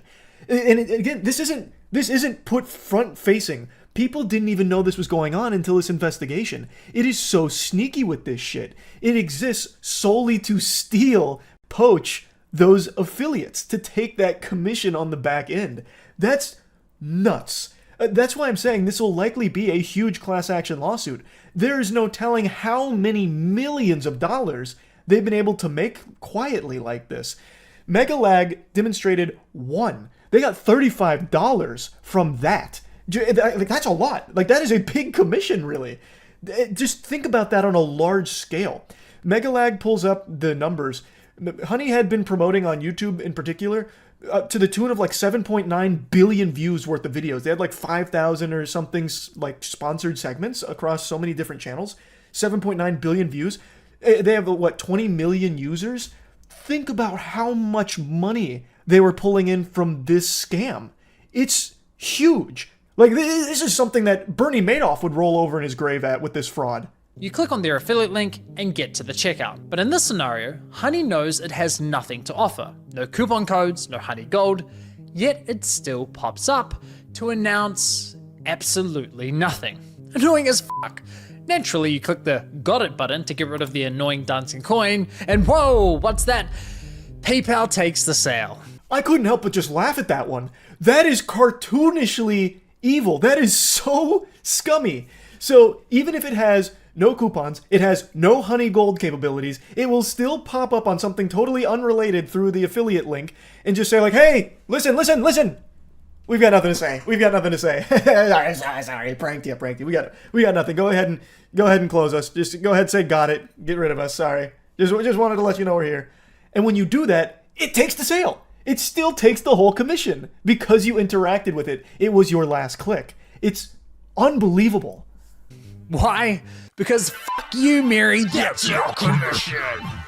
But wait, there's more. My personal favorite is when Honey has nothing to offer, so pops up offering you to check out with PayPal, even though the option is already available at the checkout page. And of course, if you click the checkout button, PayPal poaches the sale. Classy. There is just no world where that isn't illegal, right? Like, there can't be a world where that can fly. That has to be something that this company would be run into the ground for. Like, I'm no lawyer. I didn't pass the bar. Shit, barely passed the SATs. But I would still say, using my tiny little noodle up here, my smooth brain, that's a big no-no. I think they're probably going to face some big repercussions for that now that this is starting to blow up and come to light. Now, in the next section of the video, Megalag goes on to talk about how he was checking into the Linus forums to see if anyone was talking about Honey, and he did find someone that was sounding the alarm quite a few years ago, but it just didn't get a lot of traction. And then in 2022, someone noticed that Linus wasn't working with Honey anymore, so they asked about it, and Linus Media Group representative came out and said, yeah, they didn't like the way that it interacted with the affiliate links, so they stopped working with them. And Megalag says that he was pretty disappointed that they weren't more vocal about that, because if they could have sounded the alarm about this whole scheme, there could have been some more damages that were prevented over the next couple of years, but they just kept it kind of hush for some reason. And that is very disappointing from Linus and the team for not talking about this if they knew it was going on. And then Megalag goes on to talk about, well, they did actually take a different coupon sponsor that does the same thing called Karma. Essentially, if someone clicked on an affiliate link and then they use Honey and search for a deal, Honey will override that tracking link even if they don't find you a deal. That didn't jive with us, so we ended the partnership. They should have made more noise about this. But what's truly baffling to me is that after LMG ended their partnership with Honey, they then went ahead and partnered with a company called Karma Now, a coupon browser extension that literally engages in similar behavior. As Megalag said, it's very telling just how deceptive this Honey scam is when even a tech-focused company like LMG doesn't catch on to it for years. And it is baffling that even when they did catch on to it or were tipped off about it, they chose a different coupon sponsor that does like basically the same thing, it seems. That's so weird. That is so weird. Now, the next part of the video showcases how Honey scams you, the consumer. Now it's not only about the influencers getting all their affiliates commissions stolen. Now, Megalag shows you what Honey does to fuck you in the face. When I reached the checkout page, Honey would claim it couldn't find me any coupon codes. Yet when I searched manually, I found working codes with ease. And even when Honey did find me a code, I was often able to find another code of better value. Kind of strange, given their claim that, well, thanks to Honey, manually searching for coupon codes is now a thing of the past. Another oddity was that Honey would often only find me Honey branded coupon codes, such as Honey 5 or Honey 10. Why would a store only have Honey branded coupon codes? Kind of weird, right? But the biggest red flag was that when I tried submitting the better coupon codes I'd found, Honey wasn't adding them to their database. Now, this was not a case of Honey just not doing its job well, where it was missing a couple of coupons here and there that were slipping through the cracks, but it was still trying its best and it was still doing an admirable, noble attempt at finding you those best deal coupons. It wasn't doing its job at all. When Megalag would submit coupons to it, it wouldn't even take it into the database, and it was far more effective to just manually enter coupons because Honey wasn't finding them, and it was finding a lot of Honey coupons pretty often. All very peculiar, I would say. It turns out that one of the key benefits for stores partnering with Honey is that they are given full control over which coupon codes go live on the platform, if any at all. What would you say to any brand that is considered working with Honey but hasn't yet? I would say missing out on converting customers. Like I said before, Gen Z is super discount savvy. You can't ignore the fact that they will hunt for like discount codes and they might find a better deal. With Honey, you can also control the discount code percentage, which means like they will potentially find a higher discount code on the internet. It literally lets you control like the customer journey, convert and control like the discount code percentage as well. This is a podcast that Megalag found that seems to be focused on trying to drive more brands to work with Honey. So this is a brand that has worked with Honey talking about the benefits. One of them that she's very excited about is that with Honey, it helps discourage consumers from seeking out coupon codes, and with Honey, you can control which coupon codes are even getting shared in the first place. So let's say there is a 20% off coupon that does exist for this brand, but the brand doesn't really want it shared with everyone using Honey. Well, then it just doesn't. Honey won't share it if the brand doesn't want it to. It's one of the benefits of working with Honey. You won't have that 20% go out to the consumers. Maybe instead you'll give them a 5% through Honey, or none. Maybe you won't even let them share any of the coupons through Honey. So even if the coupons do exist, the brand may not want Honey to share with consumers, so it won't. Which of course is counterintuitive to even owning Honey in the first place. The whole point is that it's supposed to find the best deals, the best coupons to use. But if the brands can say we don't want the best deals to be shared with them, then Honey will say, okay, that's fine. All right, that's okay. You got it, Chief. And it won't. You have control over the content hosted on the Honey platform. So yes, even if Honey knows of a coupon code that offers say 20% off, but a partnering store tells them, hey, only share a 5% off coupon, then that's the only discount Honey will apply to your cart at the checkout page. I mean, holy shit. Honey wasn't finding you the best deals possible, they were intentionally withholding them from you for their own financial gain. If you partner with us and pay us an affiliate commission, we'll let you control which discount codes are shared on our platform. And we'll tell our consumers we scoured the internet and found them the best deal possible. This is a scam Ed, Edd n Eddy wouldn't even pull for Jawbreakers. Every component of Honey is a fucking lie. Every single piece of Honey is exploitative. Every single one. So in this video, he talked about how it's scamming consumers as well as the influencers that have promoted it.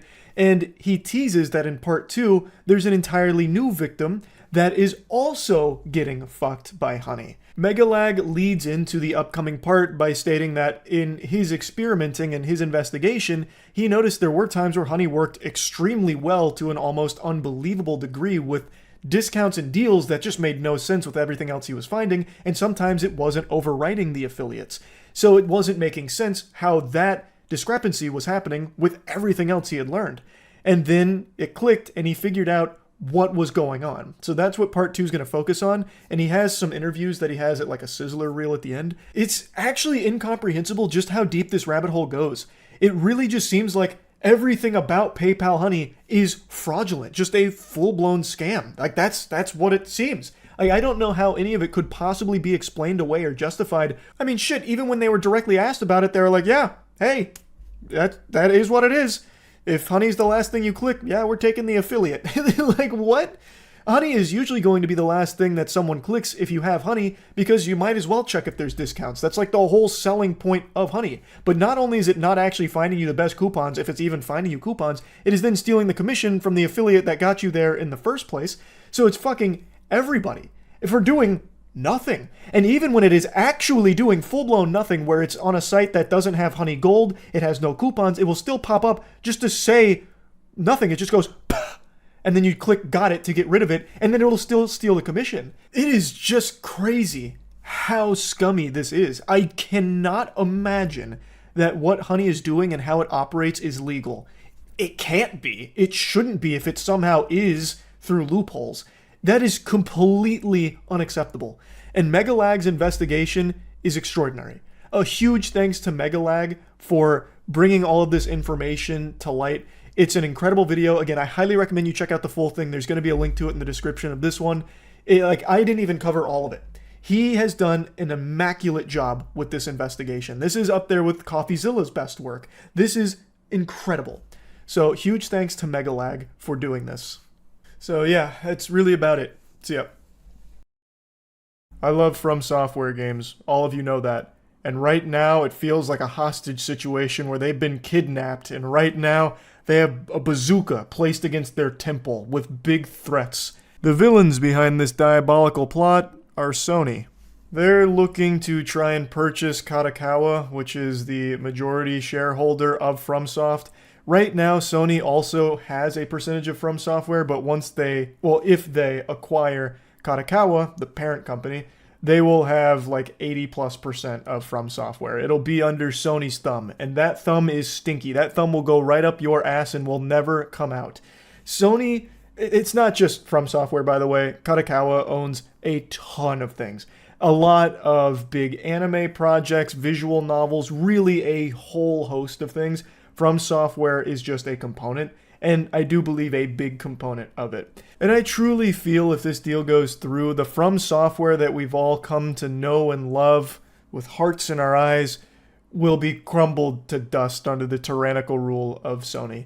I have not been the biggest fan of Sony in recent years. I think for a while they were doing some pretty good shit and pushing the industry in a decent direction, but over the last, I'd say like 8 years, it's been really bad, where you can point to tons of unethical business practices and a lot of like greedy shit they've done. There's no point in regurgitating a lot of things I've already talked about there. But you can also just point to the handling of properties that people really like, such as Helldivers 2.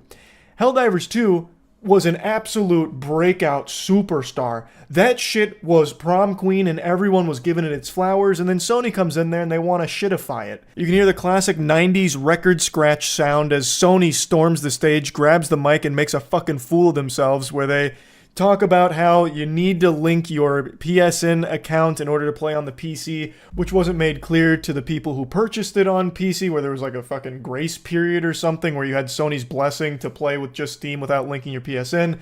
Then they said that you're going to need to link that PSN, which would have locked out tons and tons of players, which obviously got a lot of pushback because they bought this game and they were about to lose access to it because of this new decision here that was made entirely from Sony's own fucking corporate greed. Then there was a lot of refunds with people refunding Helldivers 2 en masse.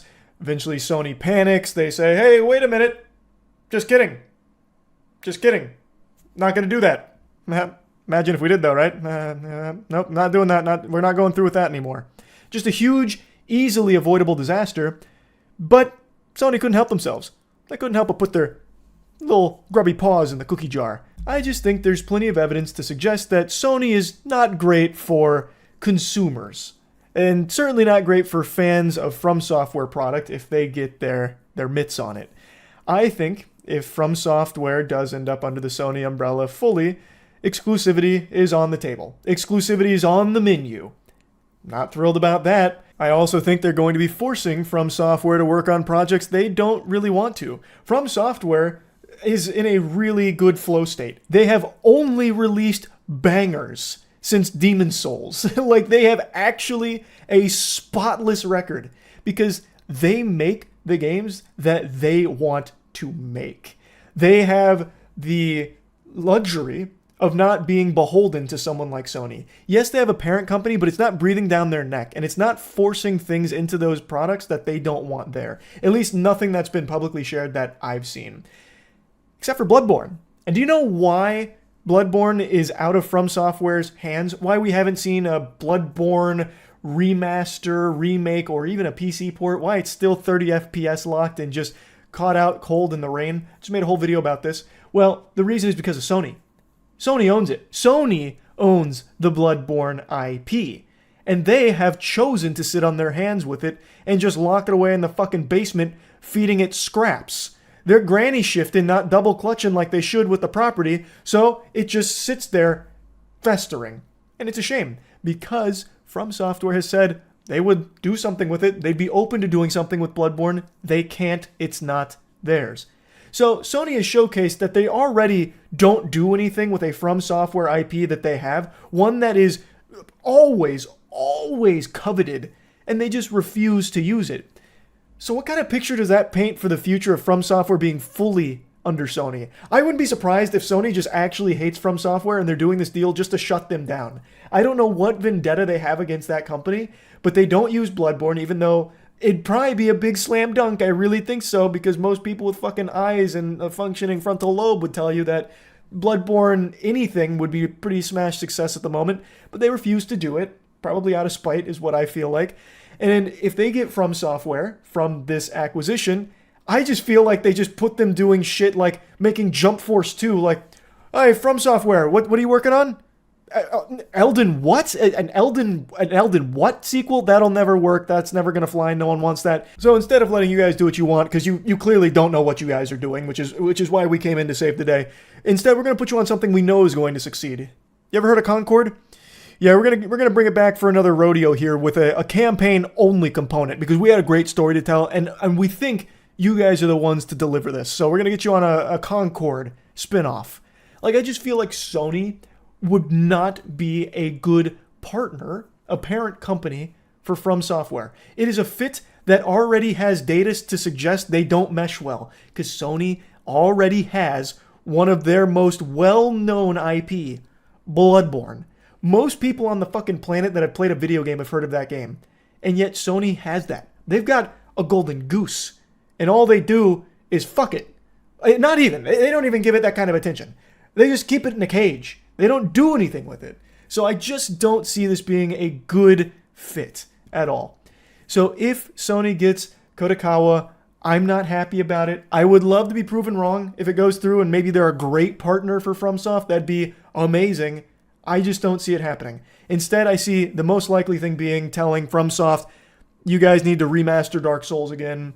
You guys need to remake Demon's Souls again. Just like stupid, nonsensical decisions. Or like classic Sony maneuvers of turning shit into a live service experience. You guys need to live service Elden Ring. It's nothing that gets me excited. It makes me scared. Because I think FromSoft has been operating optimally. I think what they have been doing for the last decade plus has been perfection. They are the gold standard developer that most people praise and like prop up as, this is how you do it right. And I feel like under Sony that's jeopardized. It just seems like a totally different business philosophy from Sony versus Critikal, which From Software is currently under.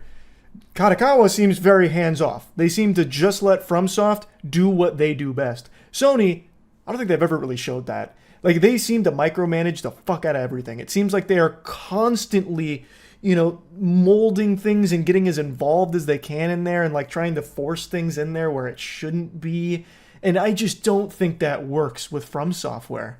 But I want to go a step further here, where even just setting aside my feelings on FromSoft meshing with Sony, like let's say you totally disagree with me on that, that's totally fine. I think this is just bad for the industry entirely. This consolidation that we're seeing here, with companies just absorbing everything around them into these like giant mega corpo shit, that's bad. You should be wanting more competitors outside of like just the big three that are just like this gluttonous glob that's eating everything around them like it's a fucking game of Snake, and they just keep buying other, other organizations and companies. It's better to have companies in a position like FromSoft that aren't with Sony. That is good, because then they can operate on their own terms as opposed to under the giant companies' terms, where so many other games are already in there. Like, it's better to have a lot more in the space as opposed to all of it being consolidated. Like, it's getting to the point where it's ridiculous. So it's just, I think, bad for the industry to keep going in this direction where everything and everyone is getting consolidated. It's alarming. But yeah, I'm really hoping this deal doesn't go through. I would hate to see From Software smothered by Sony. And like I mentioned earlier, Critikal has a ton under their belt. And Sony having all of that also just doesn't make me happy either. It's a lot that Sony would get, not just From Software, and I just don't have any confidence in Sony doing good things with it. I really don't. So yeah, big old fuck you to Sony. Please don't do it. That's really about it. See ya. There's a story floating around that's piqued a lot of interest, and a lot of people have wondered if I've seen it. It's about North Korean soldiers that allegedly have become addicted to adult content online, since for the first time in their lives, they have less restrictions on internet usage while they're fighting for Russia against Ukraine. So, North Korean soldiers that are fighting with Russia, they've apparently gone full gooner after having their Sharingan awakened with this unfettered internet access, at least according to Gideon Rackman, a Financial Times Foreign Affairs commentator.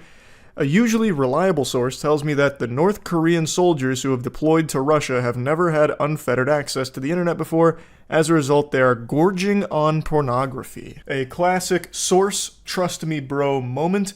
However, this guy does have some prestige with that title, I think. I don't know. I'm not an expert on the Financial Times or anything. It's not like he really dove into the lore or explained where he got this information from. He just kind of made it like a mic drop moment and then walked away. So this could just be a guy pulling shit out of his ass. It's very possible. The U.S. Defense Department spokesperson, Lieutenant Colonel Charlie Dietz, was even asked about it and said that he couldn't confirm any North Korean internet habits or virtual extracurriculars. He went on to say that they're instead more focused on serious aspects of North Korea's involvement, if any, in Russia's military operations, and that the question about whether or not the North Korean soldiers are going auga at their phone screens when looking at honkers should be asked to Moscow instead. Of course, it's impossible for me to know whether or not the claim is true that North Korean soldiers are now gorging on pornography. I'm not there. I'm not looking over their shoulder, breathing down their neck, going, hey, what you watching there? So I have no way of knowing. It doesn't seem like there's any strong evidence to support the claim, but whether or not it's true, it's an interesting thought that I want to talk about briefly. We had a similar topic that I talked about like 5 months ago when there was a story about this remote tribe that had recently got internet access, and there was a viral story about how they've now become addicted to porn and it's destroying their entire community and all of that. So this isn't the first of its kind here, though in that case that was very overblown and dramatic for the sake of clicks, and in this case it's too early to tell, but there's no evidence to suggest that North Korean soldiers are right now in the middle of big-time gooning. On Reddit, however, the front page, they have this photo right here that claims it's a picture of a North Korean soldier that was watching girls dancing all day, but it looks like a really staged photo. I mean, the guy looks super happy. He looks like he's on cloud nine right there. That is a man who is at peace with whatever is on his phone. But it really feels like this picture is not authentic. And then from the same Reddit account, they also posted this, which is a short video of a North Korean soldier apparently watching girls dancing on social media. To me, they just feel more fake than a fleshlight, just very phony baloney staged photos. I don't know why, maybe to capitalize off how viral this story has become. It just, to me, doesn't seem real, but it is very possible it is.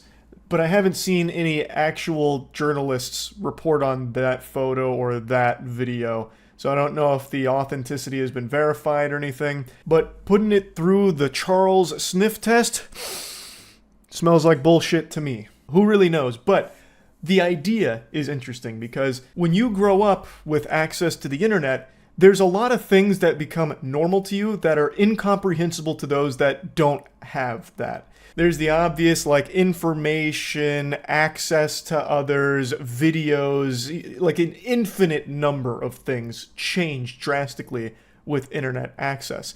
But since the focal point of this story was porn, I guess I'll talk on that aspect too. In North Korea, porn is Voldemort. You don't say its name, but it does exist. Like, there is a consumption of pornography in North Korea, even though it is forbidden.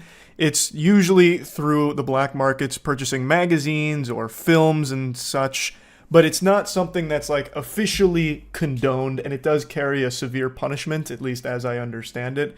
So it's not something most people have access to in an easy way. So as a North Korean soldier, if you go fight somewhere overseas and you have access to it on your phone, that is a game changer experience, because prior to that, most likely the only way you'd ever really see a naked person is if you saw them in person, right? Like, think back. I made this point when talking about this in the last video when it came to the remote tribe. The average person in the world right now has seen more yams and butt cheeks than your entire family tree combined, thanks to the internet. In the modern day and age, you can't even open up Twitter without being inundated with titties, pussy, and spread asshole. And it's become so normalized. Not just on Twitter, on just the internet as a whole. If you go to the comment section right now, I guarantee there is probably 1,000 bot comments with a naked woman or just giant milkers that is a copy and paste of some other comment right there promoting OnlyFans or some other porn site. It's just become extremely common. So if you're someone that's never had access to the internet and then you just suddenly get it, it's overwhelming with the amount of new things that get introduced into your life. And it's big for the brain here. Like, it's so overstimulating, like all the information, and that does include all of the porn that then just gets fucking placed right there on your doorstep. Like, it's something that even if you don't go looking for it, like even if the North Korean soldiers aren't typing in naked boobie to blow a load, they will undoubtedly just encounter it because of how prevalent it is just in the internet in general. Like, even if they don't go out of their way for it, it will find them. Again, this assumes the story's true in the first place, that North Korean soldiers are drooling and hooked on porn right now. Even though there's no evidence to support that claim at the moment, the claim itself is believable because of how widely documented porn addiction is. It's a serious, serious problem. And in this case, I'm assuming the soldiers have probably never even seen porn before, considering how difficult it is to get in North Korea. So they're probably even more blown away by it and more susceptible to it, would be my guess. Of course, I'm not a psychologist or anything. I'm not a fucking porn scientist. It's just what I'm imagining would be the case. It's just a fascinating thought, really, because I grew up with the internet. I imagine most people watching this have as well. And even if you didn't grow up with it, you got to evolve with it over time. It was never something that all of a sudden the modern internet just fell into your lap one day. You watched it grow and build into what it became today. In this case, they're getting the internet dropped on them all at once, coming from nothing to everything. It's like fucking Gojo's domain expansion, really, but with internet degeneracy. So I just find it super interesting. Also, this is a bit unrelated and probably a bit stupid, but I do wonder if this is a true claim about North Korean soldiers gorging on adult content. Would the US military try and use that to their advantage somehow, you think? Like, start blasting their devices with advertisements for, like, giant melons, like, click here. And they spend, like, hours doing that, just rotting away watching porn as opposed to fighting. I wonder if that'd be, like, an effective tactic in general. Like, they start just spamming their phones with, like, those advertisements from back in the day, like, this sexy singles in your area, this woman's trying to fuck you right now. Actually, this very second. Hey, asshole, this woman's trying to put on a show for you, specifically you. It's a private show. And it's like Keister just jiggling around. Click here and watch. Have some fucking respect. Just like this giant effort to keep them glued to their phone watching porn as opposed to, like, going out to the front lines and fighting. I don't think it'd actually work. Obviously, I'm just kidding around, but it is an interesting idea. Could there be any merit to that strategy? Most likely not. That's really about it. So yeah. There is no company on the planet that deserves its failure more than Ubisoft. Just take a peek at their stock price right now and it'll tell you a beautiful story about a company that's so out of touch that now it is going through a catastrophic collapse where its shares are worth less than shoelaces. I've blabbered on, ranting about Poopysoft till the cows came home, so I'm not here to just do that again. Instead, I want to focus on their most recent blunder, where they just released another NFT game in 2024. 2,024 years after the death of Jesus, they have released 2 NFT games, 3 years after the death of NFTs. This is their second rodeo here, releasing NFT games this year. They've released 2 NFT games in a month of each other. That's like releasing Madam Web twice this year, except these are flopping even harder and even more embarrassing. Their previous one was called Champion Tactics, fucking Goober Chronicles or something. But the only thing Ubisoft champions, the only tactic they're championing, is putting fart from my butt onto the blockchain. I don't know who's actually the head honcho at Ubisoft, but whoever their leader is objectively the stupidest person on the planet. If you walked into the office of the Ubisoft CEO, you would be walking into the domain of the world's dumbest man. It's... I keep using the word baffling, but it actually is just mind-boggling how this company can be this bad at the one thing they're supposed to be doing, making games. They're allergic to making good games, and at this point, they're just downright allergic to making games. They're pushing NFT slop shovelware now. So they already did the Champion Tactics, and now they have a new NFT game featuring one of their most beloved IP, Rayman, except it's not really a Rayman game, it's an NFT game. It's just a full-blown NFT game called Captain Laserhawk. You see, Ubisoft released another NFT game, Captain Laserhawk the Game. Nope. They released another NFT game? Oh, God! No way the game plays like that, right? This has to just be the recording. Oh, jeepers! Well, I mean, it's Ubisoft. It really might play like this. This is a Ubisoft game. You said this is an NFT game? Let me see. How is it? I mean, it looks like an NFT game, but what do they do? Captain Laserhawk the Game from Ubisoft. I have to buy my ID card. Complete your pre-admission and reveal your ID card, your key to play Captain Laserhawk the Game. Citizenship Service. Owning one of the 10,000 IDs will transform you into a Niji, a brave warrior of Eden. You'll have the power to shape the future of this world and chance to earn exclusive rewards of great value reserved for your rank. It's unbelievable. It's actually unbelievable. 2 NFT games from Ubisoft this year. Within the last month. That's amazing. I know there's only 10,000 IDs. We need to act quick. They're flying off the shelf. How much is the ID? Good question. Here, the December 11th, the Niji Warrior IDs were minted. 3 days ago, early access. Then we have public. It's a transmedia gaming adventure where the community drives the narrative through innovative governance. How innovative. And if the game runs like this video, you are actually paying to play a game at 3 FPS. What a joke. Hold on, I have to see another video. Maybe it really is just that. Oh, good news, that is actually the only video on it. Not a single other piece of footage exists. Love that. Ubisoft, you've done it again. A smash hit. The game is a competitive online top-down multiplayer shooter game developed by Ubisoft. When will they learn that putting their name on things makes people less likely to buy it? They should be hiding that fact, honestly. Like, if they want to make more sales, they should just take their name off of shit, or use an alias. Eden Online is the layer which gives power to the community when it comes to decision-making for the game updates each season. Eligibility to play the game in early access will be reflected by ownership of a Citizen ID card. Eden Online has a limited capacity of 10,000 seats for citizenship. The game beta will be available at the end of... Yeah, we're past that. I already know that. I'm curious.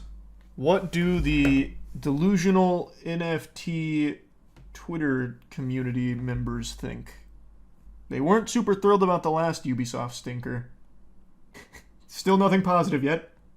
There's only a few posts about it, too.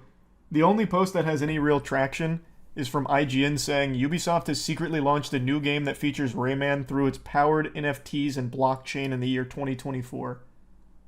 Not even the NFT people that actually buy fucking popsicle sticks as long as they're minted on the blockchain is biting on this one. You've done it again, Ubisoft. Click your buy ID card to see prices. Alright, let me see. Oh man, these all seem so reasonable.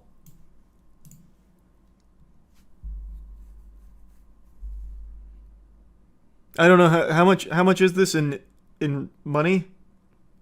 Someone convert the Ethereum for me. It's 18 to 19 USD. Okay. So it's an $18 to $19 early access NFT game. I don't see how that can fail.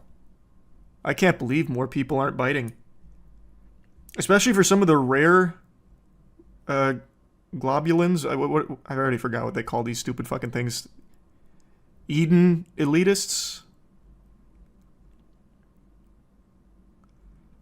Jesus, did anyone buy a single one? It looks like all 10,000 ID cards are still here. Oh my god. Look at the top, it says 3,000 owners. Oh yeah, 3.2k owners. Wonder how many of that's held by a development team. Ubisoft's innovation is crazy. It is. Captain Laserhawk is actually a cool show. It has Rayman doing cocaine and eating sushi off of a naked cowgirl's ass. What? What do you mean? The cocaine I can almost understand for Rayman, but what do you mean naked cowgirl's ass?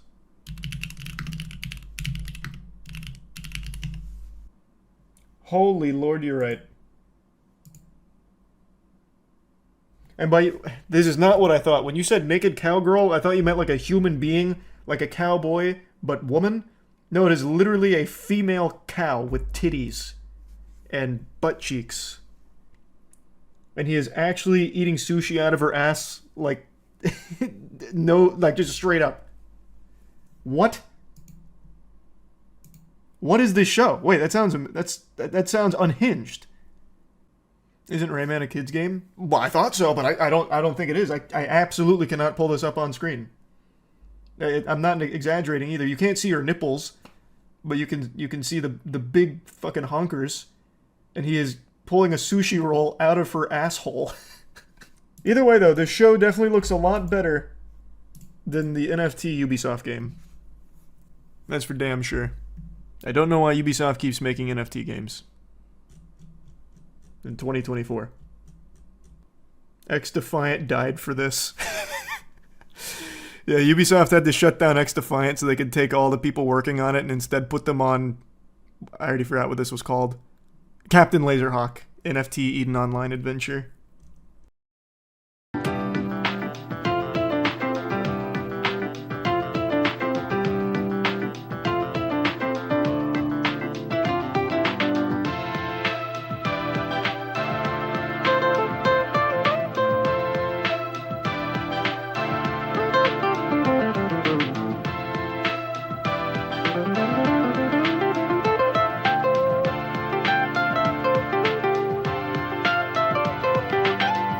With more cuisine from around the globe today. It's the Canadian food tier list. We're in our accoutrements to represent the region. Of course. And I'm very hungry, so I want to just start immediately. I'm starving. I've seen the first one. Have you seen the first one? I've not. Well, it looks amazing. I'm excited. While she's bringing it out, just a quick reminder, what this is we eat around 8 dishes from a country. You can bring it out, it's fine. Well, it's not always 8. Sometimes it's more. 8, 10. The best dishes that you guys, the member... Oh, my God. Oh, Jiminy Christmas. So it's poutine made Take a look with at that. beef and chicken gravy, and then those are ketchup chips. Oh, we're in for a treat today. Oi! They say oi, right? A. A. Oh, wait, oi. Get a load of that, eh? Oh, yeah. So we eat a bunch of the best dishes from a country, and we tell you, objectively, the best option in our opinion. Yep. Scientifically backed. Which is what objectively means. It means the opinion of Matt and Chuck. My helmet smells god-awful, which doesn't make... I can't use this hand. That's exactly what the doctor ordered. Oh, nice. You're already getting in character. Mm. That looks like it give you HP back. Sorry, eh? Yeah. That's a healing. Oh, wow. It is. Are these custom-made fries, handmade fries? They are. That is so good. Mmm. F. What? Super S. Super that, S. we might have already got Hit the button. Hit the big button. Super S. Yeah, that's truly a super S. I'm going in for another bite. I'm eating fries for breakfast. Peeling back the curtain on the time of day here. Oh, fuck, that really hurt. Why did you do I didn't that? mean to. What kind of cheese is that? That's custom Dave cheese. No, Dave himself made that. He was lactating over the I watched him. You think he's ever going to come back now? That was it. I feel like the last ditch. Alright, I'm ready for trivia. What does Canada Day celebrate? A. The joining of 3 colonies uniting under British rule, becoming the Dominion of Canada. B. Declaring independence from Britain, becoming the nation of Canada. C. The day Canada joined World War II. Or D. The shift from French to English rule in 1763. Probably wouldn't be World War II, right? Would you celebrate that? Like, hey, we got involved. We'll celebrate. We did it! We do that. If we lost. That's true, I guess. We do. You wouldn't celebrate that, would you? That wouldn't make any That sense. would be stupid. You go B, I'll go D. Yeah, it usually works out well for me. Yeah. Okay, you guys. You said declaring independence, and you said shift from British to English? Mm-hmm. Okay, well, it's the joining of 3 colonies becoming That's the Dominion A, of right? Canada. Yeah. Damn. Well, that's pretty cool. You got any more of that poutine over there? Oh my. He did what in that team? This is what I thought the American food was going to be. This shit is so good. And then I hit my Joke fucking was so wrist good again. it killed Matt. Oh, God. It was my own joke, too. Lobster roll. Yeah, I don't really like lobster. I don't either. I'll take a bite. I'm shocked. Real fishy. Well, I mean, it's good, but I'm just not a lobster guy. I think if you like lobster, that's gonna fucking hit. It's really buttery. Yeah. You like lobster, right? Yes. Here, can you give us an honorary ranking here? I really like seafood. I just don't really like lobster. I don't like lobster either. Not very good. Yeah. I'll give it like an A. It's an A? I was gonna give it a B. I was going to give it a D because I don't like seafood. Wow, that's harsh. I know it's good. Charlie and I have been getting some shit about not having the right opinions. So why don't we No one says that. Nobody said. They actually, Canada was begging us for this. Countries are now paying us 8 figures. But let's bring in a true Canadian. A real one. What's up, party people? Yeah, this is some Canadian ass shit right now. Did we save him some of that teen? Oh yeah, let's bring him back. Oh, yum. Damn. Are those ketchup chips? Mm-hmm. They don't look like That's a ketchup chips at Canadian all. right there. Did he make these? I think we bought them. Or did he make them? They said these taste terrible. For normal ketchup chips? Did we buy them? Okay, that makes sense. What do normal ketchup chips taste like? I know, because I thought those were fine. That was amazing. Usually, they're like fully red. And they taste like a lot more ketchup-y than this. But, I mean, this is what happens when you get ketchup chips in America. They dwindle down the ketchup. Yeah. We don't have Saving a lot of money, cutting costs, driving profit. You up. have to go. This is so good, dude. I haven't eaten anything today. That's what we were saying. That's exactly what we said. You can also eat out of it if you want, because I know you don't always want gluten. No, it's all good. So every time you come here, we kill you. Have you guys ever? Yeah, fair enough. Have you guys ever been east coast of Canada or no? I went to. I don't think it's East Coast. I went to that. Man, it's morbid, but the only way I remember where I went in 6th grade is I went to.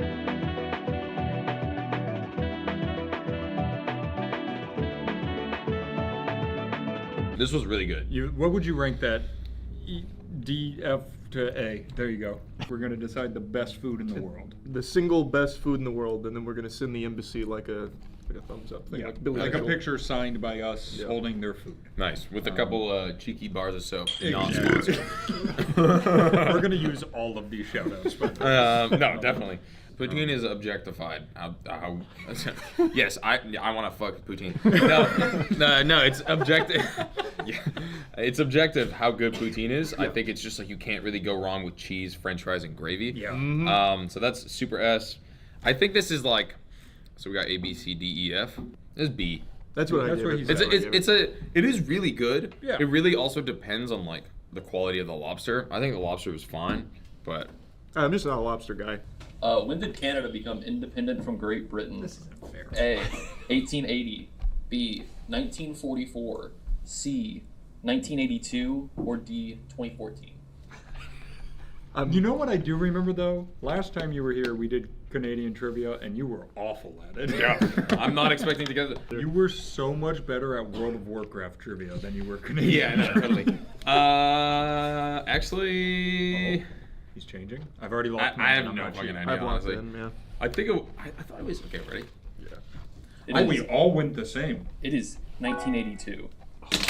Wow. 1880, like the first question, whatever it was like around 1880. That's when Britain was like, you three kingdoms, you're becoming one little guy. That's what So Canada I feel is. like in America we were like, fuck them, and we're throwing shit in the ocean, and then you go up there and they're like, hey, we kind of want to be alone. Sorry. 1982 is shocking. That was, recently. Like what movies came out in 1982? Star Wars. Star Wars. New Hope. Maybe.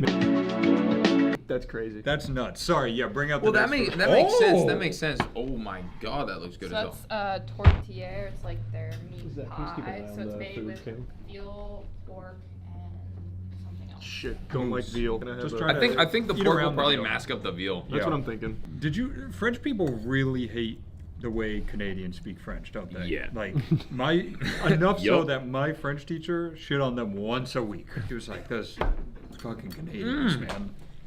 Is that good? Mm-hmm. That is good. good. It's like mincemeat pie, pretty much. I remember I went on a date one time with a French Canadian girl.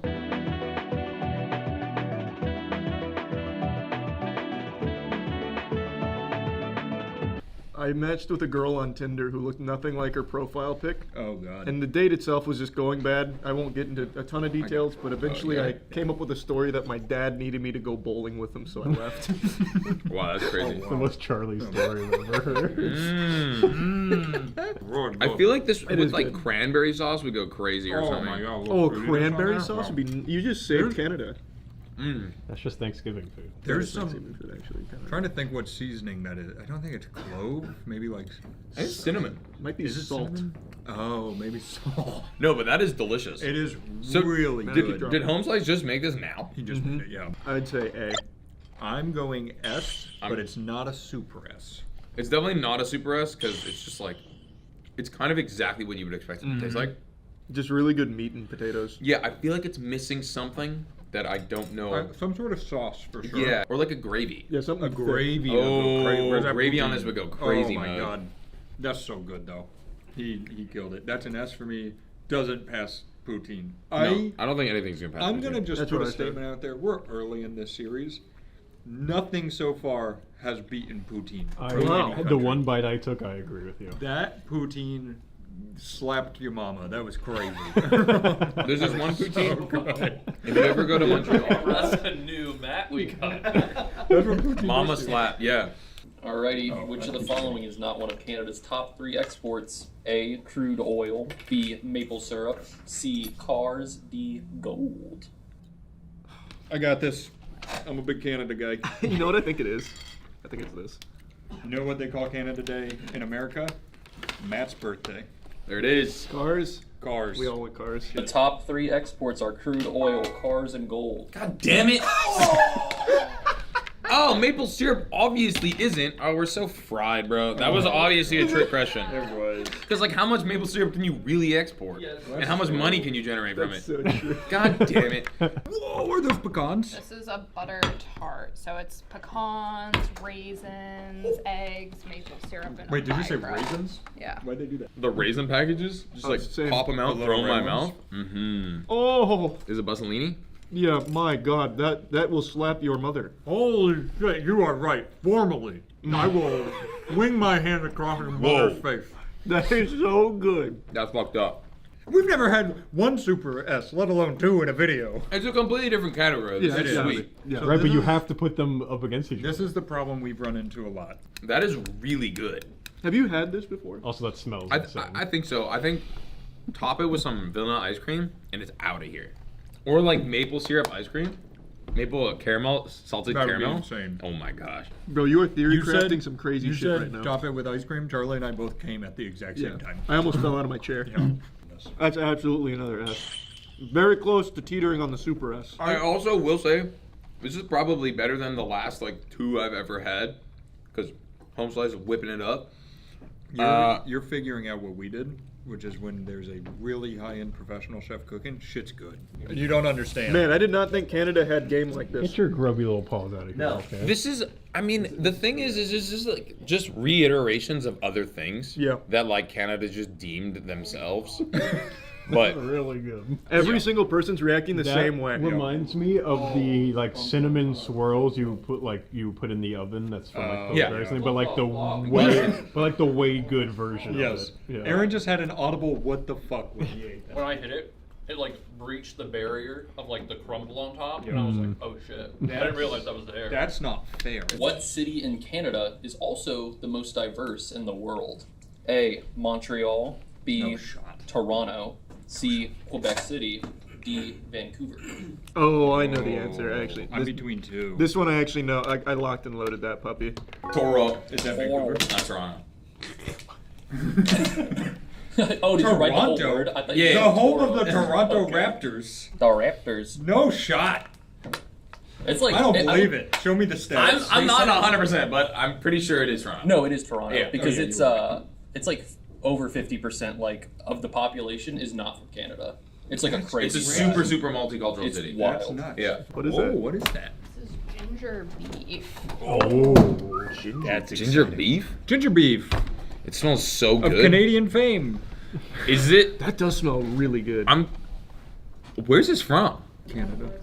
Well, I mean, in Vancouver, there's a ginormous like Asian demographic. We found a lot This of stuff Calgary. that like apparently Hawaiian pizza was made in Canada. Yeah. Lots of random Basketball. shit like that. Basketball. Basketball's Canadian. Wait, is it really? 100%. What about John Naismith? I thought that's the guy who put the fucking thing up.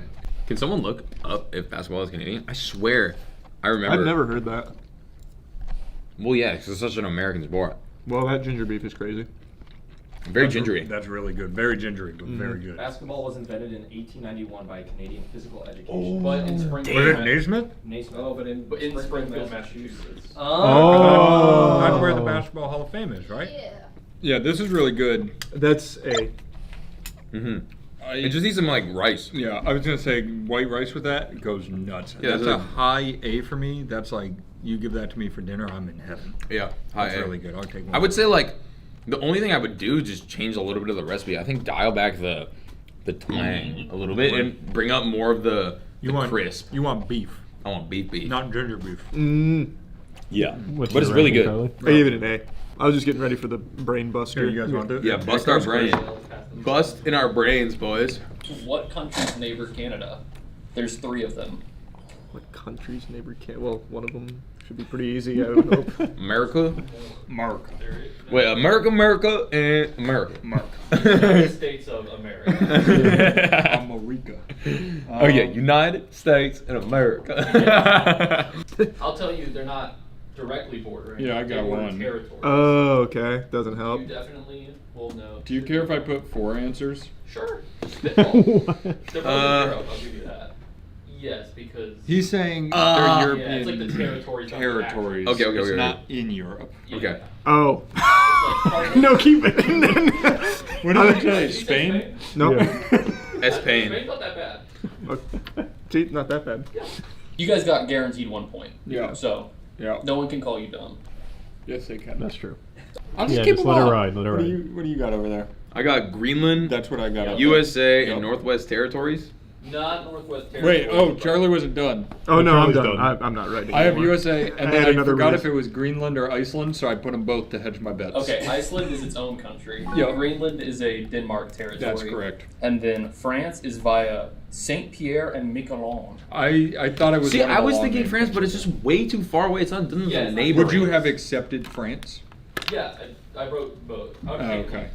Because that's the little one to the right. So we all tied. Northwest Territories We are only part got of America. Canada. Yeah, They're we both got territories, Greenland. Oh, wait. but I was like, Greenland was I one don't of know. them? I wasn't listening. There's It's 3. one of the things with like nobody in there though, right? Yeah, I mean, And Fair. none Looks of like it, half none of of it, I Canada. think has like a population of like 100,000. That's fucking And it's crazy. huge. Yeah, it's it's like ginormous. It's like twice the size of fucking Texas. Fun fact: did you know that like 75% of all the people in Canada live like 3 miles away from a border? Oh, these are Dude, beaver tails. beaver tails, dude. Let's go. There you go. When I went to Mont Blanc all these years ago, they had a shack for beaver tails, and I was like, "What the fuck's a beaver tail?" Dude, it's so good. What so it looks like a fried pastry with. You ever had an Nutella? elephant ear? No. Okay. It's basically like elephant ear is just a Canadian or Right. American Yeah. beaver tail. It's fried It's dough. really good. Here, you dig in. Yeah. It's basically like candy. So, I was early high school. I was very good at two things, DDR and Guitar Hero. And it was like I was living in a Disney movie in the center of town for the 2 nights I was there. Night 1, DDR competition. Night 2, Guitar Hero competition. Now, did you participate? I did, and I won, and the announcer was going psycho. He was calling me the crazy 6-foot American. It was incredible. Really? I'm not kidding. I've never heard. I've heard all of your stories probably Did they 6 put up a times. statue in like the center of They town? should have. And I guess one of the words there, they make fun of people for not being able to speak French, because French people like being mean to people. I don't know why. And they kept asking me to say words and saying I could pronounce them right, and they were getting excited. I've never felt cooler in my life. I've never heard that story. It honestly feels like in High School Musical when they go to the ski town and they're blowing up karaoke. It's going crazy. I was like a god for a night. This was so good. I remember my mom would always take my brother, sister, and I up to like ski on Grouse Mountain, and there was like a beaver tail shack, and we would get beaver tails and with like whipped cream. Yep. And maple syrup, and it was like -5, -10. Sitting there like sweaty from like, snowboarding, skiing, eating one of these, it just like feels so good, you know? I don't know. It's like very like family organized. I got it was in like that paper sleeve, Yep. so you could hold it and eat it. Yeah, dude. Also, like just Nutella and bananas. Like, what are we doing here? Yeah. Wow. Guys, eat this. No, please. I will You guys say, gotta give us your rankings. the other dessert item we had better, but this For is sure, I agree. This is like more homey. Yeah. Didn't give it a score A. But actually, I'll give that an S. I think. I was gonna say I'll give that's that an S for me. It's just lower end of the S. It's a very like that could never win. No, it won't win. It's not as Yeah, it's not something that you wake up and eat with your family. You know what I mean? It's Right. like it's something like you go and get like at a zoo or like while you're skiing. Damn. Yeah. But I think the surrounding and setting makes the experience of makes that sense. more enjoyable. I can definitely see that. I don't speak French. I don't know how to say this. Tier Diable, I believe is how they said it was, is maple taffy. It's a Canadian candy that's produced by A, putting maple syrup directly in a taffy puller, B, baking maple syrup, C, combining maple syrup, Canadian whiskey, and rock sugar, then reducing it until it's thick, or D, pouring maple syrup in the snow in the winter. Man, that last one sounds so. Say the believable. name again. Maple taffy. I'm just gonna go with the Yeah. one that had the most instructions. That's exactly what I'm D. Tier Diablo? No. Yeah. Diablo 3? All right. Oh, you guys went the same answer. Yeah. I was thinking. I'm going C. D sounds like such a believable Canadian thing I to was do. originally A, but Well, you can't. There's no way you could put maple directly in a taffy puller. It wouldn't pull, because you can't I don't knead know. it, right? No, I'm not sure. Can you? And Prob- like if it's you probably take D. like real syrup in your hands and like move it around, it gets tacky kind of thing. You Yeah. know, they use it to throw baseball. Yeah, you just don't think you could pull it enough, though. Yeah, I don't know. Right, it's D because I put it in the snow. Yeah, well, it is what you do. So. Hey, Really? Lay it on me, boys. I had a Lay it on me. Do you have like the? Can we watch a clip of it? There's like I'll find a so- picture. There's like that they set up like bars that are like cooled, and there's like a big ass thing of snow in the middle of this bar, and they just take maple syrup and like dump it. It's crazy. That sounds really awful, actually. I don't like that at all. Dude, that's so Canadian. They're like any other way. Fuck it. Well, he doesn't Snow. like it because it's on the floor. Yeah. Or Or on the ground. bar. What about wine? I guess you don't drink very often. Nah, no, definitely not wine. I actually can't Wait, stand explain wine. this to me. Nanaimo bars. So this is where basically Vancouver Island's like a 2.5-hour ferry ride away from where I live. And I don't know if Nanaimo bars came from Vancouver proper or Vancouver Island, but Vancouver Island has like two major cities called Victoria and Nanaimo. And This shit, I grew up on this. Like, you would go on the ferry, basically have a cheeseburger and get in an Nanaimo bar with like your family if you're going to the island. And this is some real like local West Coast culture. Yeah, I love that. They're pretty I feel good. like that you had a nice upbringing. Like, Yeah, I mean, dude, growing up in Vancouver, I'm gonna be honest, man. Like, after seeing basically all of the world, dude, it's like the safest place in the world. It's beautiful. Like, 10 minutes downtown, you can be skiing on an island or swimming in the ocean. That is, and it's like, yeah, it's gorgeous. It's really one of the nicest That's places. really good. That's really good. It kind of almost tastes healthy because of the granola. Yeah, it's like light. Yeah. What's the white stuff? I don't know. What's the white stuff? It's like a custard. It's a mix of like a custard powder, and then you activate it with like a little bit of butter. Oh, okay. It's like refreshing. It is. It's weird. It's almost like a frosting. Mm. It's almost like a frosting texture. The white vanilla. It's like a frosting kind of. It's like a wet wafer. Wow. It is kind of like a wet wafer. Like It's moist wafer. Oddly enough, that was my nickname in high school. That's what they called him when he won the DDR competition. They were like, "Oh my God, the wet wafer strikes again." Also, is this the last one? Do you want to come out here with us? Sure. Test your hand at Canadian trivia. Yeah, man, you went crazy. That was all Dave, delicious. I appreciate As it. Nice always. meeting you. Yeah, you too, boss. The illustrious Chef Dave. Chef D. Make sure to check his link out in the description. All right, lay it on us. Which U.S. state does not border Canada? A. Oregon. B. New Hampshire. C. Vermont. D. Idaho. I see you really leaning New into Hampshire's a fucking geography. state. How are you at geography? This isn't Canadian. I'm not bad. It touches Okay. Canadian. Do you guys think you could place all 50 states on Nope. the U.S. map? I could only do the East Coast. I can do. It's like a puzzle. I could get the outside, but you get in the middle, it's a little messy. Outside, Wow. pretty That's- good. Inside, That's real. real bad. That's true, because you get in the middle and they're all the same. Hear me out. He's asking which states border another country. I would call 3 of those outside countries. Yeah. Let's You're hear it. Idaho. I was gonna go Idaho as well. We got 2 Idahos. I think that's the only option. What are you doing? Just gonna go Idaho. I'm gonna go different. Vermont. Oregon. Okay. Oh, Washington does. Oh. God. Oh, I'm so fried. That's right where I live.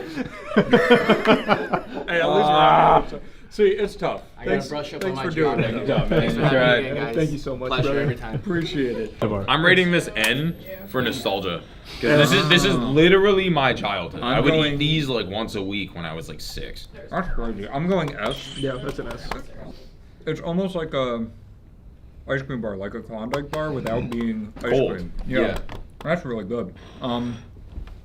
All right, what was our favorite of the day? Poutine. It had to be poutine. But I really, really, really like the tart. mince pie. Oh wow. Oh, The toutière or whatever, however you say it. Yeah, incredible. I think that was, dude. It was just missing something, and I don't know. That's what what it I'm was. saying. If it had a Like sauce a little on bit it, wetter. yeah, the poutine, but also that butter tart Oh. went crazy. I just have a weird thing where I don't like moving desserts forward. I don't know yeah. why. Well, I just think poutine is Poutine's unbeatable. so Canadian. Yeah, it's And very Canadian. And it it's was very very incredible. good. You know what it was missing? It was missing Montreal smoked meat On the poutine. on the poutine. That's how you that make it actually crazy. would be crazy. Yeah. Putting meat on it. It's like would- Montreal smoked meat was in consideration for making, and then we found out it's kind of just a Reuben, like when you get the It's basically sandwich. it's basically Reuben, yeah. So are you mad if we go poutine here? No, not at all. I mean, No. the thing is you have like 3 of the greatest things ever in It's existence true. mixed together, and it's like how can you go wrong? I really feel like that's putting Canada's best foot forward. I think it's a very good representation.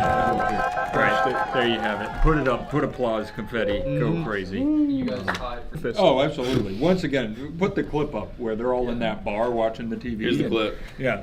Actually, yeah, it doesn't, just right there. All right, so poutine. Poutine for sure. Take out those clips. Who made poutine? It was French It was Canadian? probably John Canada. John McCain? Yeah, it was John John McCain. McCann. When he was a POW in Vietnam, he was like, I'm going to take this to Canada. Taking my talents to Canada. Jean-Paul Roy Jean-Paul Roy. in Yeah. 1964. Oh, that's like pretty Are recent. you sure it's not Wa? He was probably just had Is it leftovers and was like, ROY? fuck it, run it. Is it It's ROY? probably Wa. It might be Wa. John Paul Wa. No. John Powa. Oh, ROY, yeah. Yeah, it's probably Wa. It's probably Wa. If he's Wa. French Canadian. Yeah. That was a fun one. That was I good. feel like Canada shocked me. Canada went crazy. That was really good. I didn't know that the pecan, like I've had those before. I didn't know it was like specifically a Canadian thing. Nor did I know that the mincemeat pie. I feel like every country kind of has like a mincemeat pie. That's fair. But maybe I think the sweetness in the meat when you tasted that, I think that's what makes it Canadian. What's Canadian food? Everybody Everyone says instantly goes poutine. poutine, and it's as good as you imagine. And ketchup chips. What'd you guys give ketchup chips? They were the Rank same them. dish. That was just like our We can warm see up. if these are the same ketchup Oh chips yeah, you show them real quick. This was the prize for trivia. I didn't count 2-1 trivia, so Yeah, I'm a ketchup You guys chip all won advocate. today. Yeah, let me know. Oh, how- see, look, yeah. This is what I was saying. Is the other ones were like not red. Wow. That Those is look like they're flaming hot. Matt's getting a call from Justin Trudeau. Hey, Trudeau. Sir, we need your talents in Canada. Playing World of Warcraft, eating ketchup chips. I can imagine. Fire. A little bit of Mountain Dew. We have something. Oh, you know what? I fucked up. You should have gotten coffee crisps. They are the best chocolate bars, hands down. It's like a coffee. I think I told you. You didn't. Oh, whatever. I fucked up. It's like a mocha coffee wafer. These chips slap. And it's so good. And also something called a crunchy. Have you ever had crunchies? They're like. I think there was crunchies at Wawa, and I almost bought one because I was like, that shit sounds so Canadian. Is Yeah. it like white Wait, did you or, get these at silver and Wawa? blue? It's silver and like purple and like gold. I'm not sure. And it tastes like a foam, like caramel foamy, like crunchy thing. I don't know. That sounds Basically, good. I would like suck off all the chocolate and then like gnaw at the foam. Canada slapped your mama. Mama slappers. Goddamn Thanks right. for joining us today. And of course, I'm happy to be here. Bye. Oh, for Pete's sake.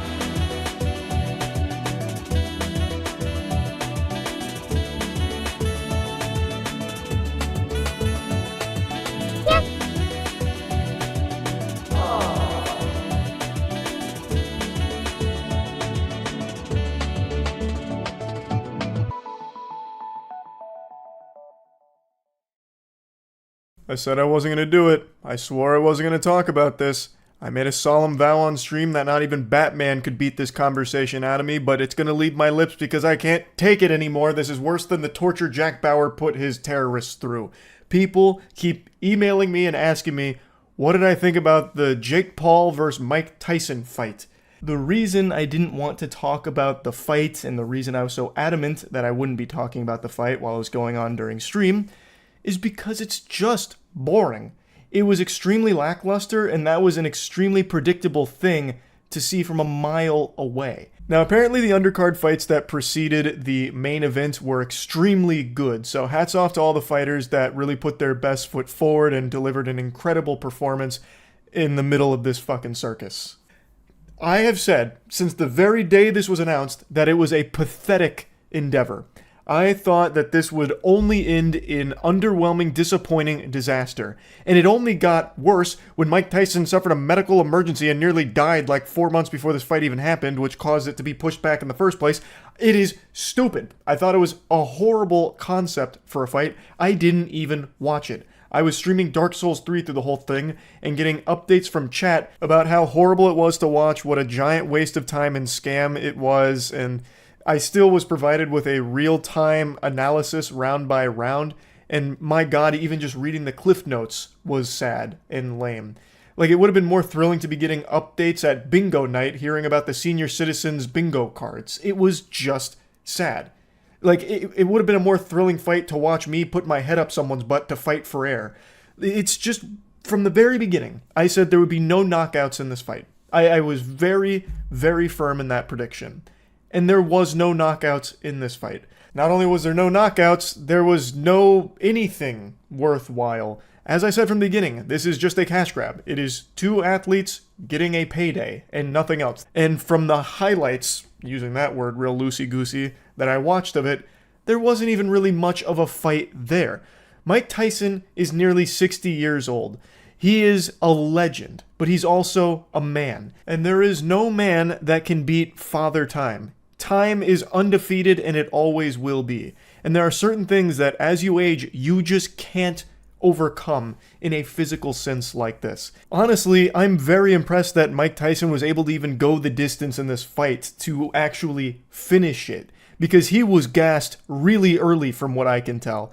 He ran out of steam by like the second round almost entirely, at least from what I've picked up on. Again, I didn't watch it live, but from everything I'm seeing, it seemed like he was completely out of energy, needed to construct additional pylons, like there were no resources left, yet he hung on and still absorbed like 200 punches from Jake Paul. So really, hats off to Mike Tyson for that, and overcoming all of the obstacles that he did to even fight in this event. It really is extraordinary, to be honest. It was never realistic to expect him to come out there and be the Mike Tyson that everyone remembers from the glory days. It was always going to be an incredibly difficult challenge to fight someone as young as Jake Paul. I am not surprised that Jake won this fight, and people are already clowning on him for it, saying that he's already booked his next fight against Joe Biden and then his following fight against Jimmy Carter. Jake Paul hurts more elderly people than a staircase. He's built a reputation of just challenging out of their prime fighters, retired fighters, sometimes not even fighters. I wouldn't be shocked if Jake Paul called out my father, saying that he's bad at iRacing and he wants to prove it by getting in the boxing ring with my dad. I know everyone, including myself, was saying this is a lose-lose for Jake, because even if he won, he would still get laughed at for it, which he is, rightfully so. But if he lost, he would get laughed at for that too, for losing to a nearly 60-year-old man. But now, it's pretty clear it wasn't a lose-lose. It was a win-win. Two winners, Jake Paul and Mike Tyson. They both got like $20 million each for this. And you know who ultimately got put in a losing position, a little checkmate? Everyone who watched it. Everyone who spent their night waiting for something extraordinary to happen with Jake Paul versus Mike Tyson. I am surprised at how popular this was. I am shocked that people bought into the hype again. This is a classic how many times do I have to teach you this lesson moment. Logan Paul versus Floyd Mayweather. Like all of these fights like this, where it's YouTuber versus legend, are always underwhelming. I also speculated that this fight, Jake Paul versus Mike Tyson, had a no knockout clause. I still think I'm probably right on the money with that. This truly was just about getting a bag. I don't think there was ever the desire for Jake or Mike to knock the other out, so I think it was probably even written into the contract to maybe not go hog wild in the fight or anything. But of course, that's just a conspiracy theory. That's fucking tinfoil condom shit from me there. Not that it really matters. At the end of the day, this was never about a fight. It was always about a payday for both of them. So, I mean, congratulations to them. They definitely made a pretty penny off of this. Maybe next time when Jake Paul announces his next opponent, when he digs up the corpse of Muhammad Ali and challenges it to a fight, maybe then people will be like, maybe I'll sit this one out. I've been disappointed plenty of times now with these big YouTuber fights. Maybe this is the one that I'll finally skip on. Because right now, this is just an infinite money glitch right here. Jake Paul has made so much doing this same thing. And you think he gives a shit that people make fun of him for challenging retired fighters? Absolutely not. He doesn't care at all because it draws a crowd every time. And even if you hate him for it, you're still watching. And that's putting tons of doubloons in his pockets. And he knows that playing the villain is extremely lucrative because it gets people invested. They want to see him get knocked out, and he plays with that, and he makes a lot of money off that. So people will be cheering for whoever he goes up against. When Jake Paul announces that he's fighting the ghost of Christmas past next week, people will tune in hoping that this will be the time that, the dildo of justice rarely comes lubed, and it's coming at Jake raw. It's going to be the time he gets knocked out, and I can't wait to see it. And it probably won't, because Jake is a good fighter, and he is fighting people that don't actively fight anymore. When he did fight someone that does still actively fight, he lost. And I'm going to make another prediction here. I don't think he's going to make that mistake again. I don't think he's going to challenge any more active fighters. That's a bold prediction because he's going to be farming this for quite some time. I think he will continue to choose huge names and nothing else. Huge names that people will recognize to draw a crowd to tune in to the latest fucking wet fart of a fight that he puts on. So there you go. There's the whole enchilada on my thoughts of Jake Paul versus Mike Tyson. I'm very happy I didn't watch it live. That would have made me actually mad, especially considering how bad the broadcast apparently was. That's a totally separate subject. So I was reading some of the complaints from people. Like after I watched the highlights, I was reading from like some articles that were posted about like the Netflix issues that they were experiencing. How do you fuck that up so bad? This was a massive event for Netflix, and they definitely fumbled it in a big way. But maybe that could be spun as a blessing in disguise, because maybe there's people that were watching it, but the broadcast was so bad they turned it off. You saved yourself a headache. You saved yourself some time, because you didn't miss anything by turning the fight off. Maybe you went to bed a little early because of that. You got some extra slumber and you're feeling a lot more recharged today.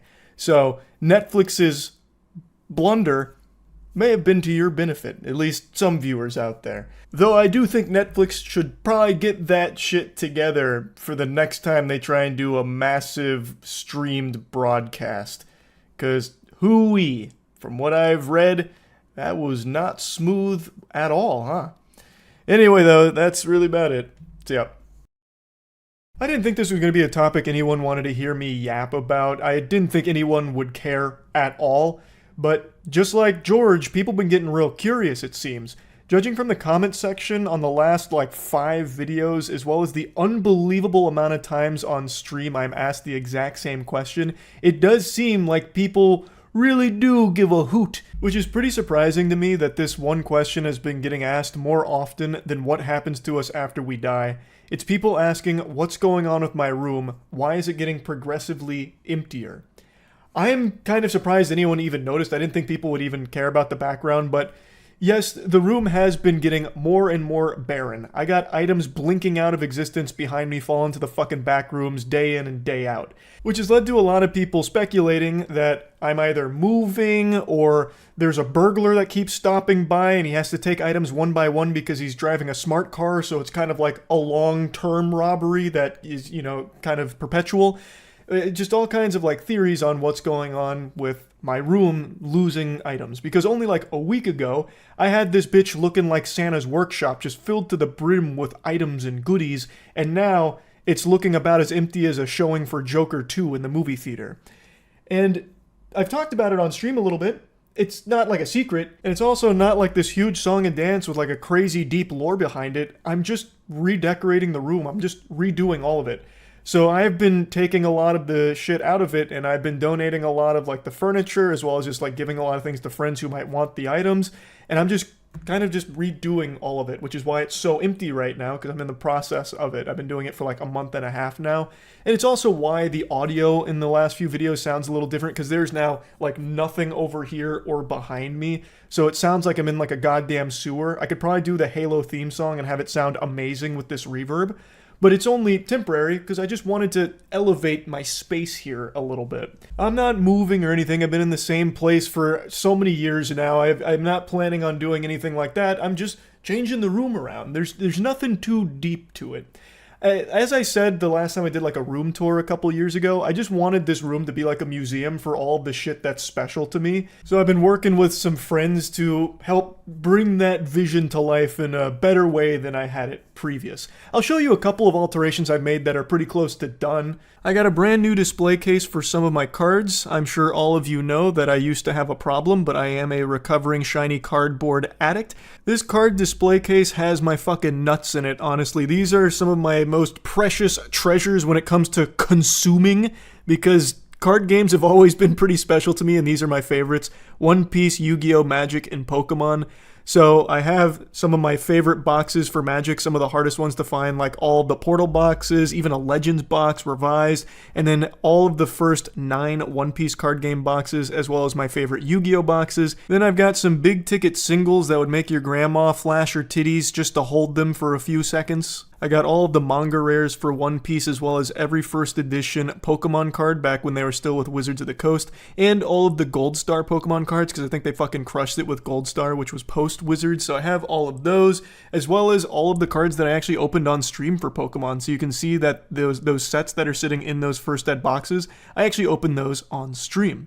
And then above that, I have some of my favorite Yu-Gi-Oh! Ghost Rares and Starlight Rares, and my Dual Knights trophy, which was a tournament for Team Samurai that I ended up winning, and then some of the Alpha Magic cards that I opened from the Alpha starter deck that we did a video on about 5 months ago with Pay Money Wubby. Above the display case, we have these sacred items, which are more precious and more beautiful than the Mona Lisa. They're custom frames for Yu-Gi-Oh! And Pokemon cards. The Yu-Gi-Oh! Frame is all First Ed cards from the OG Yu-Gi-Oh! Sets. It's not every Ultra and Secret Rare from these sets, it's just the best ones from them. So, you know, the first edition Blue Eyes, first edition Dark Magician, first edition 5 pieces of Exodia, all from Legend of Blue Eyes, then Metal Raiders, Pharaonic Guardians, Dark Crisis, Invasion of Chaos. You get the idea. It's just the things that make you go, yeah, I can come to that. And then in its neighbor right there, the Pokemon frame, that's every holo from the base set in first edition. So yep, first edition Charizard in there, all shadowless, of course. Now, I mentioned this last time I showed this frame. I found all of these years ago in rough condition, so they're not like, you know, a $300,000 Charizard just fucking plopped right there. That card I got for like $1,000, but it is still a shadowless first edition Charizard, but if you get closer to it, you're gonna see that shit is more scuffed than toilet paper, but it doesn't matter to me because I think it still looks great in the frame. And then finally next to that is just some One Piece art I saw on Amazon that I thought looked really cool, so I put it in a frame that backlights it and it just really pops. I'm really into One Piece right now. I compete in the One Piece card game and I am so deep into the show. Just to give a quick update on that, I am deep into Act 3 of Wano. I've finished One Piece, so now I'm in Onigashima Paste. It is so good. I also redid my closet, which was a task I wouldn't wish upon my worst enemy. This was filled with so much garbage. It was an actual landfill in here, but I cleaned it all out and I set it up to be like this tiny little card store almost, like a pseudo card shop almost, where it has every single Magic the Gathering box ever made, except for Arabian Nights. That is the only box I'm missing because that shit just doesn't really exist. So I have one of every box in here, and I've said this before, I don't just have these boxes to squat on them forever and just kegel them, you know, just like lay on top of these magic treasures like I'm fucking Smaug from The Hobbit or anything. The reason I have these is because on the Skill Check channel, we actually have a series where we play every single set of Magic and do a 4-player brawl format for them. So we each open 9 packs from the boxes and we play the cards. So I have one of every box ever made for that series, so all of these will be opened and every single card will be played with. And I mean played with in every sense of the word. I will sexually satisfy myself with each and every card from these boxes. And it's all thanks to the Skill Check Box Brawl series. If anyone's curious, the boxes, these units that they're sitting in, are actually shoe racks that I got from Walmart. Pretty much everything I own is from Walmart, so I'm always trying to make the most of my Walmart items, and that just served the perfect purpose for these boxes. I think it just came out looking really nice. Now, I don't have it set up super well. As you can see, I still have a gun that's just sitting behind 2 Magic boxes because where I initially had my guns in this room, I moved and I didn't know where to put them, so right now I just have one of my handguns sitting there. But I guess even that kind of looks kind of hard, but that will definitely get moved to a different gun rack once I'm finished. Worth mentioning, I'm not actually done with that closet display in there. You can see some holes in the walls in the picture, and that's because I put some floating shelves up initially, but I just didn't like the way they looked. So I'm going to be redoing it, but the idea is I'm going to have some kind of shelving unit there, haven't decided exactly what, that's going to display some of my Warhammer armies, because I've been so deep into Warhammer recently, 40k, and I've been collecting a lot of armies, like fully painted, pro-painted armies that people sell through eBay and all of that. And I've been collecting those because I'm going to not only learn to play the tabletop, but I also just really like the way all of it looks, so I'd like to present them. So I'm going to present some of them in there. There's also going to be some behind me. Like you can see that I still have my Titus that's here. He's going to be going into like a display. And I just wanted to mention that there's also going to be Warhammer in that closet too. That's going to look really cool. Those are really the only things that I have in a state that I think is presentable. Everything else is in shambles and just kind of thrown all over the place haphazardly. Except for like what's behind me where it's all kind of empty and spaced out. Like I like what I've done with the Goof Juice fridge. I think that's going to stay there because I'm going to keep my Goof Juice in it. And I like where the claw machine is because I think that it's not only accessible, but it also kind of looks good there. Those two I think are really nice bookends to what I'm going to put in the middle, which is going to be an entertainment center that's going to be filled with all the games that I've collected and all the consoles that I've played growing up, as well as some statues from some beloved franchises that mean a lot to me. So all that'll go between the claw machine and the Goof Juice fridge. And I'm going to go ahead and answer a question that usually piggybacks off of people asking me about, you know, the state of my room. And that's asking me about what's going on with the, GamerSup claw machine over here. What's the status? If you've been to the streams, you'll know that that used to be fully functional with the stream where it would randomly choose people through the Discord to play it. They'd watch through the webcam and try and win an item. There's little labels on the stuffed animals in there that have like Nintendo Switch, PlayStation, Starforge PC, and all that. And if you win an item from it, I would then send you that item. I have the claw machine grip strength set to random probability. Everyone knows claw machines are rigged, so I just set it to purely RNG with how often it's going to grab. And it's been down for the last month or so that I've been doing the room redecorating. However, I'm happy to announce that I will be flipping that puppy back on shortly after making a couple more changes. We worked all the bugs out through the month or so that we had it live, and when I turn it back on, it'll be available for anyone watching the streams to play and participate with. Completely for free. You don't have to be a YouTube member or a sub or anything like that. This is just totally open to anyone to just play the claw machine behind me during stream and try and win some items from it.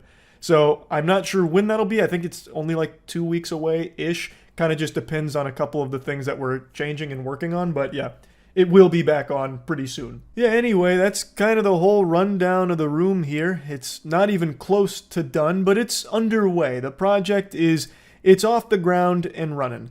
As I said, the goal is to be a museum of things that have meaning to me. Whether it's card games out the wazoo or some more personal items that I'm going to be putting around. When it's all done, I'll do a full room tour video for it, a little update to the one I did a few years back. So, yeah, that's really about it. So, yeah. Anti-aging guru Brian Johnson injected his face with fat and it went wrong. Now he's got handsome Squidward build. I'd been following Brian Johnson for a bit. Hadn't seen anything new from him for the last month or so. No, I guess it is real. Holy.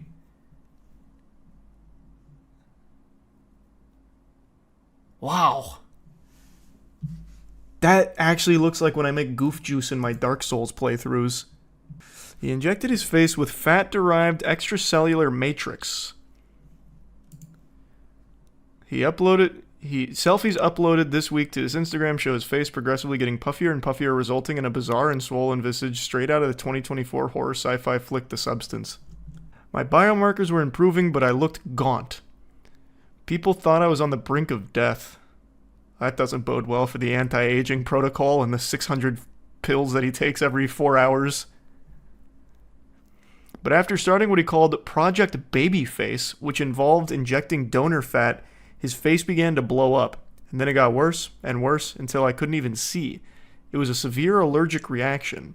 In another recent bid to turn back the clock on his body, Johnson underwent a procedure called total plasma exchange. Oh yeah, I remember that. In an alleged attempt to remove all unnatural pollutants from his blood. Some of you have probably seen his work before without realizing who he is. He's the guy who had his son donating his blood and plasma to him so he'd have younger blood and plasma, and then he was donating his blood and plasma to his dad. So he had this human centipede of blood and plasma from his family tree. His whole thing is he's spending millions of dollars a year to try and figure out how to de-age. And I've said from the beginning, it's weird, he's wacky, he's creepy, he looks vampiric, but if he actually has any kind of scientific breakthroughs, that's just good for the world. And he's openly publishing all of his findings, so kind of a W. Tough L on this one here, though, with Project Babyface, unfortunately. Got him out of the Oblivion character creator, but I'm sure he'll keep trying. He's just beta testing for the whole world. He's just like a guinea pig for all of it. Click the link that says uploaded this week to see the unfiltered. Oh, okay. Was that edited? Let's see. Oh, wow. So it's not as red. Why even put the filter on there? It's still the same, but at least it's not as red. I don't see the point of the filter. But man, that facial structure. Actual handsome Squidward. He did it. Has anything new even been found through his experiments? Now, I haven't seen any evidence to suggest that his experiments have led to some kind of scientific revolution. You know, he hasn't fucking discovered cold fusion here by injecting eucalyptus oil into each butt cheek every morning or anything. There have been some interesting findings that he has published. All of this is for free, by the way, which is why I think what he's doing is actually pretty cool. He's going through so much experimentation, trying so many different things, and publishing all of the results like openly available to anyone who wants to see them. And sometimes some of his experiments are really wacky, such as this one, where he's de-aging his penis, talking about how he has the erection of an 18-year-old. That's pretty odd. That elicits a fart from me, for sure. Actually, even a double. And you know, that was so good, I think I'll have it a third time. Man, my ass is talking some serious shit right now.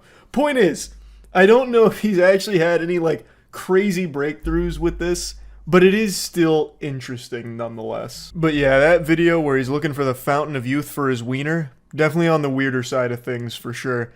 But just, let's picture that for a moment. Let's say he's like completely successful, but only with that, he finds the perfect formula to lock your cock in stasis as like a 20-year-old's member. But everything else doesn't work. So Brian Johnson ends up like 90 years old. He's like rotting away, decaying. His skin's all wrinkly and shit. But he's got a pristine dick. Like, he's got the fucking optimal hog. Who's allowing this to happen? Are there no laws to prevent these experiments? What would the law be? I mean, he's willing to, I think he should be well within his rights to do whatever he wants to himself in his own home. The man is like, he's worth like $600 million. He sold like a tech company, and he's dedicated his life to just researching how to make yourself de-age and be healthier. He's not using unethical experiments on anyone. The only two people I know of that he's ever even done experiments on are his son and his dad. Both of which wanted to participate in the experiments. Look at a photo of him from 2015. He looks unrecognizable. I can't remember what he looked like in 2015, but he did have like a substantial change doing this. Yeah, it is like a totally different person. Actually looks like some kind of Detroit Become Human thing. He should really go back to the beard. The beard actually just made him look younger. Probably can't grow one now. No, I'm sure he can. I don't think he like fried his hair follicles or anything with his like daily red light therapy or anything. He aged too far back, he can't. He's biologically a 6-year-old. His facial hair can't come in now. I mean, I guess you could argue he does because his skin looks so much smoother, but he looks more plastic. I wouldn't necessarily say he looks that much younger, but he looks much more plastic. Personally, I think it looks not bad. I don't think he looks terrible or anything. This was a disaster. Looks like it healed though, so didn't really lose anything from it. That's good. That wasn't permanent. But like, I don't think he's in bad shape or anything. Like, he's actually really fit. Here, hold on. He's got the weirdest workout routine though. He is in good shape. He's like almost 50. He's fit. He looks synthetic. And these are his pills that he takes every day.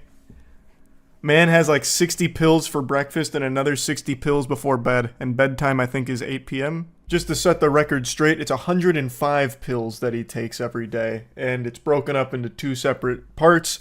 And he also stops eating at, I think it was 11. I'm already forgetting because it was just so much information at once. But I'm pretty sure it's 11. He spends like most of his time in a fasted state. And then his bedtime, he takes sleep super seriously, which makes a lot of sense. There is so much research and evidence to suggest that sleep is like one of the most important things you can do, but it's also the most cringe thing you can do. I hate sleep. I think if we could just find a way to conquer sleep, we would then go out and conquer the stars. If we just had those like 8-9 hours a day that we spend offline, holy shit, the amount of things we could accomplish. That is the holy grail of science, I think, is finding a way for us to not need to sleep. But since we don't live in that fucking fantasy, you know, it's not Warhammer 40k, sleep is very important, and he talks a lot at length about that. In fact, in that video with Will, he says, like, if there's one thing that you take away from all this, even if you don't like everything else, the one thing you should take away is that sleep is important. Like, very, very, very, very important. And it is. You should buy one of his true age tests to see how old your body is at the cellular level. How much are they? That's actually not a bad idea. We should do that. We should do that at the warehouse. See who is cellularly the youngest out of our group. So the decode your DNA. This one, right? It's this one, I'm pretty sure. The True Diagnostic Epigenetic Company. Decode your DNA. That actually could be fun. I'm gonna send this to send this to my friends. Hey guys, want to test our DNA? We've already done that. Well, kind of. We tested our testosterone, and we're doing a fertility test pretty soon. See who's got the most potent seed. Let chat do a guess poll on who has the most for potency. That's not a bad idea. Yeah, we could do that. Once we get the kits, though. I'll wait till we get the kits, then we can do a little chat poll. I've just got a sneaking suspicion, though, when we do the fertility test, one of us is going to be sterile, and it's going to be devastating. It's going to make the video so much more uncomfortable. I just have a feeling. Just a hunch. It'll probably be me, too, because growing up, I used to just play City of Heroes on my laptop. Well, it was my parents' laptop. And I just set it on my lap for fucking hours in front of the TV, just letting that fry my sack. I probably burnt all of that to a crisp. Do you believe the Costco guys were disrespected by Jimmy Fallon? 2024 is a crazy year that sentence actually means something. There is a video breakdown on how they were disrespected. What does that mean? Costco guys Jimmy Fallon body language analysis. Heavens to Betsy. Why? Is this where they explain how they were disrespected? Oh, it's become like a whole meme. I see. Okay. Is it this? Body language analysis, the Rizzler and Costco guys on the Tonight Show? And he's got like the green lines, what were they? The alpha lines? They're beta lines. They were beta lines, I think? I can't remember. Welcome to the Tonight Show. Thank you so much for being here. You guys have taken over the internet, and now you've... Notice how Jimmy stutters numerous times in his opening monologue. This is a sign of intimidation, as well as a sign of submittance to more powerful males who are higher up on the social pecking order than him. I already love the concept. Chef Bojack crushed it. Alright, that's good. I thought it was like a real thing. I thought they brought on like a body language expert to see like what the Rizzler was feeling in the presence of Jimmy Fallon. The raw clip is somehow worse. You keep talking about the raw clip. What happened? Did the Rizzler sculpt Jimmy Fallon? Like what are you talking about? What is going on? What is this raw clip? He interrupted their booms. Oh. Wait, that's serious. We film recording a hamburger. We give it a big boom. The video blows up. It gets to 100,000 views. I said, that's it. This is now a father-son channel. Let's bring the boom. Yeah, this is it. Now this is going to be what we do now. Notice the Rizzler's facial expression at the end of the exchange. Rizzler is clearly bored of the conversation. However, as a strong leader should, he will let those below him do all the talking for him, allowing his words to hold more power when he finally does decide to open his mouth. I feel so bad for that kid, actually. Like, right now he's a superstar, but you give this, like, 10 years, and he's gonna be like the You're Breathtaking guy, I think. Where he just won't let it go, and it just controls the rest of his fucking life. Hopefully not, though. Hopefully, AJ doesn't let him go down that road. AJ isn't his dad. What?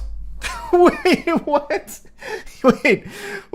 Who the fuck is this then? He's not his son? It's his friend's kid. The Rizzler is AJ's father. Ah, yeah, now it's starting to add up.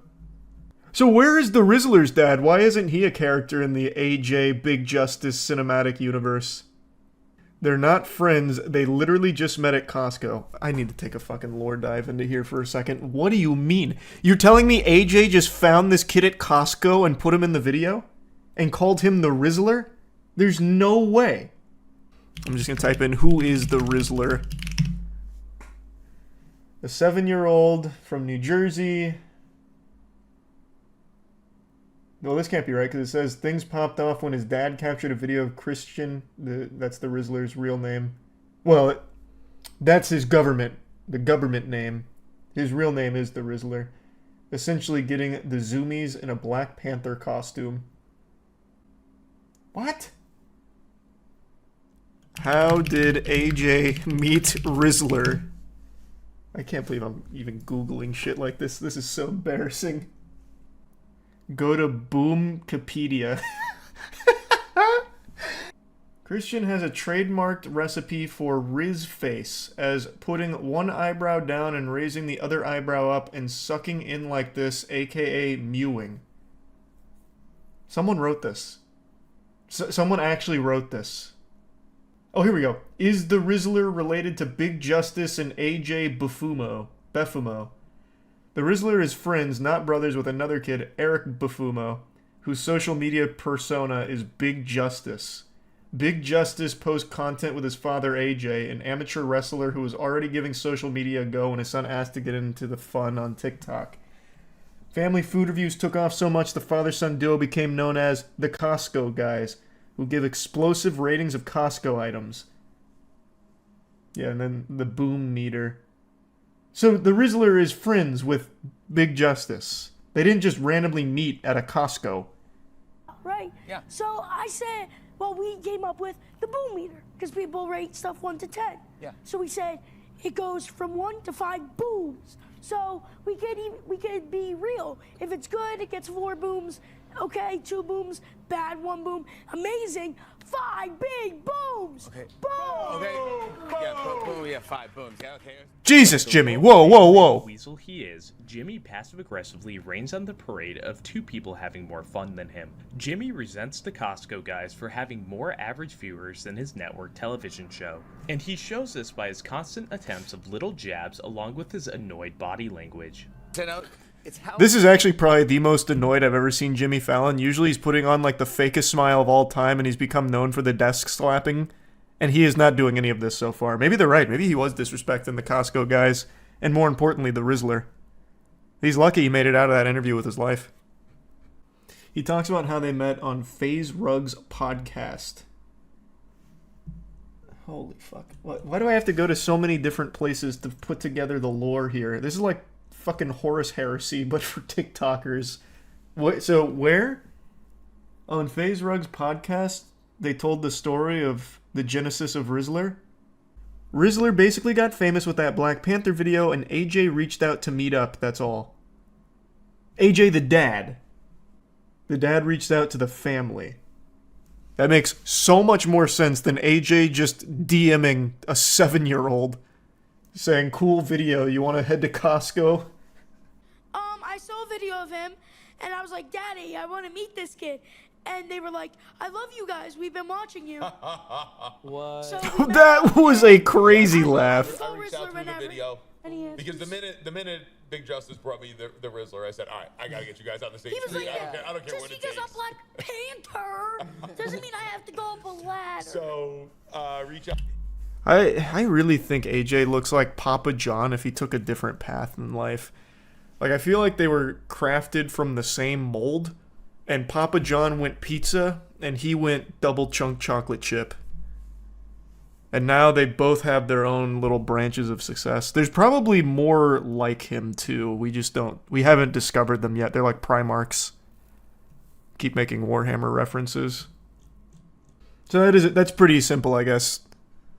So Big Justice just liked that Black Panther video that we just learned about, and then had AJ reach out to the family, and then they hung out. Alright, so that's not like the craziest lore ever.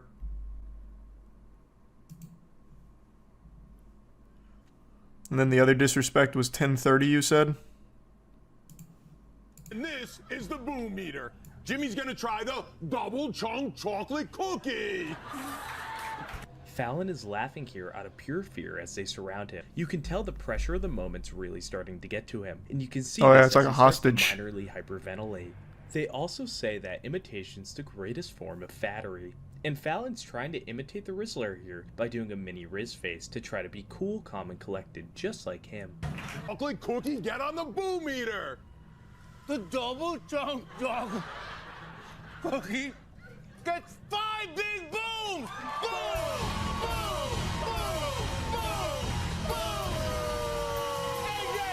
Big Justice, the Rizzler, everybody. We'll be right back with more Tonight Show. Stick around. By ending the segment this early, Fallon basically taps out and admits he's not man enough to spend any more time with the likes of the Rizzler, AJ, and Big Justice. The little That was the impression I got as well. Wow, that was fucking terrible to sit through watching Jimmy do that. See, there's an art form to it. When the Costco guys do it, it's cool. When Jimmy does it, it hurts. So, why isn't the Rizzler's dad part of this? That still hasn't been answered. If there's any Costco guy lore experts, does his dad not want any of it? Or is his dad just happy letting AJ raise his kid and overfeed him? His son took all of his aura. You go to the Rizzler's house and his dad is shriveled up like a raisin. And the Rizzler just sapping it all.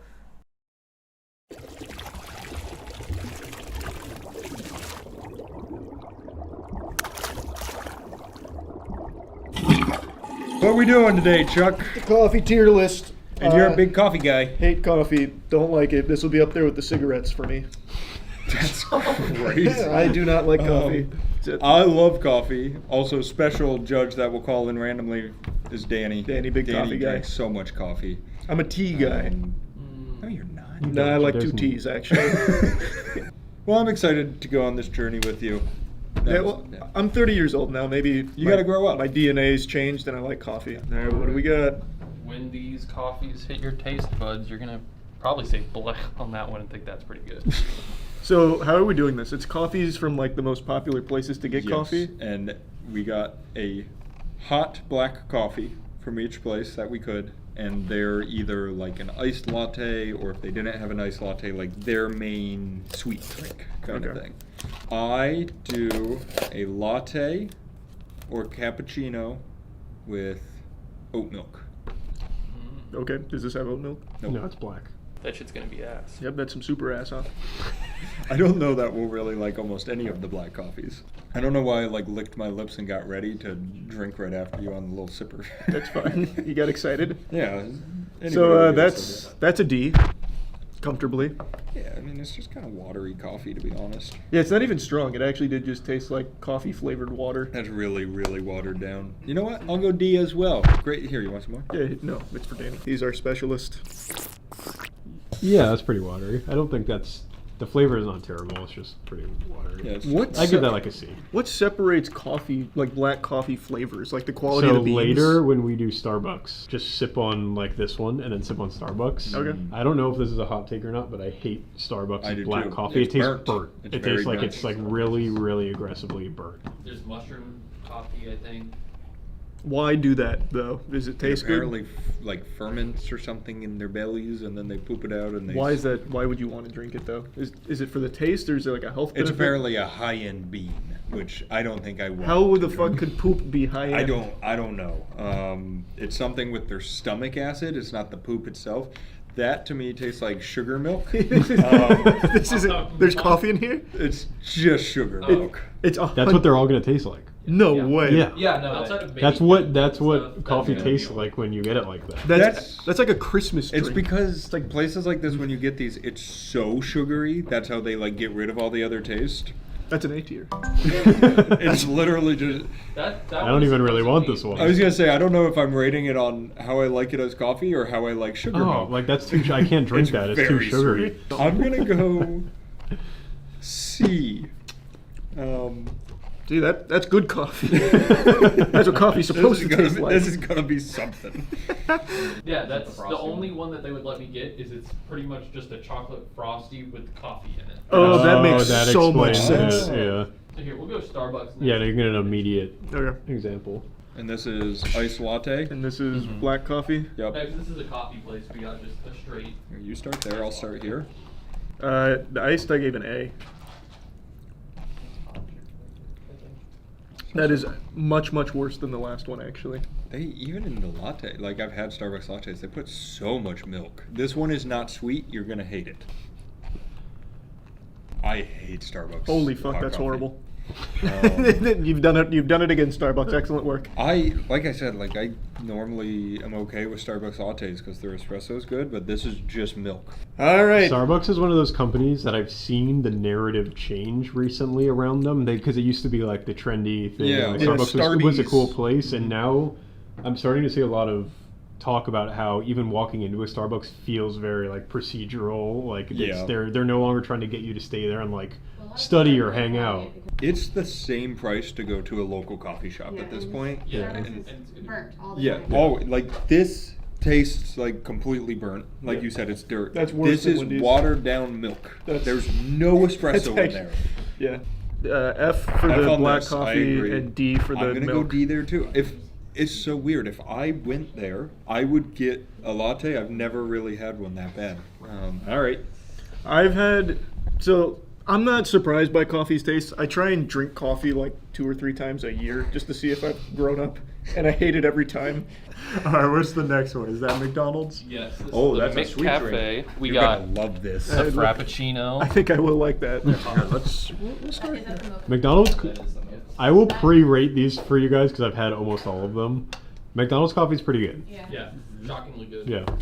Honestly, we got to talk about the generational run McDonald's has been on the last like 20 years. Their quality hasn't really gone down. Yeah, it's like their prices have gone up, but When their you price start quality. here, Yeah.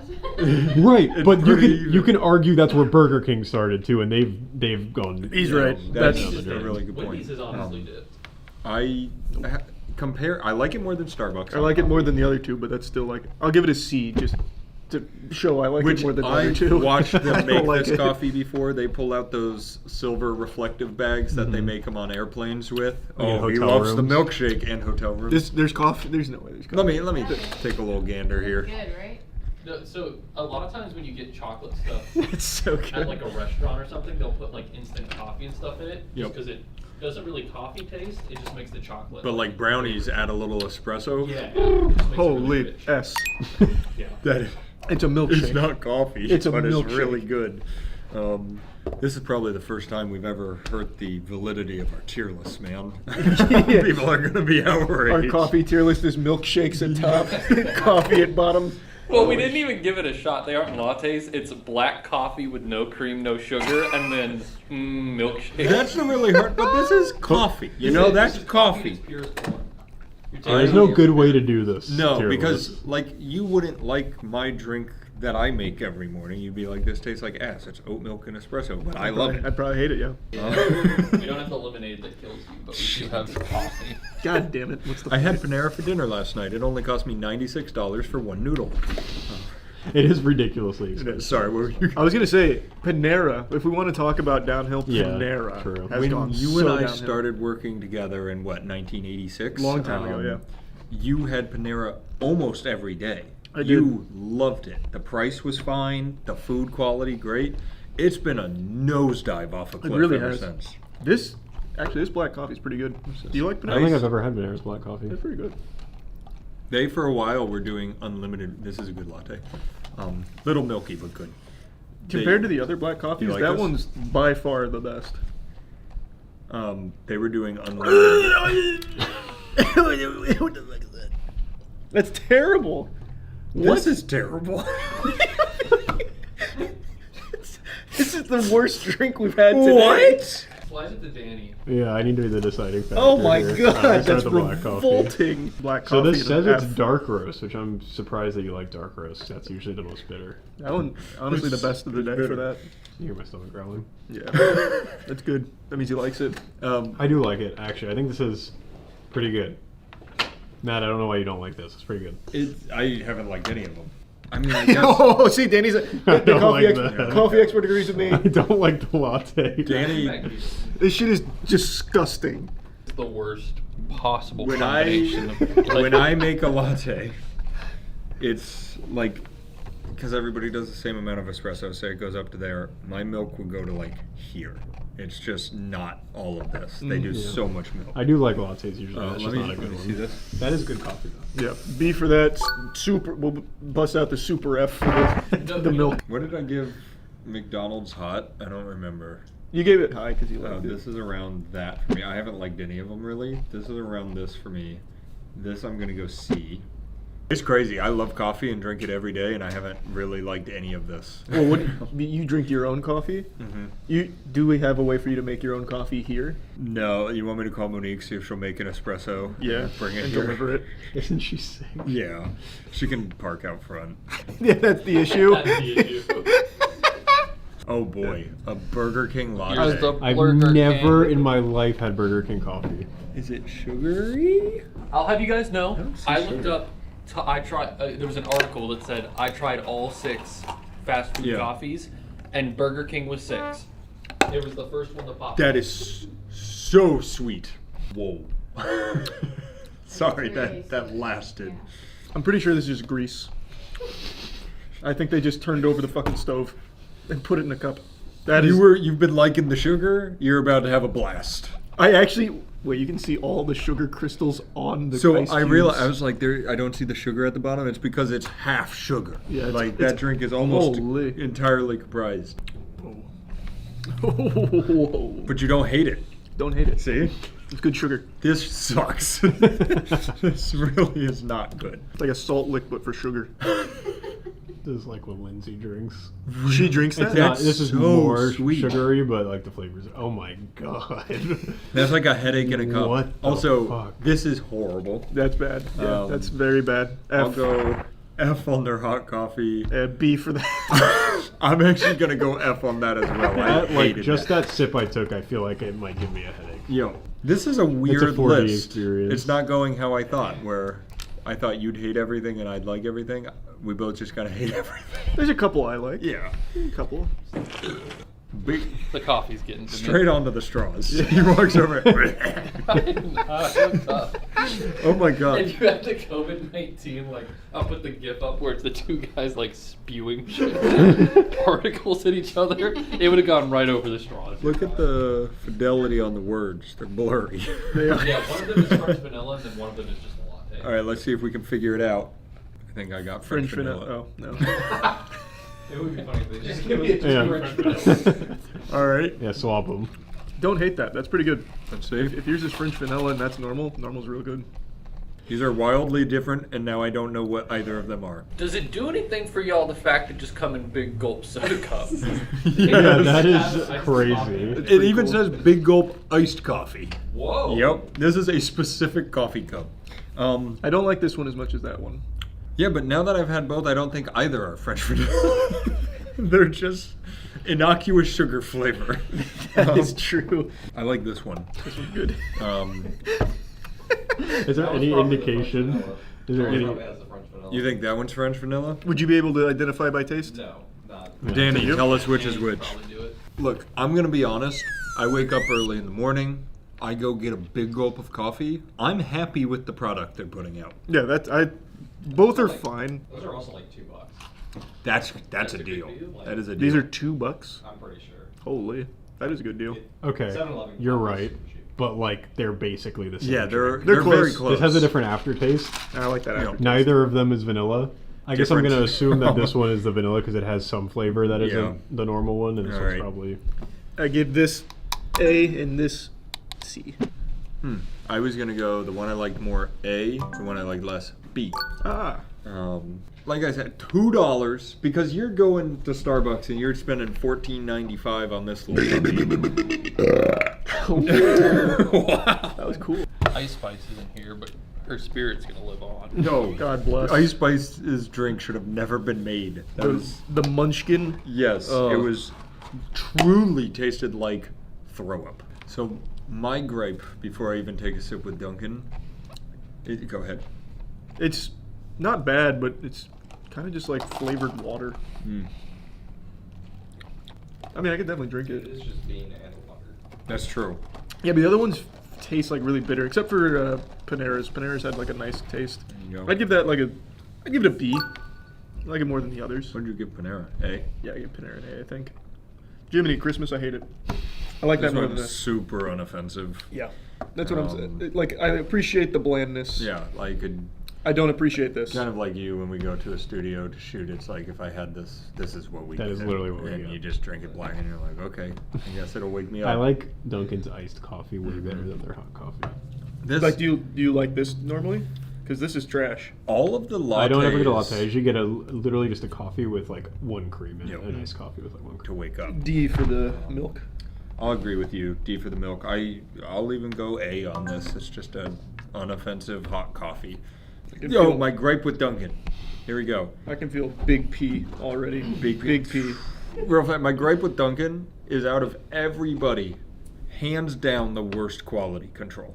You can go to Dunkin', get right back in the line, get the same thing, and they shit in the cup. And you're But like, here's why'd that happen? makes me think maybe there's an actual making it process though, whereas the other ones is just like, here's our canned whatever. Do you think that's what that means? I do, because I think a lot of it is like it's simpler, but you still do have to make it. Whereas like Burger King is a giant jug, I'm sure, and you just pour. But I was about to say, like at Starbucks, you get the same thing every time. It might be swill, but you get the same thing every time. But they also are paid much better at Starbucks, I think. I love some of the Dunkin' food, just sometimes it's frozen. I'm sorry to hear that. That's okay. I'll let them know. If y'all digress. Oh. That's what good frozen pussy sounds like. I'm not gonna lie, I didn't realize how much coffee I forgot I drank coffee this morning, so I'm kind of geeking right now. Yeah. I made a cold. So I don't think you can get real Chick-fil-A coffee after 10:30. But also they do this thing, I don't know if any of you have had it, called frosted coffee. Do you stir it? It looks like it's not so good. mixed. So is this normal for Chick-fil-A coffee? You have to mix it yourself? It's also been, it was one of the first to arrive, and I put it in the fridge like instantly, so it'll probably separate it a little bit. That's pretty good. What's that? Chick-fil-A really doesn't miss on much. Is that just a latte? No. There was something special about it. That's got like chocolate syrup Mocha? or something in it. Yeah, it's got to have some kind of chocolate in there. or Yeah, something. That's good. It must be mocha. Yeah. It's got more coffee flavor than a lot of the others, honestly. It does. Oh, you're gonna wake up tomorrow and be like, I could go for a cup of Joe. Cup of mud. I'll get some folders in my cup. Might as well go over to Matt's house. So now I guess we need to go to the kitchen. Yep. A, by the You way. don't like it? I'm going B. Alright, we have to leave the premises to finish this one, so Well, no, we gotta go to the kitchen first. Yeah, well, we're moving. All right, this field trip. trip. Yeah, we're moving. I'm gonna go pay a visit to the Tinkle Factory. All right, let's make our 100% Arabica donut shop ground. That's what I drink every day. You don't wait. Do you not That have is Cafe good. Bustelo? No. Whoa. I didn't even know that was a thing. Oh. We get the whole product, you know, all the important stuff. What size do you normally do? For that matters with flavor. I'm thinking right in the middle. Let's go 8 ounce. You want 10 ounce? Yeah. You're more of a 10 ounce guy? I actually do 12 ounce, but yeah, do 10. I'll do 10. You start getting down here, you start getting into like espresso-y kind of flavor. Now it poops out some coffee. Talking about wee central. Yeah, I just made a big pee. I'm so proud of you. Yep, that's coffee. Process sucks. How would you change the process? Probably just go buy it. All right, I'm gonna put 1 half and half in, That's which a I good guess amount. is cheating. Yeah, that's a good amount. Nothing matters. Nothing matters. Art is a lie.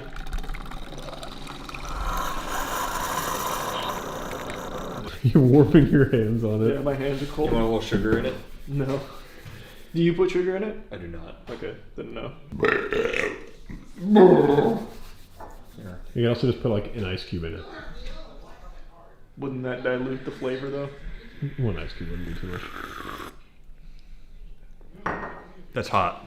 Did it taste good? Yeah. It tastes like hot. It kind of tastes like cheap hot coffee with 1 cream in it.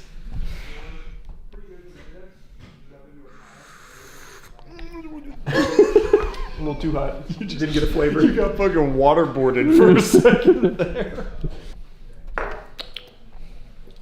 That's the way you like to drink it? I actually do, like, I don't know why, with hot drinks out of a mug, I slurp. Oh, it's still really hot. What the fuck? Just must run in my family. Ow. Fuck, Jesus. Dog. I don't know, it's just hot water. It's just hot fucking Is this brown what you water. have every day?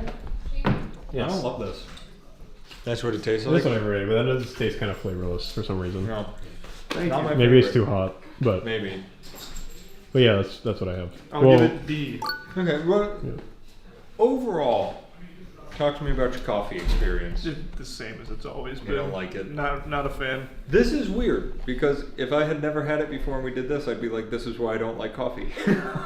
None of this was good today. Huh. It's also different when it's kind of like the Pop-Tart effect. Like when you're really like fast food coffee is still fast food coffee. Yeah. Like you get it because you want it in the morning. That It's is kind of very a fair. necessity. I don't have You fast don't food sit and coffee. think about it. Well, all right, we'll be back with now Wawa. Do we have Wawa? We have Wawa. It's right there. I'm ready. I use my own milk.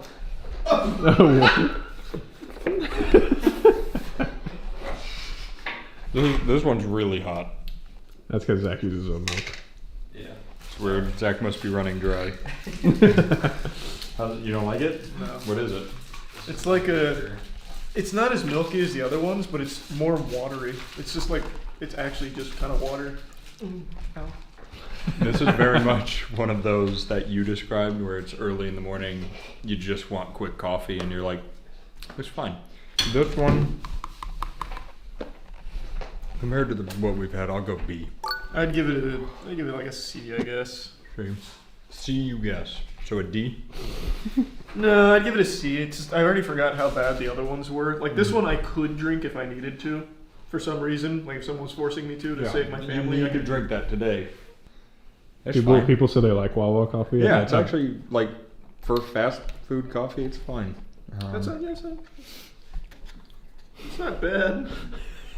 That's how I feel about all of them. I'm like, it's better than some of them. Yeah. I'd give it a C, I think. I was gonna go C as well. It's fine. I think really what this tier list was is we don't like black coffee. You don't like any coffee. Yeah, we knew that going in. Nothing changed my mind. I like the milkshakes. The that milkshake say was they great. have coffee. Why in don't it. we just do a milkshake tier list next? Whoa. Now we're on to something. That's it, I guess. Yeah, good coffees. All right, great work. Hey. Nice. Chase. It's Jay.